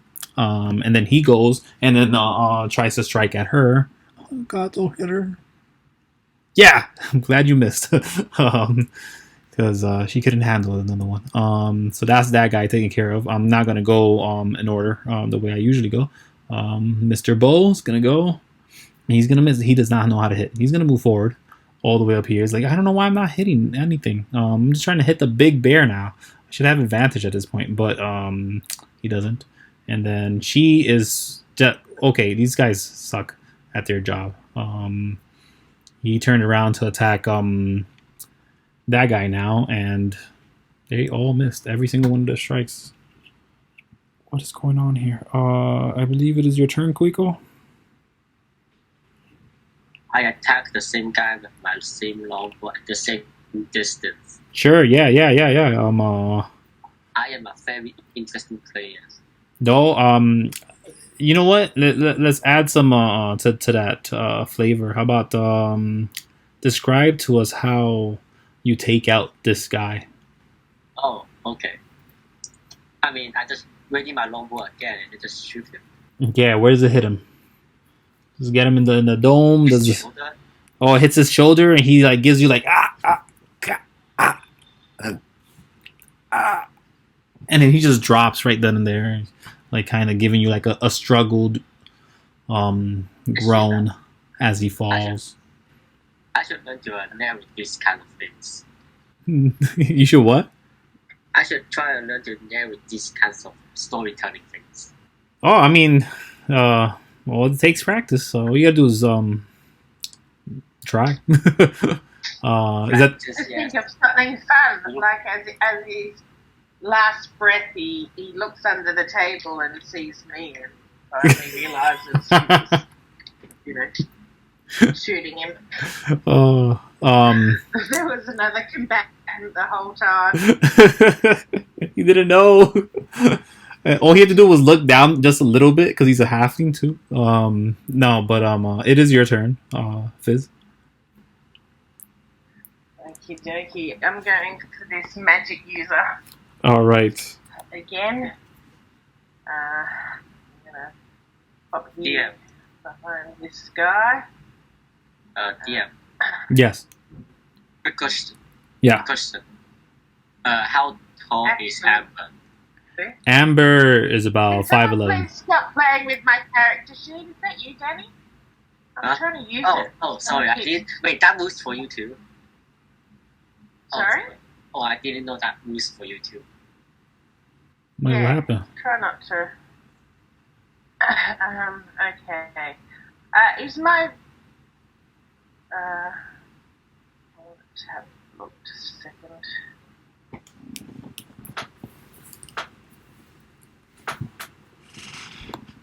Okay, let's give it a go. I'm going to try the vicious mockery box. All right. Where do you point it?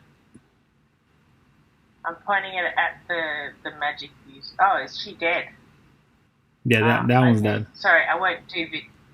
Can I change my mind? No, yeah. I'm going to do that because he seems really hard to hit, but the others have all been easy.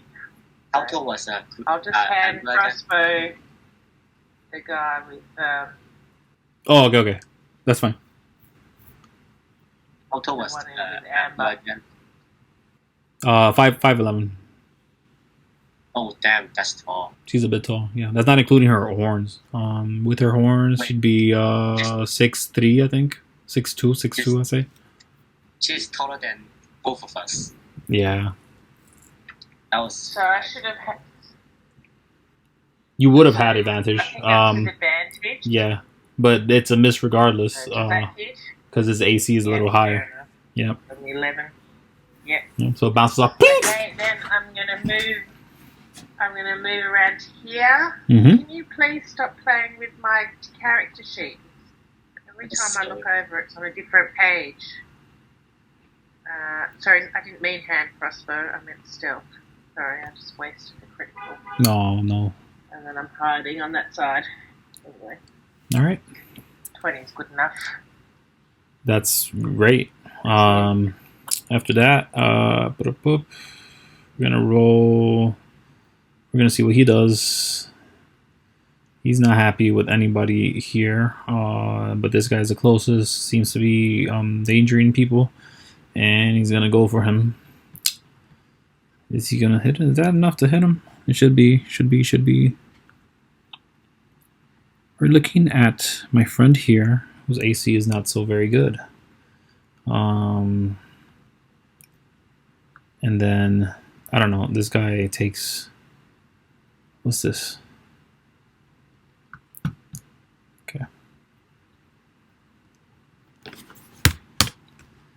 5 damage on him.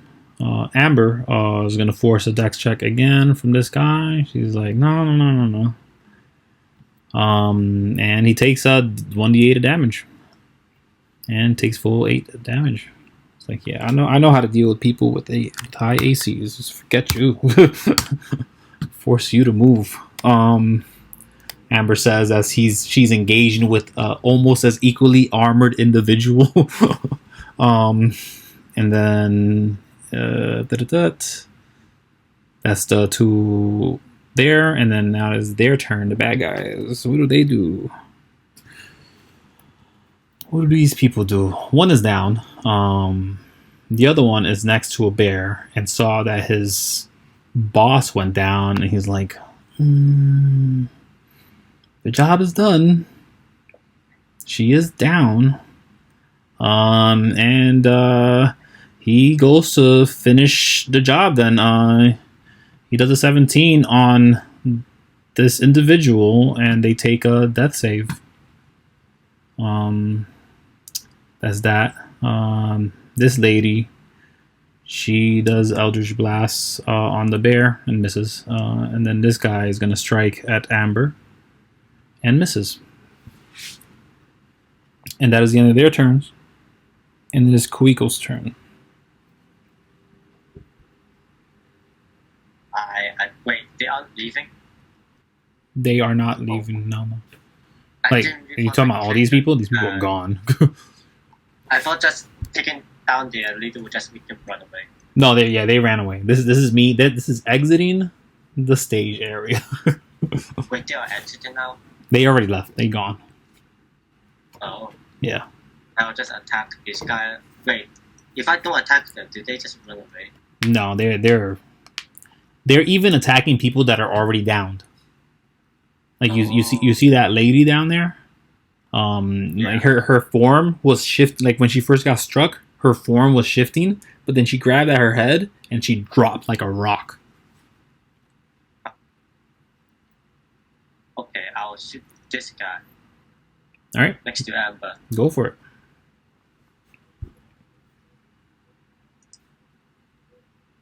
Why? Oof. Oh wow. So close.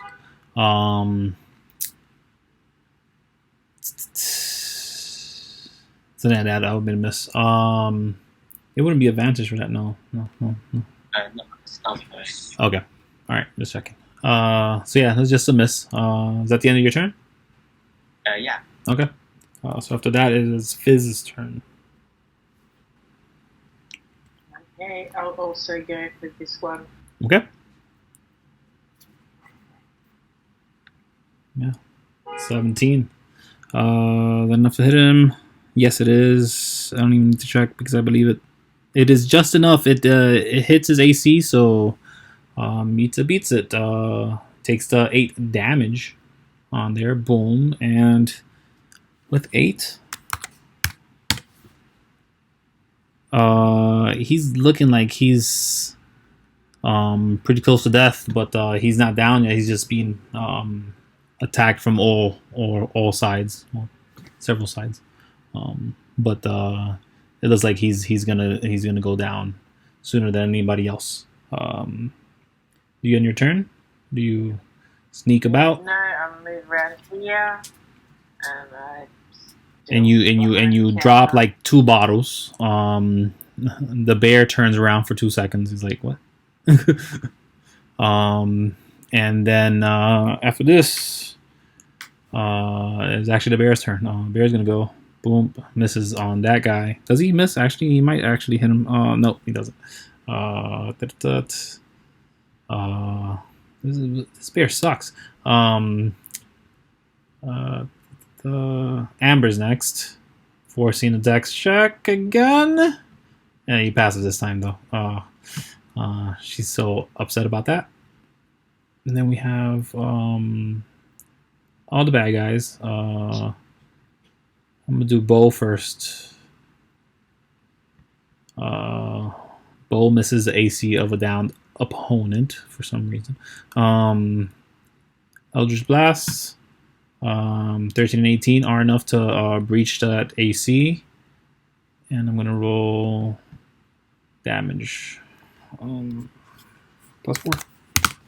Okay. And then one more from this gentleman here who's trying to strike at Amber again. And she's just fighting back, using her shield to block and ensure that they aren't making contact with her armor or her skin. But that is the end of their turn, and it is Kuiko's turn.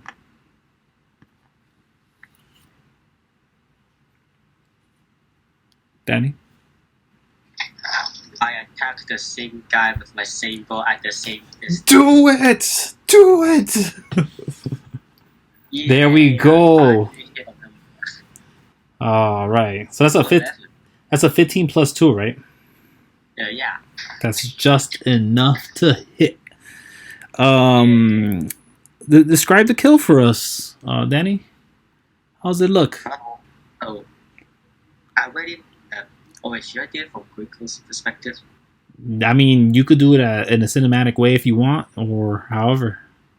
Kuiko picks up her bow again after reloading another arrow. Mm-hmm. Fling the string back and shooting the arrow forward with all her might. The arrow shoots past Amber and into the other guy's shoulder, striking him down. So nice.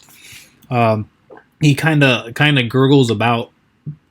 He's a little taller than Amber. You hit him in the chest. It pierces through the armor. He's like grabbing it. He's trying to pull it out. He's like, "No, this isn't gonna take me out." In his head, he says that. But what he says is, as blood falls out of his mouth, and he drops. And he's done with. She sees this, and she's like, "Oh shit." But that is the end of your turn, I'm assuming? Yeah. And it is a Fizz's turn then. Okay. So I'm going to shoot this one Alright. fighting with the bear. Yeah. So 20... Nope, no, that's wrong. I'm looking at another thing. Would be the advantage. Oof. 23. Yeah. Yeah. 6 points of damage on him. 6. Boom, boom. You're taking damage. So this one. Alright. So yeah, he took the bow shot, the crossbow bolt, into the. I think it got him in the. What's this part called? The calf? Yeah, it just went right into the calf. And he's giving a groan. And I'm gonna give him disadvantage on the next hit just for no reason, because I'm like, hey, if I get hit in the calf, I'll be upset. But is that the end of your turn? No, of course. Oh, okay. I am going to move. Mm-hmm. We'll go back up around. Actually, I'm going to move over here Right. and as a bonus action, can I administer a health potion? Sure. On the person downed. Yeah, is she dead or just? Yeah. So they have a arrow stuck to them, but they seem to be worming about still, as if they are not dead. Okay. But So, it doesn't seem to be that hit points is the problem here. oh, okay. Yeah. So they're still under the influence of the spell, even though we probably killed the spellcaster. Possibly. You're not sure what the particulars are of the situation. It could even be poison. Okay. So it doesn't look like I have any health potions anyway. You would have That I've two regardless, unless you use them. Actually, I found them. Oh yeah, see, look at that. Okay. So you're saying that I would know that they wouldn't help? Yeah. You would know that the health isn't the issue. It's just something else was going on that affected them to go down. And it isn't hit points in per se. They seem healthy enough. In that case, I'm going to use the rest of my movement to go here. I haven't administered the thing. Do I still have my bonus action to stealth? Yeah, go for it. 20. It's pretty good. Yeah. I'm back in the swing now. The beer's worn off, and I'm able to stealth a bit better. All right, nice. The whole beer. There's beer. No, it's probably going to be quite effective. Now I'll tell you. Oh man. All right. So after that, we'll have the bear continue to break this guy into two pieces, and then actually one does hit. Yeah.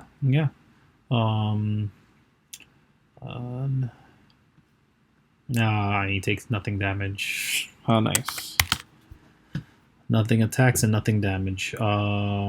She's gonna force Dex check that guy because she noticed him attack the person that's downed. And they pass their Dex check, but now they get to attack. He snaps his bow. How nice. While the Eldritch lady does 2 unlucky 7s. Okay. And that's literally all of them. She's gonna run. She's running to the door. She's running. That guy didn't see that. Let's see how much he saw. He saw that, but it's kind of like, I'm screwed. It is Kuiko's turn.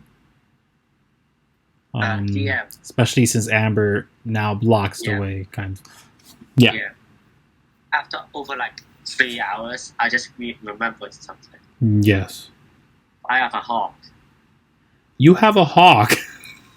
I just remembered, and the hawk was just sitting on my shoulder the entire time. the hawk, I think, flew up into the the chandelier. This is not chandeliers. Yeah. It's like these candles that are just held up there. The raft. There you go. The raft. And then they're just there. For now, Kuiko won't tell them to do anything because she hasn't thought of using them as combat, so she would use the same action, attack a different guy with the same rifle. Alright. This guy. Go for it. But I literally just remembered I forgot that hawk. There we go. So that's more than enough to hit. And with those damage points... Oh, jeez. This guy is at 1 hit point. Oh, man. That is hilarious. So, yeah, you see as he's holding on. His bow just busted. Made a cracking noise on his hand. It looks like it cut him, actually. As he looks around and sees his friend run away. And is stuck one more time in the same exact hand that just got bled by his own wire. And now he has this arrow in his hand. He's like, ah! But no, stop that. Why? Okay. And that is the end of your turn, I'm assuming, Kuiko? And it's Fizz's turn as this guy is at 1 hit point, struggling, looking around like, what am I going to do here? He is going to get slayed, hopefully, Maybe. by my hand crossbow. Yep. It's done. How do you do it? Straight through the eyeball, like underneath the bear's armpit, and then straight into his eye. Just a quick look out of the bar. You didn't see it coming, especially as another big bear fist was rising up to the air, and he's about to land it. And this crossbow bolt just flies over and strikes him right in the eyeball. Yep. And he does a slow fall. Poof. Hits the wood. And we're out of combat now. This guy looks like this. Oh no, I guess we're not out of combat because you guys probably still catch this person. So Who's running away? the Eldritch Blast lady is running away. Oh, I didn't see her. Okay. So I guess Fizz wouldn't No, react fine. then. I'm gonna move.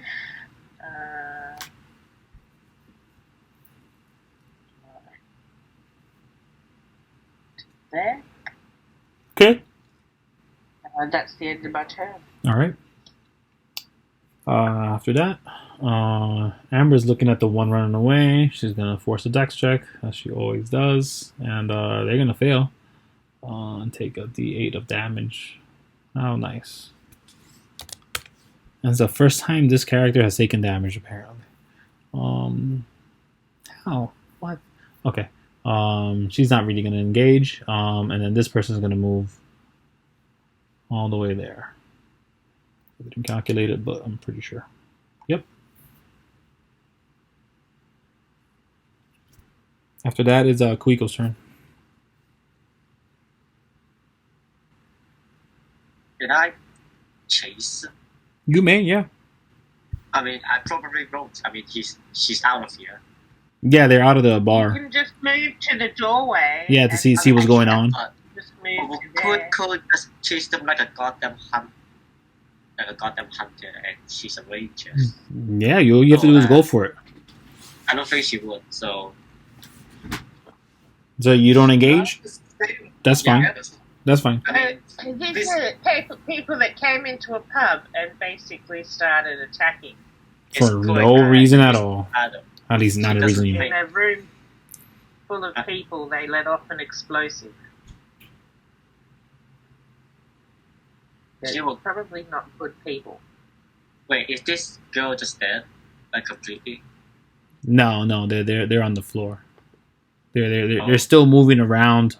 They only have an arrow, and then a little wound by this knife that this guy had.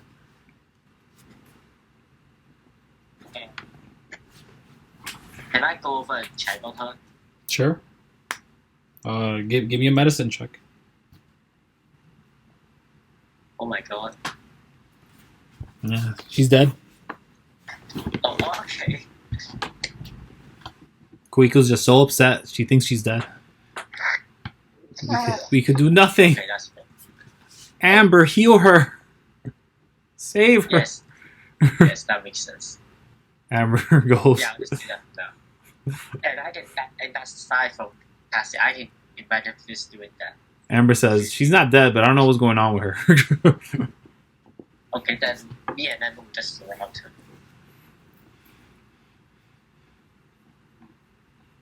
All right. And that ends my turn. No, we're out of initiative at this point. Hang on. I'm still chasing after. You gonna chase him? All right. We're still in initiative. We're chasing. There you go. Amber turned around. Sorry. So after that, it is your turn then. If you're gonna go for the chase.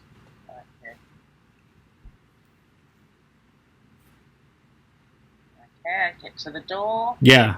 You can look out the door, and you see nobody out there.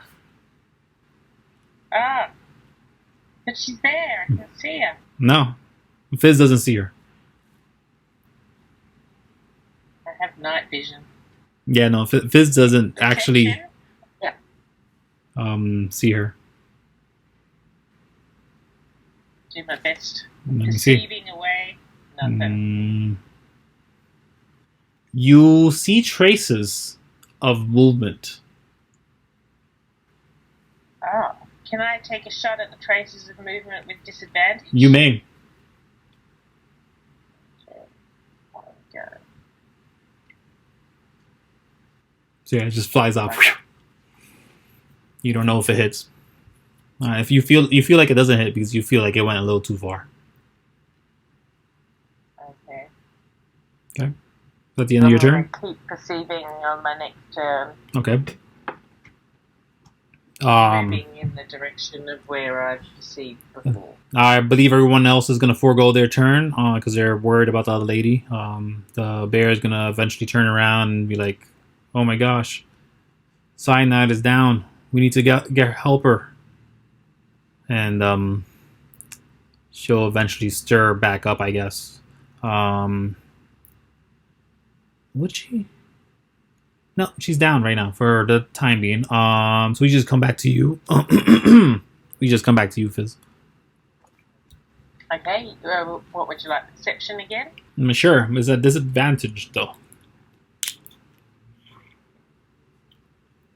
So 18. You see 18. you see movement still, but it's gotten farther away, and Okay. it's still within your range. Unfortunately, it still would be a disadvantage to attack. I'll move forward. Not that I need to with my new sighting crossbow. And 13. Does that hit? So 13 leads you to believe that maybe you did hit something, because you watch as the bolt strikes and kind of falls to the side, short. But worst of all, or best of all, for you, you see some trickle of blood around, but as soon as the blood does come around, it kind of stops itself short, as if she went to grab at her wound. Like, ow, that hurt. But that's that. Let's see. Yeah. Okay. Why are you so persistent of killing this one? Okay. Yeah. So, we're just gonna loop around again back to you, Fizz, because they're gonna take their actions as what they are. What are you gonna do next? Because you can assume, and from what you can tell, the blood that's trickling, they're just moving. They're moving out of here. Yeah, so I'm following. Okay. I perceive, take my movement, perceive, and attack. Okay, so with that perception check, is you're getting traces of where they've just been. You can't tell where they are now. They're double dashing. They're even looking around through the scope. You can't exactly tell where everybody is, especially now since you're like getting into the crowded areas. The easiest pie is kind of an outlier in the city, but it's just crowded and people are coming about, and you do see some people being shoved around, as if an invisible being was walking past them. But you see that very close to the square in the center of the crowd. Yeah. No. So I'm just going to. Can I vicious mockery it? Can I see enough of it to? I guess it doesn't. Yeah, might as well. I would say you wouldn't be in range. Oh no. Okay, no worries. 60 feet. Yeah, that's what I'm thinking. And I don't think it's an attack roll, actually. No, it isn't. It's a dex save. Not a deck save. Wisdom save. There you go. Yeah. Let's see. And it would just be the 4 damage, not the sneak attack. All right. So you hear some pained laughing.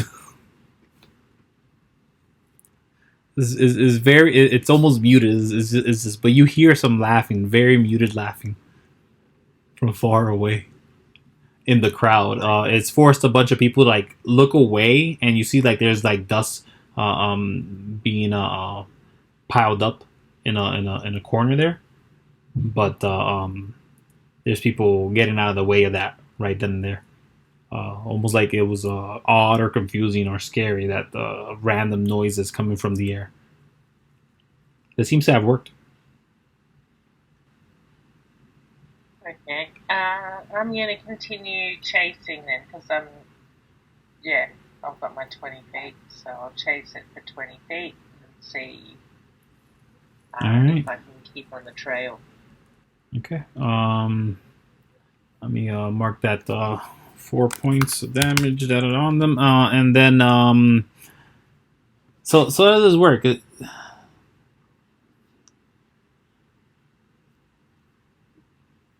Oh no, it isn't. So It isn't a laughing thing. An attack. This is a mockery. I'm thinking about the other spell. She takes a brain blast essentially, and drops to the ground, alerted enough people for you to notice that they were there. So you kind of get a better situation, a better angle of where they are. So and the crowd kind of dispersed from her. But as you got closer, you noticed that they kind of figured it out, and then just again double dashing into the crowd some more. They're trying to avoid you as much as they can. Yeah, so I'm following until I either get a clear enough sight to make another attack. If they're in crowds, I won't do an arrow. I'll do another vicious mockery. Okay. Yeah. Or just try and follow them to where they're going if I can't get in it, if they're getting too far ahead.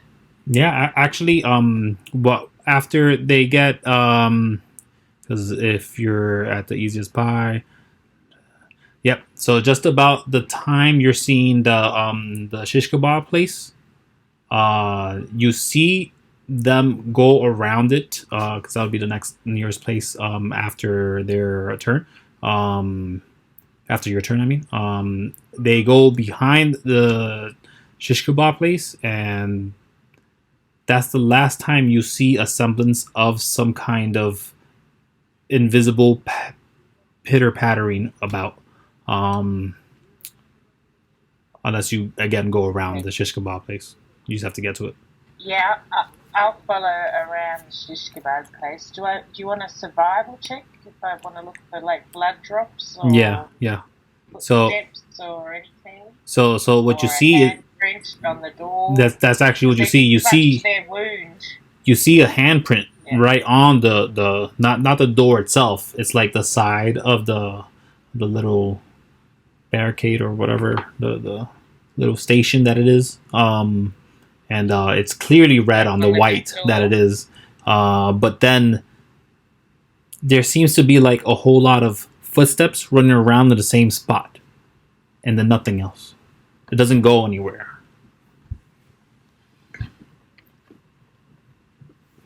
It just seems like they were either moving there or stomping on there or dancing there. You couldn't be sure. But can I investigate for secret doors or whatever? Sure. Roll for investigation. 13. Doesn't seem like there's a secret door.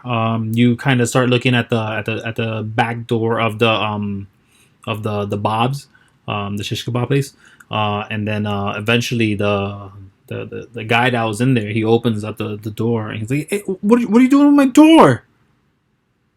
He's like looking at it, he's like, "What the? Is that blood? What the hell's going on here?" He's like looking around you. Some guy was making a ruckus on the main street. And I followed him down here, and he left the bloody print and disappeared. He lowers his hand and reveals a weapon. He's like, "Oh, you scared the shit out of me. I thought you were gonna try to rob me or something, man. Damn." I mean, were they gonna rob?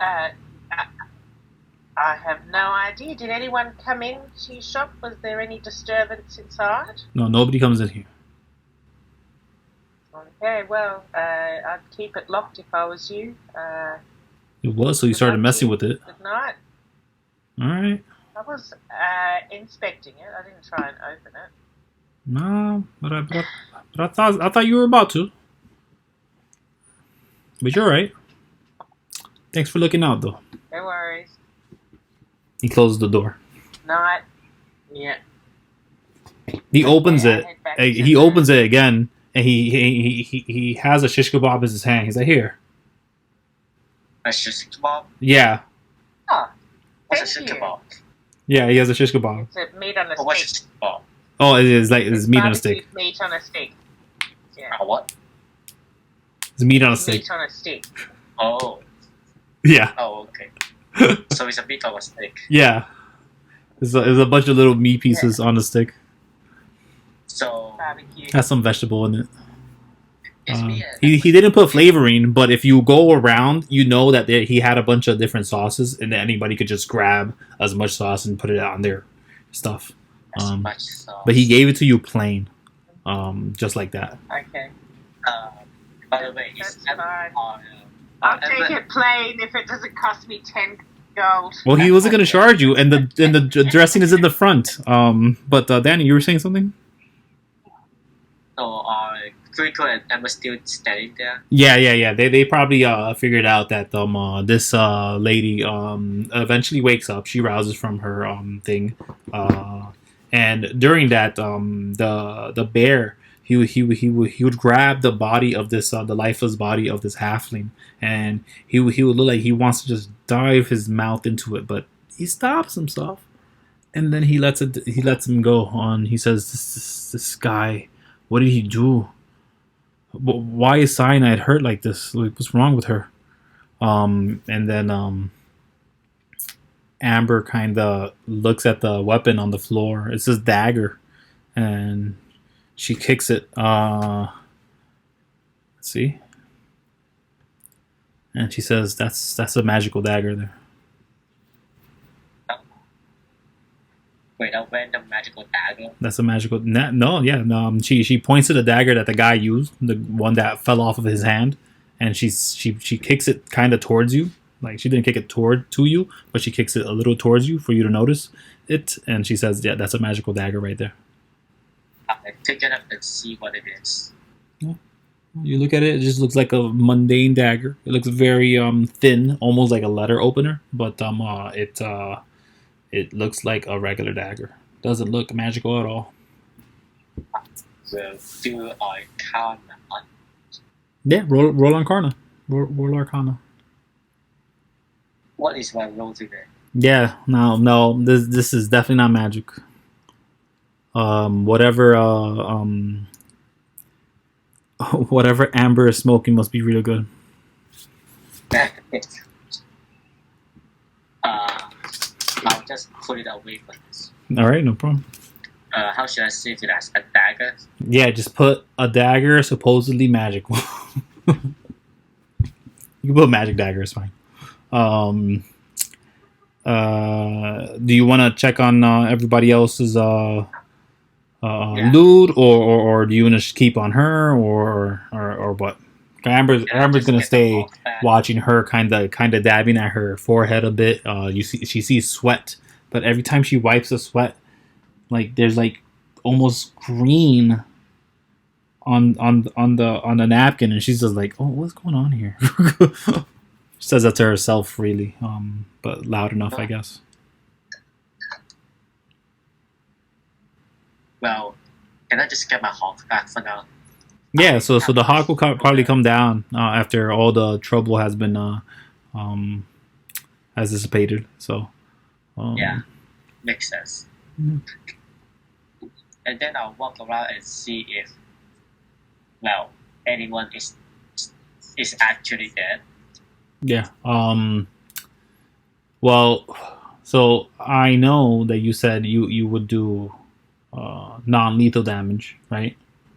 Yeah. But there's one little problem. There's one little problem. I forgot that you can't make non-lethal damage with ranged weapons. Wait, that's a thing. Yes, Wait, that's an actual thing. apparently so. But yeah, I don't know how that makes sense, but blunt. You have to already use a blunt arrow. yeah, If you use an arrow that doesn't have a sharp tip, like a bird arrow, An then it would attacker, be non-lethal, but the damage would be bludgeoning, not piercing. yeah. an attacker who reduces a creature to 0 hit points with a melee attack, we choose to knock them out. So, wait, I never knew this. What? It's all right. We've kind of been. Let's just say I shoot them in the shoulder every single That's time. what I was thinking. That's what I was always thinking in my head. I was like, nah, but it's like you could just not hit them in the face. That's it. Just don't hit them in the Yeah. face. No. But all of my shots were designed to be killing blows. they were all killing blows. I know Don't that. mess around once it comes And to using the- you are good. So this one is dead. Yeah. This one is dead. Chaotic good. This one here. Would they survive? This one you took out as well, Kuiko. So Kuiko probably did this one and then did this one, and they're both alive. They're just downed. Okay, can I tie them up? You may. Give me acrobatics. Why acrobatics? I thought it was sleight of hand. It's sleight of hand if you're doing it on a person that is will try to. I guess it. But it's still dexterity, so it doesn't really. No, yeah. Let me get sleight of hand for your knot. Trying to do something stealthily, Yeah. It also. like without someone noticing. No, in the but player's handbook, it also in the player's handbook, it also set for knots and tie knots and stuff. yeah, no. Yeah, I want sleight of hand for knots. You're right. Really? To be fair, it's the exact same. It's still dexterity. Okay. Yeah. Okay, it doesn't really matter. Oh man, we could just talk all day long, but your rolls are just gonna take it. But okay, so yeah, you tie them up really well. They seem to be in a place where they couldn't maneuver out of it with rope. Right, we're using rope. Yeah, I'm using the headband to rope. Okay, no problem. So that's that. I will. Oh, excuse me. Oh, okay. I'm gonna put this We'll thing. have Why to not? go It looks like a rope. quicksand and, There you go. And Rope. your character is and you said that your character is a good little boy. No, they only look like one.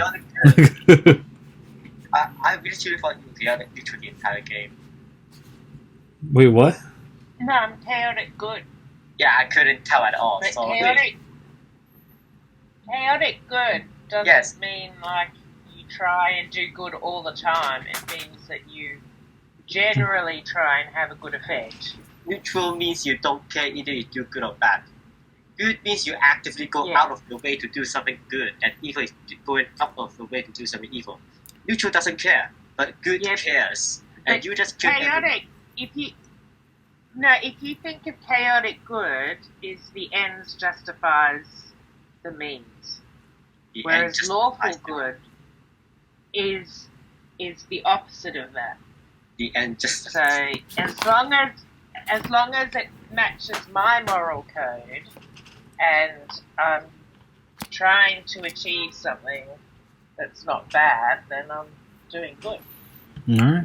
Okay, fair. And technically, in my games, I don't really run alignment. So Yeah, that makes sense. Alignments are hella confusing. yeah, no, not even that is Yeah. also ambiguous. You know, doesn't. I just do it to keep track of my own character. The most evil of the Yeah. bad guys could turn out to be the best of the friends. You know, Yeah. who knows? Anything can happen. What is a good attack against short people? I think it's the way you interpret it yourself. So Yeah. for me, chaotic good is someone who's pragmatic. So if they think that someone needs killing because it'll be better for other people, then they'll kill them. And Or you, if they think that, you know, doing a deal that's sort of a bit shady will help in the long run, then they'd be willing yeah, to do that. and So and I It's sort guess of a much in more this situation- flexible good than in this situation. I Wait. saw people You're chaotic. attack other people. You're chaotic. You don't have a moral code, don't you? So chaotic means that you're not a rule follower. yeah, you're not So a you're if not you're a lawful, you follow the rules. If you're chaotic, you follow your own rules. yeah, you're all right with breaking Yeah. things, is what that says. I guess understanding alignments is also an element. It's a whole different thing. It's like, oh man, it's like you need to take a Yeah. class to learn alignments. I'm like, no, what, no, I've no. always wondered if Kuiko is either lawful good or just neutral good. You have to decide. I mean, And- Kuiko is and- definitely lawful good. Yes, He could yes. practically be a paladin. Pretty much. You Um, know, it's but- straight down the line. Every decision is kind of, That leads to the developmental situation, because I'm gonna try to force Kuiko to be the big bad evil guy. So that'll be what fun. the hell? What? Just wait. Just wait. Just wait. Wait, Okay. I give you amnesia as a background. Wait. Oh my gosh. Does that mean she already is the bad guy?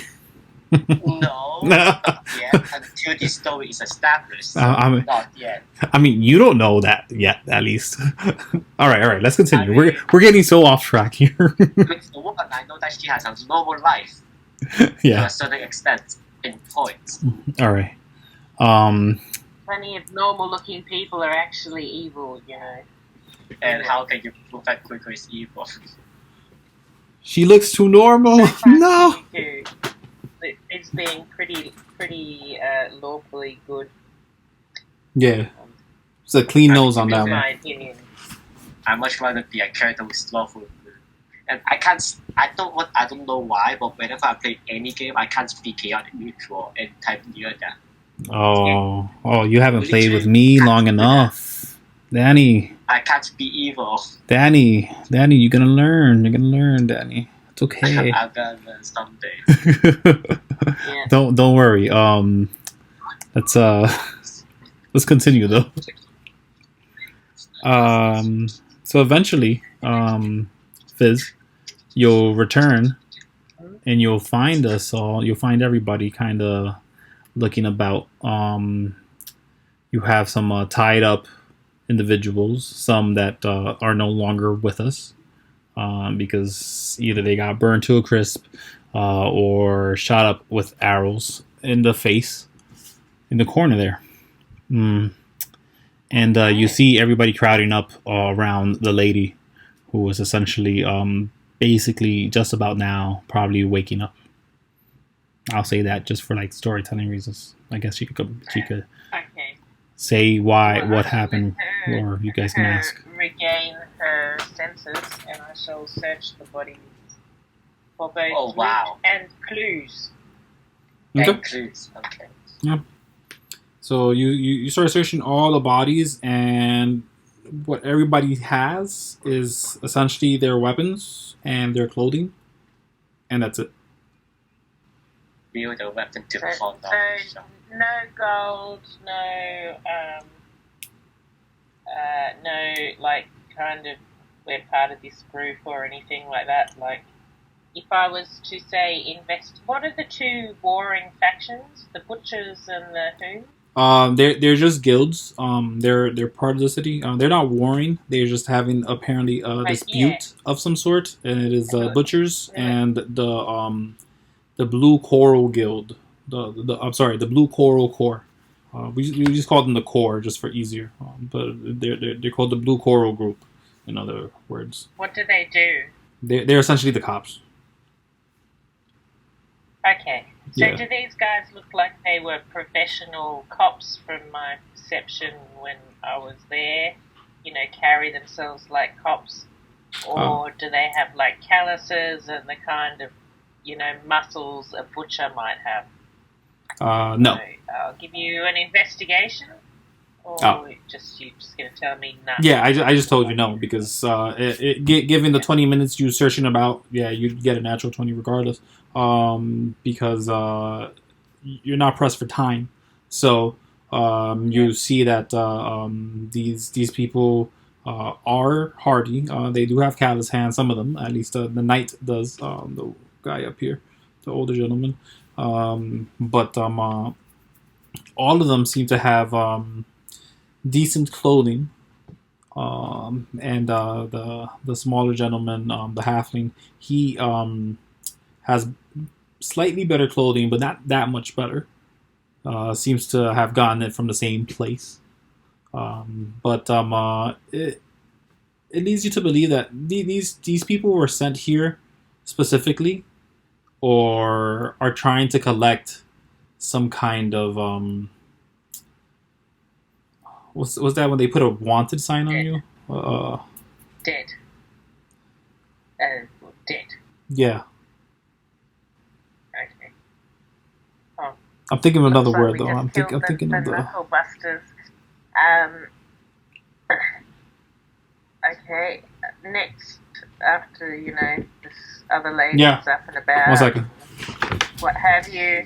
We ask. Happy to help you out with your little troubles here, but it would be good to know what's going on. You'd ask the waking lady, who apparently her name is called Cyanide, as the Cyanide and the bear. Yeah, who's named Diuva. Yeah, Diuva tells you Cyanide's name, and Cyanide, she goes up, she's like, Diuva, who are these people? He'd say that they helped us. They kept you from dying. He tried to kill you. They tried to kill you. He looks back at the other guy who tried to hit her with the bow and arrow. You can trust them. As soon as she says that, I can't trust anybody. Not in port, not here. I have to leave again. Got away, so we kind of need to know what's going on, because we are now embroiled in your mess. She's like rubbing her eyes, and she's trying to get it like better look at you. She's like, oh, I don't know what happened. What? She's like rubbing her eyes, her head, her forehead, and she's groaning. She tries to breathe. She tries to relax herself. She's taking these long, deep breaths. And she looks up to you, finally, Fizz. She's like, oh. I shouldn't even be here. I gotta leave. She starts getting up. She starts getting worried.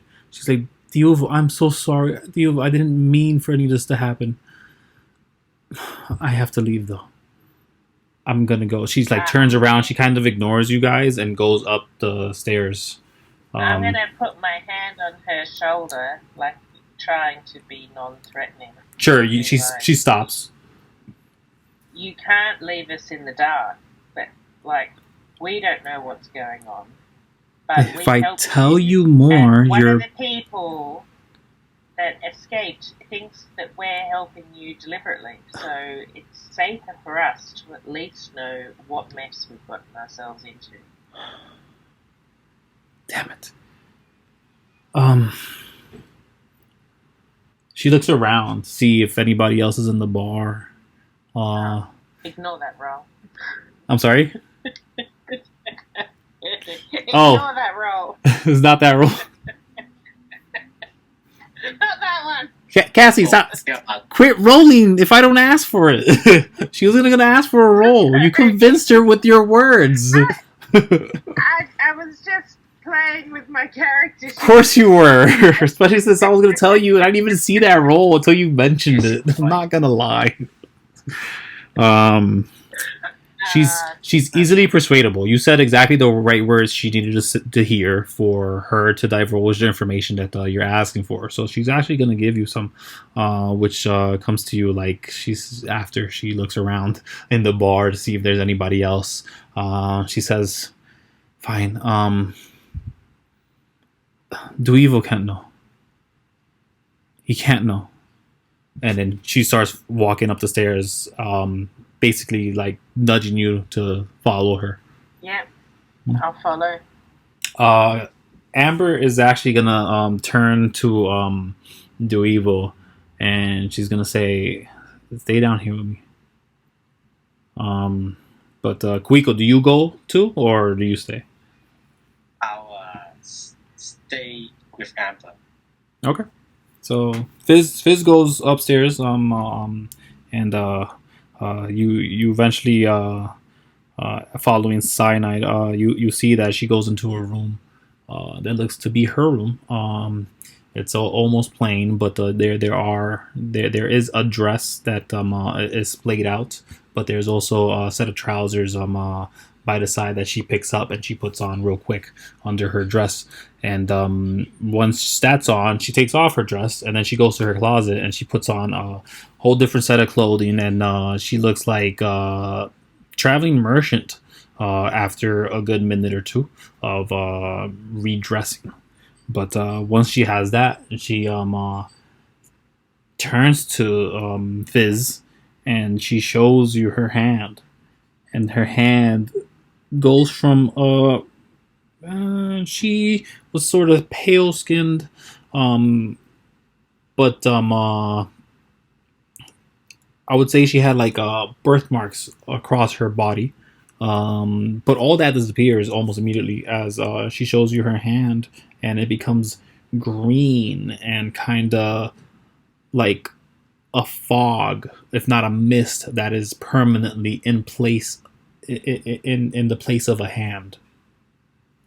And the smell is intoxicating in a bad way, where it almost captures all the air around you and just takes it away from you. This is some kind of poisonous attribute to it, at least to the smell of it. She pulls it off, and her regular hand, or what you think her regular hand is, appears again, and she says, "This is what I am. I'm hunted by many of these beings. They want me dead. I don't know what it is about port that draws us here, but we can't help it sometimes. I don't mean any harm. I've lived here for 6 years just fine. He'll never forgive me." Man, this place seems to have a real racism problem. This is the second person we've met today that's been persecuted. Persecuted? I don't think that's persecution. I think that was just straight up attempted murder. Sorry? I think it was just attempted murder. I don't think they're trying to persecute too much. No, she said that her kind are hunted, right? Yeah, okay, yeah, you're right. They are being hunted. Mixu earlier, who was like, Oh, she's being hunted, but you don't know why. Back and etc. So Yeah. This general area seems to have a lot of racist problems. Yeah, I mean, when everybody else is basically landing here, Not it's like, keen on the poisonous people or people that steal magic powers. I mean, I wouldn't be keen on poisonous people either, but D&D, it's a big world. Nah, yeah. Usually, all it takes is some misinformation, and people are going crazy about it. But yeah, she shows you that, and she kind of falls into herself like, this isn't the first time. It won't be the last. It's just I got comfortable, I guess. I don't know how they found me. Gingerly pat on a non-poisonous shoulder, I hope. Yeah, Don't yeah. worry, where I come from, there's loads of poisonous things. Thank you. On my planet, nearly everything is poisonous. Oh, So, jeez. you know, She chuckles to that a bit. She says, "Yeah, I'm ready to go. I don't need many things." She grabs a bag that's so kind what I of need in the bottom of the to closet know and puts it on. before you go, is this a do you think these were coordinated hunters or just like bounty hunters that have found out that you're here? Possibly bounty hunters. Possibly Okay, they were just looking for me.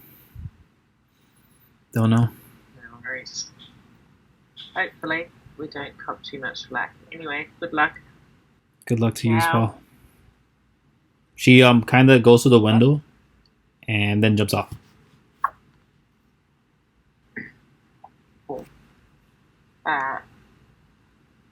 I'll go down and let Kyuko and Ambo know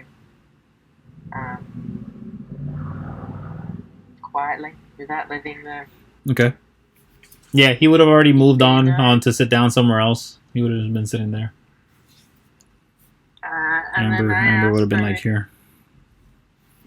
they want to spend the night here or go to one of the other inns and try and get a room. Let's just stay here. Yeah, you guys want to do that? Knowing that there might be follow-up attacks. Makes sense, actually. I highly doubt it, to be honest. Let's Well, ensure. as far as the people who attacked and one escaped know that the whatever her name was is probably still here. Green lady. Could we set up a trap Cyanide. in case? Green lady. She was green? Cyanide. Well, her dress is green, and she glowed green. Oh, She okay. showed me a hand. Wait, do you say that, though? Do you Do I say say green what? lady? Does No, I Fizz said say green lady? Oh, cyanide. okay. Just like, okay. Alright. Then Amber wouldn't Sorry, it's say. just my terribleness with names. No. Alright. Got it. I One got would assume Fizz is better than I am with names. Oh, man. Yeah, she probably is. I'm But also bad names, by the way. what happened? I'm also horrible at names, by the way. I make up names all the time, and I'm horrible with real people's names. And I'm just like, this is irony. Because I remember all of my fake people's names. And Yeah, I feel a bit sorry. In the game I run, I give them all really simple names so that Like I don't Bob. have to. Less thought. Oh. I am about to hold on to that ideal, I tell you. It makes it so much easier, and you can be like Bob the Horrible, or Yeah. of the Yeah. whole Tom the Terrible, or you know. Tom the Terrible. Freaking Tom, how dare you? But those names are so good for bad guys. Yeah. Anyways, so this guy is down. They're all dead. Yeah, Amber would ask, would say something. She'd ask it, probably to Kuiko. Like, could we do traps? Like, if someone would try to crap. try to show up, could we set up traps for them? Yeah, we can. But what do you have in mind? I don't know. Let's just get to our rooms, or our room. Are we going to share a room or get 3 rooms? What's the go? So in here, there's only the Suggest 2 rooms. there's only the 2 rooms. And everyone will facing the other, just in case Fish try to pickpocket us. Oh Like geez. last time. She only grabbed your butt in the tower. Yes. And usually I don't allow. Only because I was doing a flashy trick with a coin. I Yeah. wasn't trying to show off. I'll I wasn't trying to rob you. Yeah, usually I don't allow like interactions of between player characters of the sort. because I have it in my mind. If you're hanging around somebody, you, and especially if they're stealing stuff, you would be able to tell when they're gonna steal stuff. You know, like they have a tell for sure, because I know for sure that people definitely have a tell in real life, and I'm just like, no, it's not gonna fly too well between two people who know themselves too well.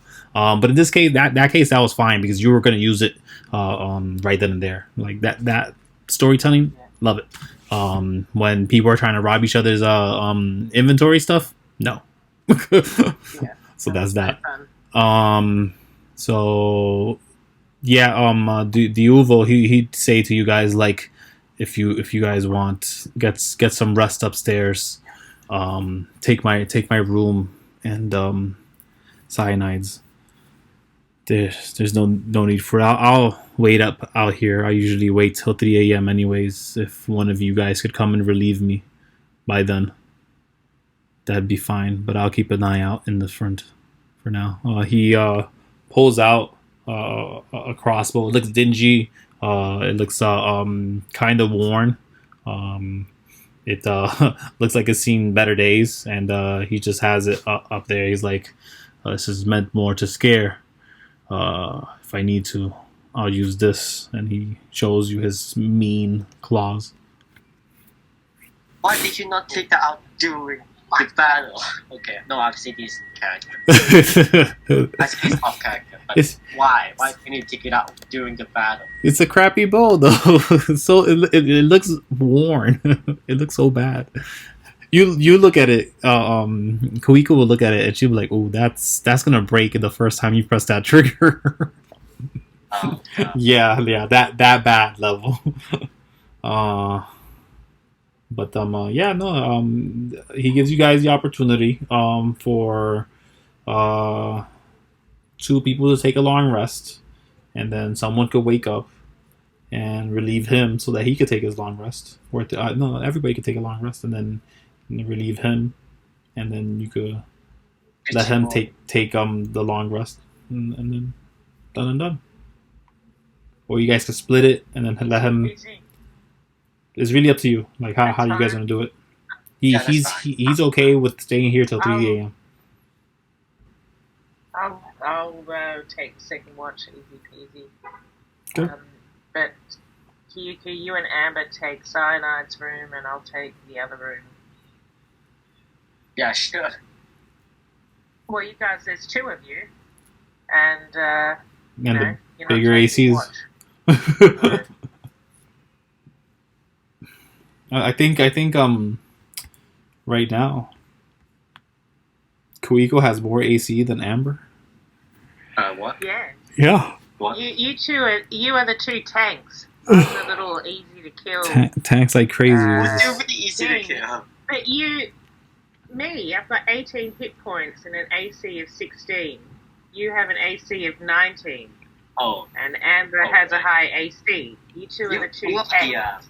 You're the person good outside of battle with your ridiculous stats and in skills. Yeah. So yeah, I'm good at doing sneaking and stealthing and stuff. I'm not a stand up, knock down in a small room fight type of character. Jack of all trades and master of one. Hilarious. So if that's your plan to stay here, then you are welcome to Cyanide's room. I'll take the bear's room. By the way, what exactly is our relationship to Amber currently? I don't know. You two seem pretty tight. Oh yeah. So sorry, I did forget to mention that. Wow, there's multiple things. Okay, so let me answer that Amber question first. It depends. Do you ask Amber that, or are you asking me that? Okay, wait. For what? Currently, we call that relationship is that they met randomly, and then they started adventuring after teleported to a random dimension. Yeah, pretty much, But and actually, Amber was hanging out with you guys before the game started. Yeah. And Amber even mentioned to Fizz That's where you are. Where have you been? As if she's hiding all the time. It disappeared for a while and then showed up again out of nowhere. It's like, oh. It seems that you guys know each other to some degree. Maybe right before, maybe sooner than before. Maybe not at all. You'd have to ask her, maybe. We only discuss this now. This is very important. Well, let's put it this way. You are in a room with one bed, and Amber, she sits in a chair, and she's like, I'm good here, if you want the bed. No, actually, she's going to put up her... She's going to do her tent on the floor. Not so close. What? Not close enough? So close. Not close enough? No. You're not sharing the bed. Oh, No. Not close enough for that. No. She starts setting up her little bedroll. And Kuiko also has a bedroll. yeah, but Amber offers you the bed. No, And- I insist you have the bed. As Amber starts rolling out her bedroll, she's like, listen, if you want, there's enough space for the two of us. Honestly, like if you don't mind, I don't. Wait, now that I think about it, to Kuiko, she technically never slept in a bed in her memories. Wait, she's never slept on a bed in her memories? No, she has. She has. In her memories, she has. Yeah. Yeah, she never I've had a slept bed. in a bed. You know what? Let me get an intelligence check right now. Wait, what? Just let me get a Oh wow. Okay. I was gonna give you advantage, like secretly, just because someone said something that made you say something that about your memory, made you say something. Nope, I don't know what I'm trying to say. Listen, something triggered, and it makes sense to me. To Kuiko, you remember that you have an old key. But this old key is so weird. It changes and shifts, and it's to my house. The brass key. Yeah. And now you're thinking, Kuiko's thinking, it's to my house. Where I have a bed. Oh. In Imaly. I have a house in Imaly. Those thoughts just come across in your head. Oh. Okay.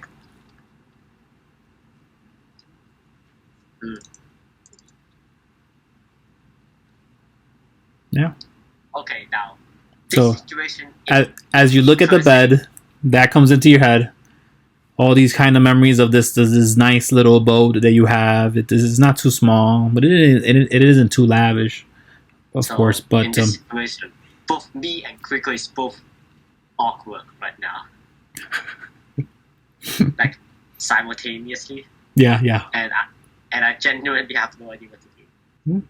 You could keep to yourself, get on the bed, or and let it ruminate. You could. Yeah. Mhm. Let's both roll out our bedrolls then. She's gonna unroll her bedroll. I mean, she's gonna roll up her bedroll again. She's like, "No, I'm getting on the bed. If you want, you can join me though. But if you're not gonna get on it, I'm gonna be in it." Okay then. Again, I don't mind sharing. Fizz, help me. I don't know what to do. Oh wait, you're not in here. Fizz isn't there. Whilst those two, I can hear them next door arguing about who gets to sleep in the bed. Oh my lord! I wedge a chair under the. Let me get a perception check. Hold on. Let me get a perception check.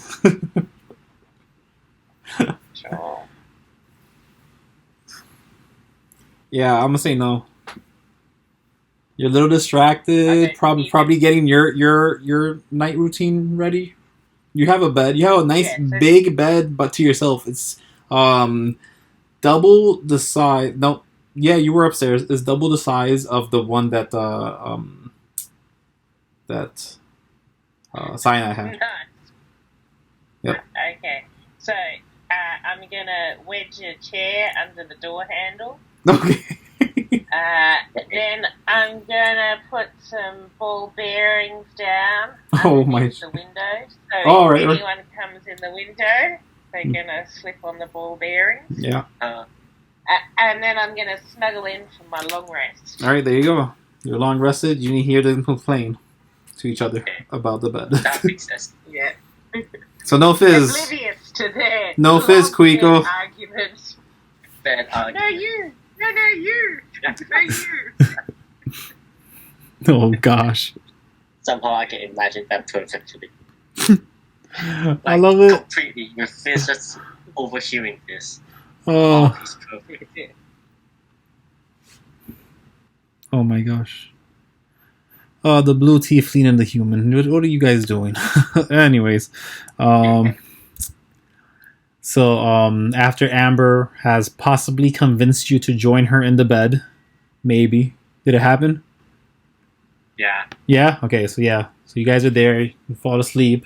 Amber doesn't get up at 3 a.m. because I think Fizz was gonna get up, right? Yeah, I get up at 3 a.m. So Amber doesn't set up her her alarm. You know, there's no alarms in this place, but yeah, she doesn't set it up. No, yeah, the night comes and goes. You don't need to make perception checks now. Nobody comes and attacks overnight. Once everybody gets to sleep. You gonna start messing around with something? What are you messing with? Yeah, I'm gonna make a toy. I think we might do a fire starter. So fire starter do. The device produce a miniature It's a flame, lighter. which can use a light, a candle, torch, or campfire. Oh, interesting. All right, nice. What's it look like? This fire starter. The fire starter looks like something else entirely. So I'll make it out of something. I'll make it out of the watch. There All we right. go. Looks like a pocket watch.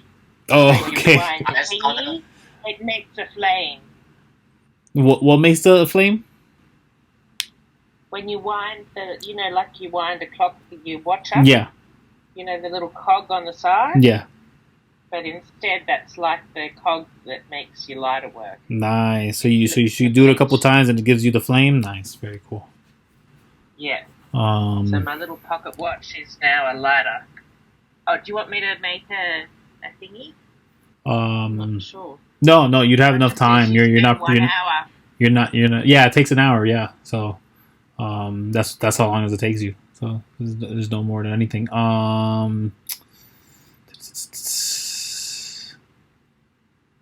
And when it comes to Tinker, yeah, there's no roll to be made. It's just you just make them as long as you have the materials and the time. So that's done. So you have the little light, and then the rest of the day goes by. Everybody else gets a long rest. Amber comes downstairs eventually, but not until after looking into the other room, just because she was curious and realizing that bed was bigger. She's like, "Fuck."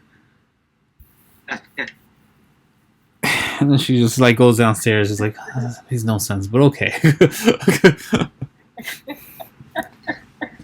Well, we could have all slept in the same room.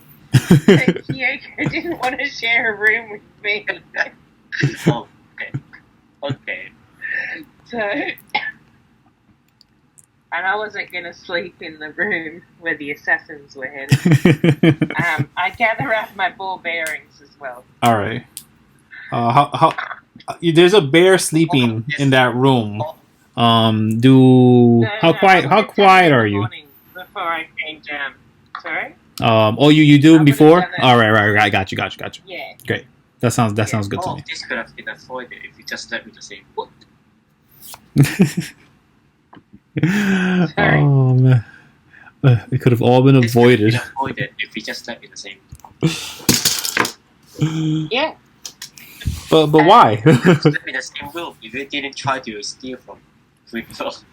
Oh, if or you in didn't this take case, everything so seriously, if you thought it was a joke, like it was meant to be. I think it Kuiko. was always meant to be. I think Pikachu needs more a sense of humor, and Fizz is determined to make sure that Ryoko gets a sense of humor. I think Kuiko's just like so stuck in a zone sometimes that she's too serious.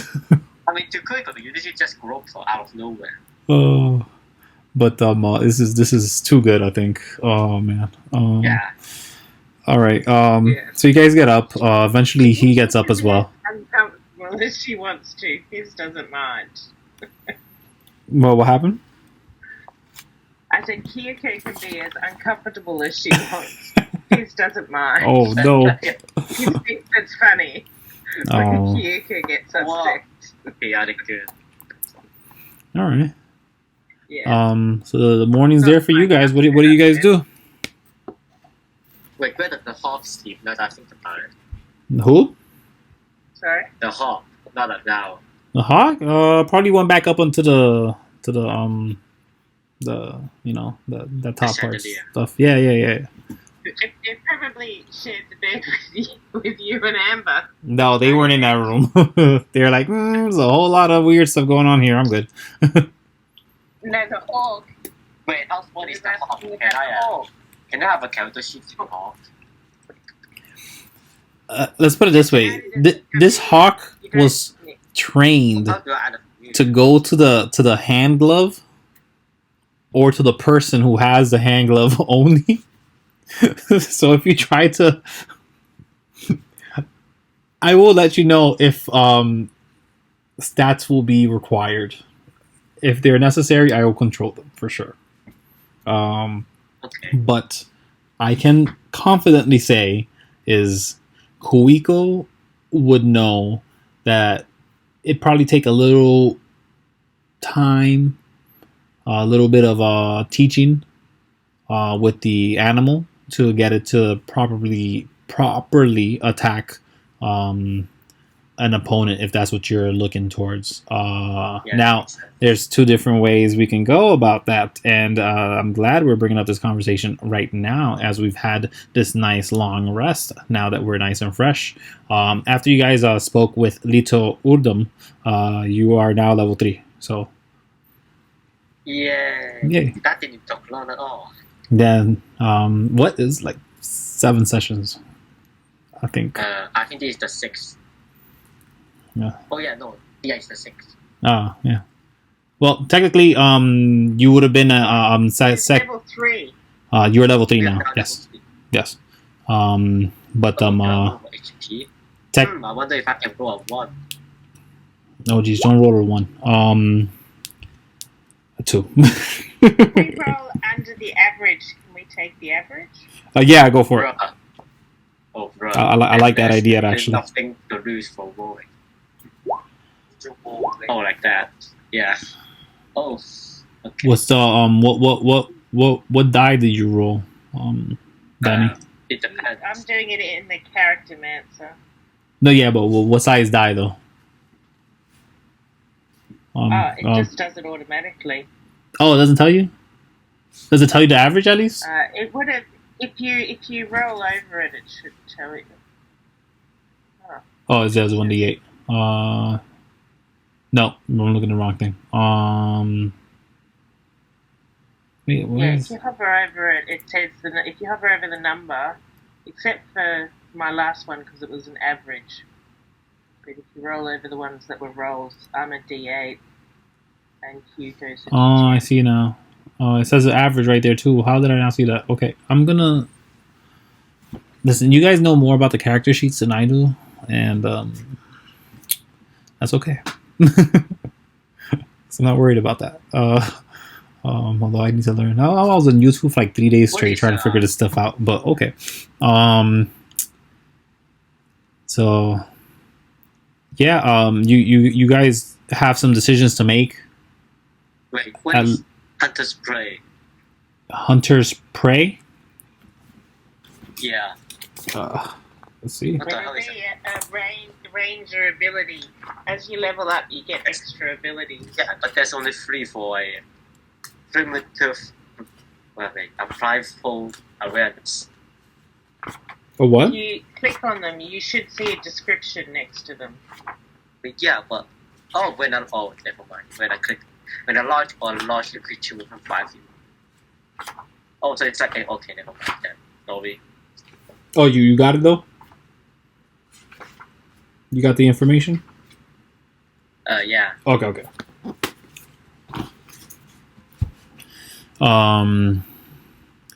So yeah. Okay. Easy peasy. So I'm gonna okay. have to call it quits for tonight. It's midnight here. But that was a really good session. Yeah, that That sounds was really good one. sounds good to me. Probably because, Go probably ahead. because there wasn't like a billion different allies. I mean, there were. They just ran away instead this time. Yes. Yeah, that's much better. Like the people in the bar, you could tell Wait. that they were Actually, individuals with weapons and stuff like that. But when the fighting started, they were like, "Yeah, nope, I'm done." Like they took their cups with them, and they're like, "Nope, we're good." You were saying though, Danny? Wait. I speak with animals. Can I speak with a hawk? You may, but we could do this when we come back. Okay. This will be a very hard. This will be a hard choose between hunter's mark and speaking with animals. Hunter's Mark Yes. is way better. I would Speaking say with animals is more hilarious. I would say that. I would also say again, keep in mind since we are in this planet port. Well, actually, most all planets, since they are affected by the curse of Adasor, as long as something can speak and has spoken to you already, you should be able to speak with them, because if they haven't been afflicted by the Adasor's curse, you essentially afflict them with it. Thus, they start learning the ability to decipher other languages, so that communication is possible. And that's essentially how like some wars were stopped. Adasor would show up and be like, "Hey guys," and then everybody would be like, "Oh, that's a big lizard thing that might try to attack us, but it hasn't yet." And wait, what's going on with my voice? It's weird now. It's not even. Yep, now I'm no longer speaking my language. Now I understand all these other languages, and for some reason you understand mine. So it's odd, and there was a whole lot of there was a bit of a learning curve there. More like trying to figure out that not to attack things that can speak. Was it So for really? me, it's either the tech magic or hunter's mark. I think the tech magic suits like Kuiko better. So yes, Could be. I'm not going to be max. There is a lot of magic I don't know how. here. So I have no idea how to be max. it's up to you. Hey, there we go. I now will start your random D20. Oh, let's do it. You don't have to decide now. You could give this some thought as well. Oh right, and the rolling and the feet thing, right? Yes. From We this. get that. Do we get feats at level Oh no 3? No. Sorry, It's- my apologies. I heard something else. We talked about because of for one, Kuiko's stats is for some reason far inferior than yours. No, well, there is a reason. It's just I haven't Yeah. looked it through properly, and a bunch of just things. roll to roll. And the other thing is I forgot why you told me to get a feat. A what? A feat? No. You shows just the other stats, and that's just your human attributes. You just never threw it onto the character sheet. So it was either a feat and two of your skills, or I said two skills and then two. Right, because I didn't pick a background. Yeah, no. The background's also and we'll get to that in the beginning of the next one because then your background really comes in because you picked it. So we'll see that. So actually, next next time we'll start, if you guys don't mind, while everybody's sleeping. So Fizz is still technically at the end of the watch, and a dream occurs in Kuiko's mind. Yay, character development. Ooh, very nice. Okay, I might jump off. Yeah. You guys do the dream if you like. No, we're all done. Everybody's done. We're We're all, all done, yeah. yeah. We're all done. Thanks for the next session. Do have a good night. Okay. Yeah, Thank you. I will. You guys as well. Bye. Thank you very much. Yeah. yeah. Bye. Thank you. That was fun. Yes, it was.